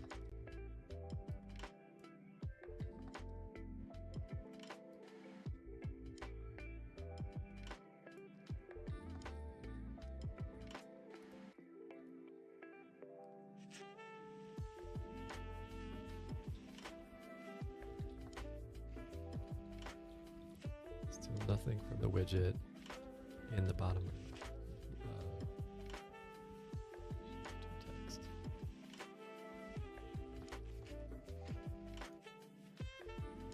Okay, copy or paste our logs in here.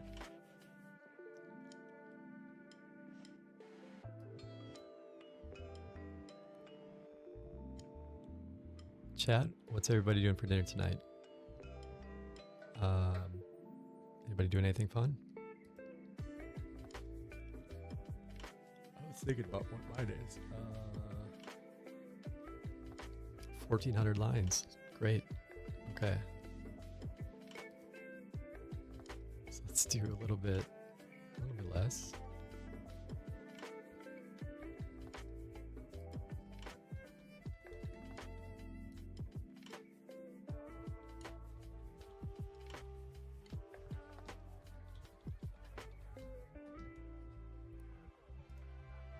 Weird that we're still not getting any errors. Like, that's the part that I don't understand. Usually with something like this, you get, legit errors. But these are all just debug or warnings per se.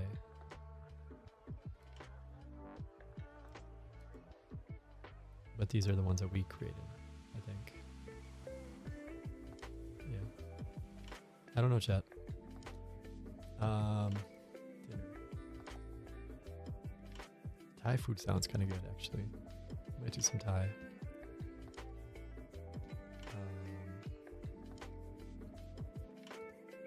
Actually, Thai food does sound good. Haven't had that in a minute. I've had pho a lot lately. So more Vietnam than, I don't know if Thailand has pho too, but Thai is definitely one of my favorites. And I haven't had it in a minute, so that's what I'm going with. What about you guys? Anything jumping out at you? My go-to generally is pad ki mao, which is like the wide rice noodles. Super delicious. I had a Penang curry the other day that was super good. Super spicy, but hella good. Pad Thai, good Pad Thai is really good. Mediocre Pad Thai is annoying. Okay, I've added debug logging to track the state changes in the voice input component. Also, I love tea, and they have an amazing tea, like Thai tea. Hello, test, test. Testing. Same shit.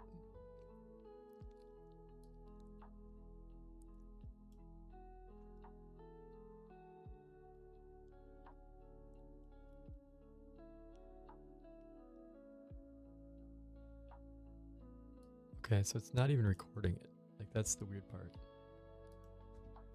Let's copy this here.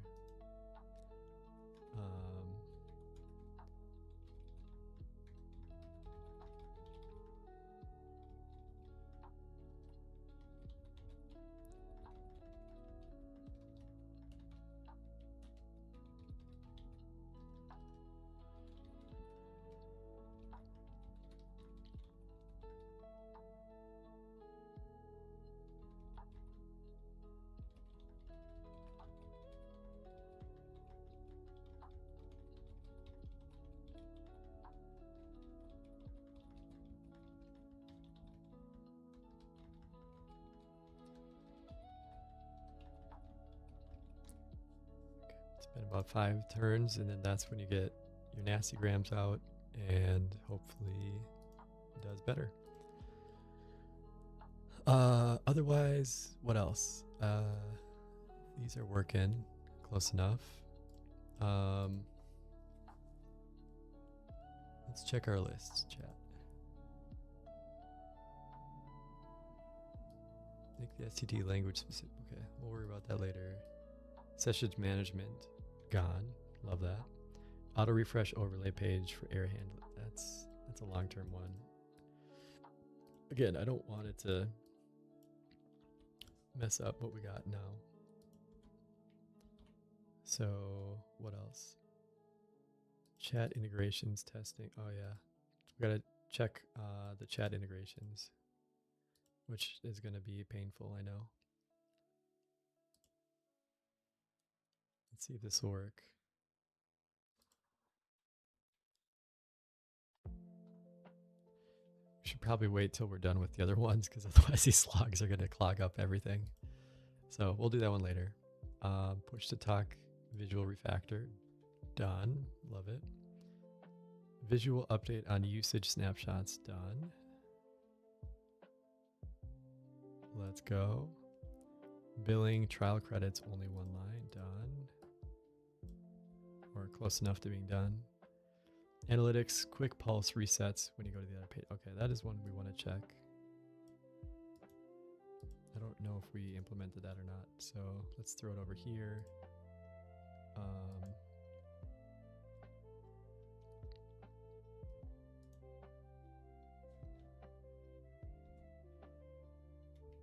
Let's put codex on that.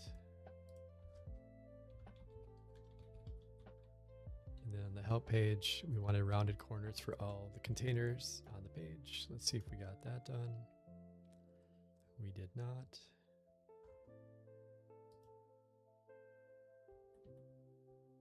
Okay, new agent. Sorry, Grok. We're gonna go Sonnet. All the containers on the help page have rounded.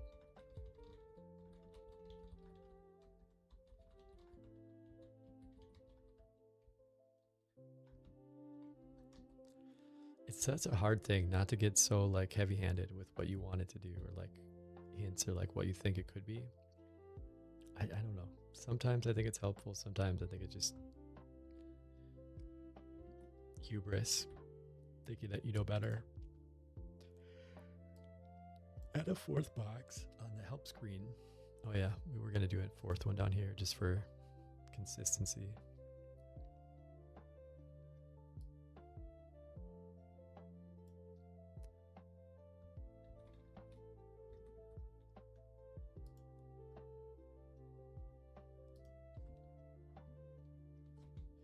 We want a 4th box for consistency on the help page to accommodate, or to like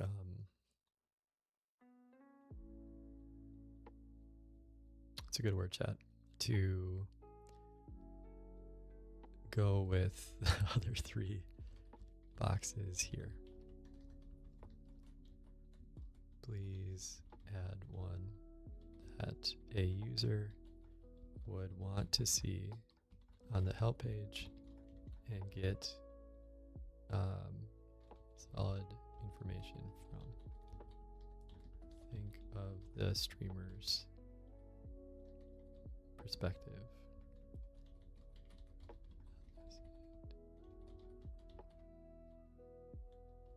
Useful information. All right. Change container corners. Let's see if it did it. Nar. Super bright too. Love that.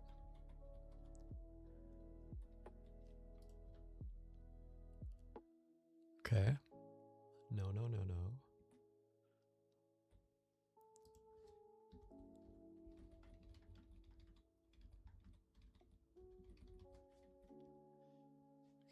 So let's just tell it like which ones we're talking about, right?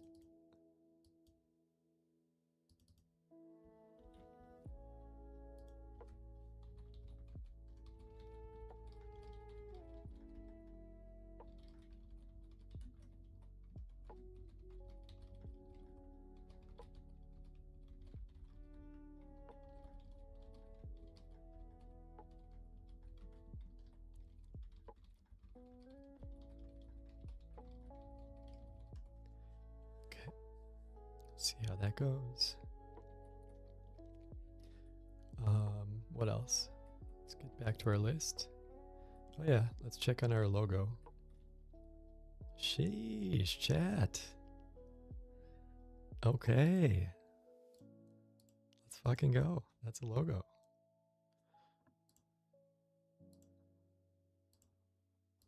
I vibe with it. I kind of like that darker purple too, better.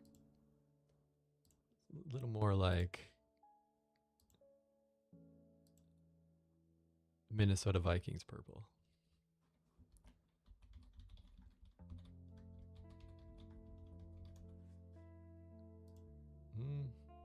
Is it?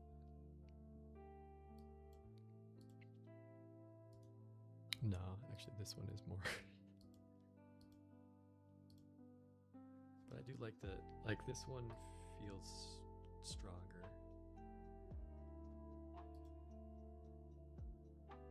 Does it? I mean, this one definitely goes better with the green. Chat, what do you think? Throw out your comments. Option A or option B?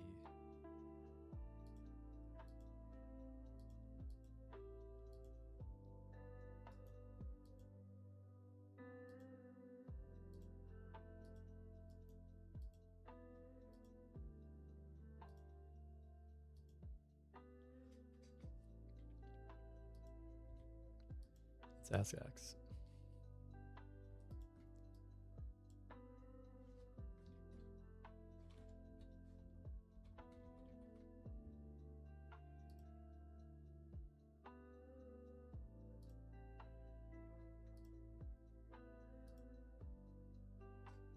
I don't know. I can't tell. We shall see. Okay, but cool. We got a logo. I love that. It's not vector. It's still JPEG or PNGs. Make.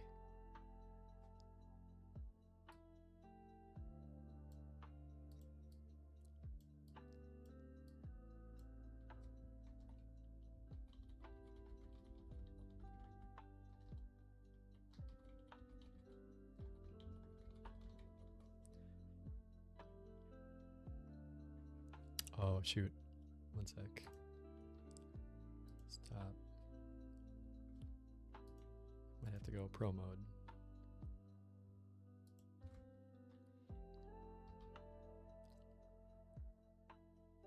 What the hell? Do you guys see this? That says ChatGPT 5.1. Was there a 5.1 release today? What? Oh my god. Chat. We're learning live. Okay. Wow. Oh, thank God. Okay. There's a 5.1 instant, which is great because I was going to have to go back to 4.0 because 5 was taking so long. That's huge. That's huge, chat. GPT-5.1 thinking. Our advanced reasoning model, now easier to understand and faster on simple tasks, more persistent on complex ones. We heard clearly from users that great AI should not only be smart, but also enjoyable to talk to. GPT 5.1 improves meaningfully on both intelligence and communication style. Chat, let's go. We're also making it easier for you to shape GPT's tone.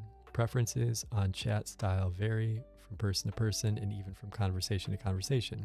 So we're introducing more intuitive and effective control so ChatGPT can better match the tone you want in responses. 5.1 Instant, ChatGPT's most used model, is now warmer by default and more conversational. Based on early testing, it often surprises people with its playfulness while remaining clear and useful. I'm feeling stressed out. It could use some relaxation tips. Here are a few simple, effective ways to ease stress. You can mix and match depending on how you are feeling and how much time you have. Beep boop. I got you, Ron. That's totally normal, especially with everything you got going on lately. Here's a few ways you can decompress depending on what kind of stress you're feeling. I mean, that alone. Damn. Oops, sorry. Just hit the mic. Yeah, ChatGPT 5.1. This is actually serendipitous timing because, sheesh.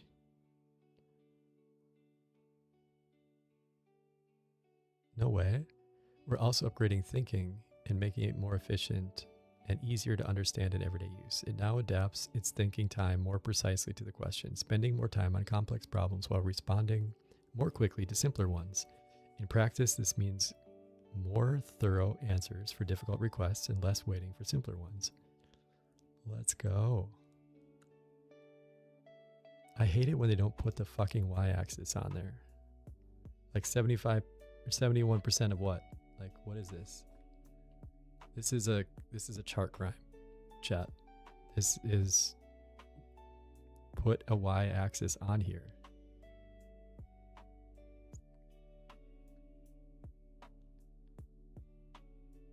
Okay, maybe it doesn't need it for this one, but still.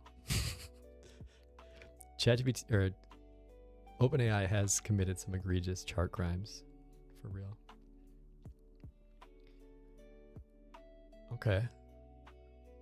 What else? Ugh, I spilled coffee all over myself before my meeting. Do you think everyone thought I was an idiot? Yes. Hey, no they didn't. You're rattled, and your brain is doing that thing where you catastrophizes a tiny mishap into a character flaw.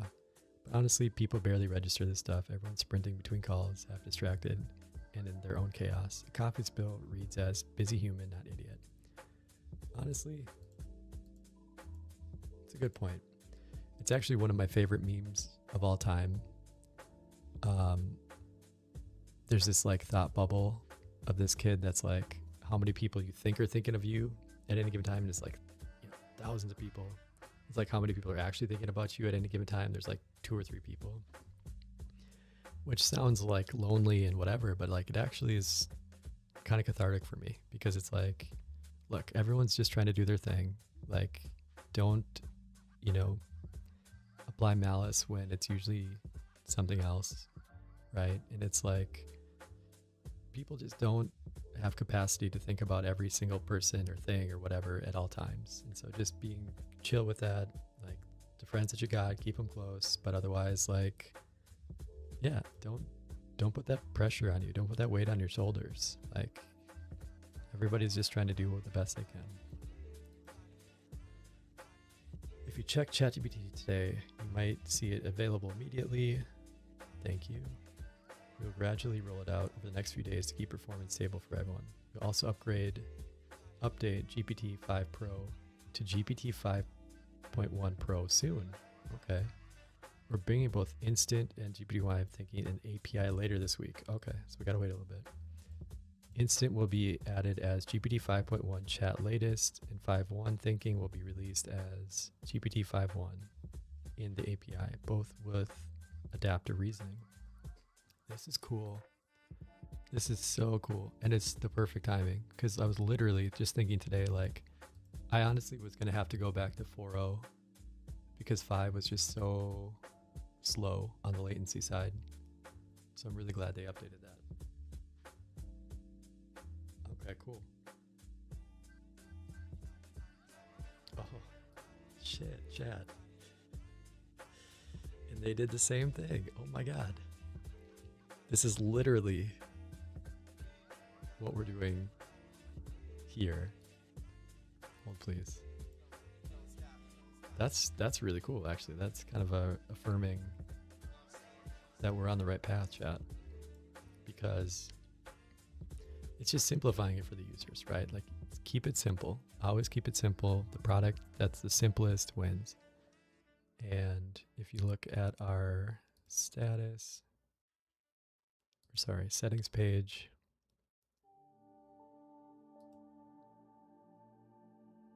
I'm good. This isn't simple, but this is simpler. Like just what temperament do you want? Do you want contemplative, passionate, AO, harmonious, or intense? Like just, you can let it ride, you know? And so, I don't know. I think this could be cool.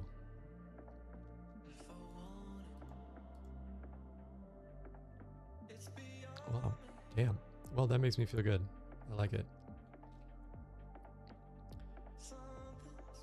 Wow. I did not expect that to come out today.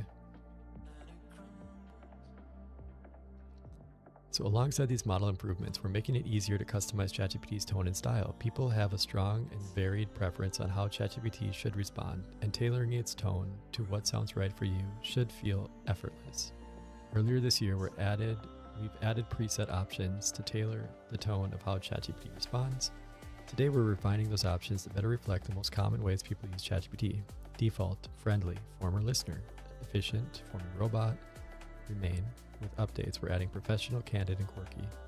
These options are designed to align with what we've learned about how people naturally steer the model, making it quick and intuitive to choose a personality that feels uniquely right. Very cool. Okay.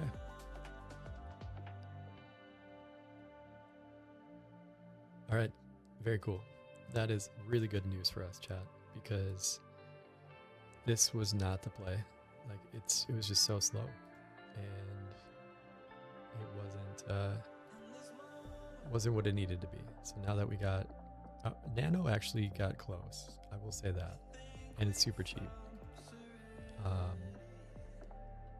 So we could use this as a fallback, but I'm excited to test 5.1 now. Let's go, chat. Sorry. Yeah, I hope you guys are having a great night. Shit, we've been streaming for 5 hours, chat. Damn, where does the time go? Feels like we haven't got a lot done, but I know it's the polishing stuff that takes the longest, so we're very, very close to something really cool here, chat. So let's keep pushing. Fuck, I gotta do that again.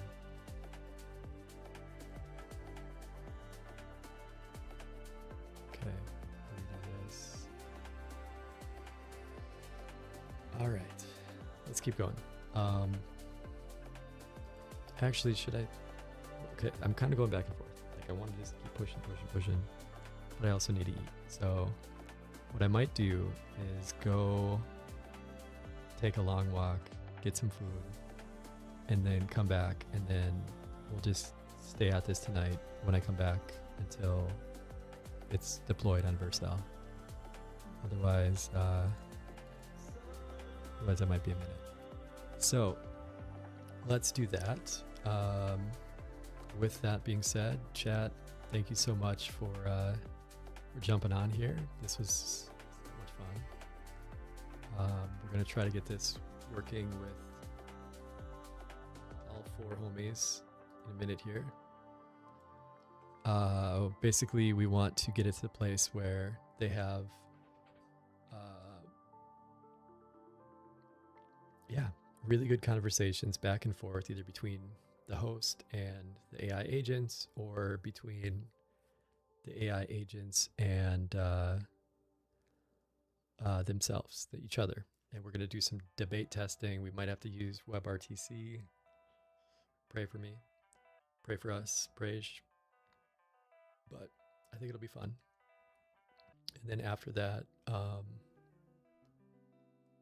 yeah, deploying to Vercel. It's going to be an adventure. It was actually working before. So like earlier last week, we did have a working version of it. But now there's a lot of more new functionality. So I got to make sure to copy over all the environment variables. We have a URL now, so we got to play with that too. We got to make sure there's no hard-coded variables in there, like pointing at only localhost or those. So try to make sure everything is relative on that. And then Supabase, we got to get hardened a little bit. I did some row-level security stuff yesterday, and I think I have it working as expected, but there's always some new fun bugs that you find with that. So we'll do a security pass. I want to make sure like all our inputs are sanitized, you know, no little Bobby tables running around. Also want to make sure the keys are encrypted in the proper way. We're using Salt. We're using a pretty good format for it today, but I just want to make sure that you know, we're up to snuff, at least the initial pass. And then yeah, end-to-end test. We got to test Stripe. We got to test the chat integrations. And actually, I was thinking about it. Like maybe we should just push it live to test it from there, as a way to, in case there's any like cores issues or something that we could run into with that. So we shall see, chat. But yeah, let's send it out with the homies. So I'm gonna do a question for them here and see if they respond accordingly. So Claude, Grok. Okay, they're all back. They're all using the default parameters, which is weird. Actually, hold please. Okay, now does it go back to this one? It doesn't. Okay, so add that to the list. We gotta update.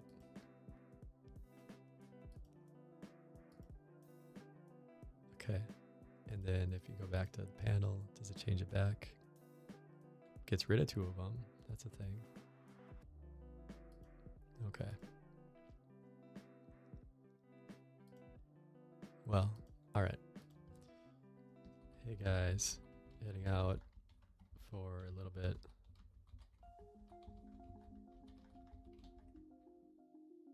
Night until we're back.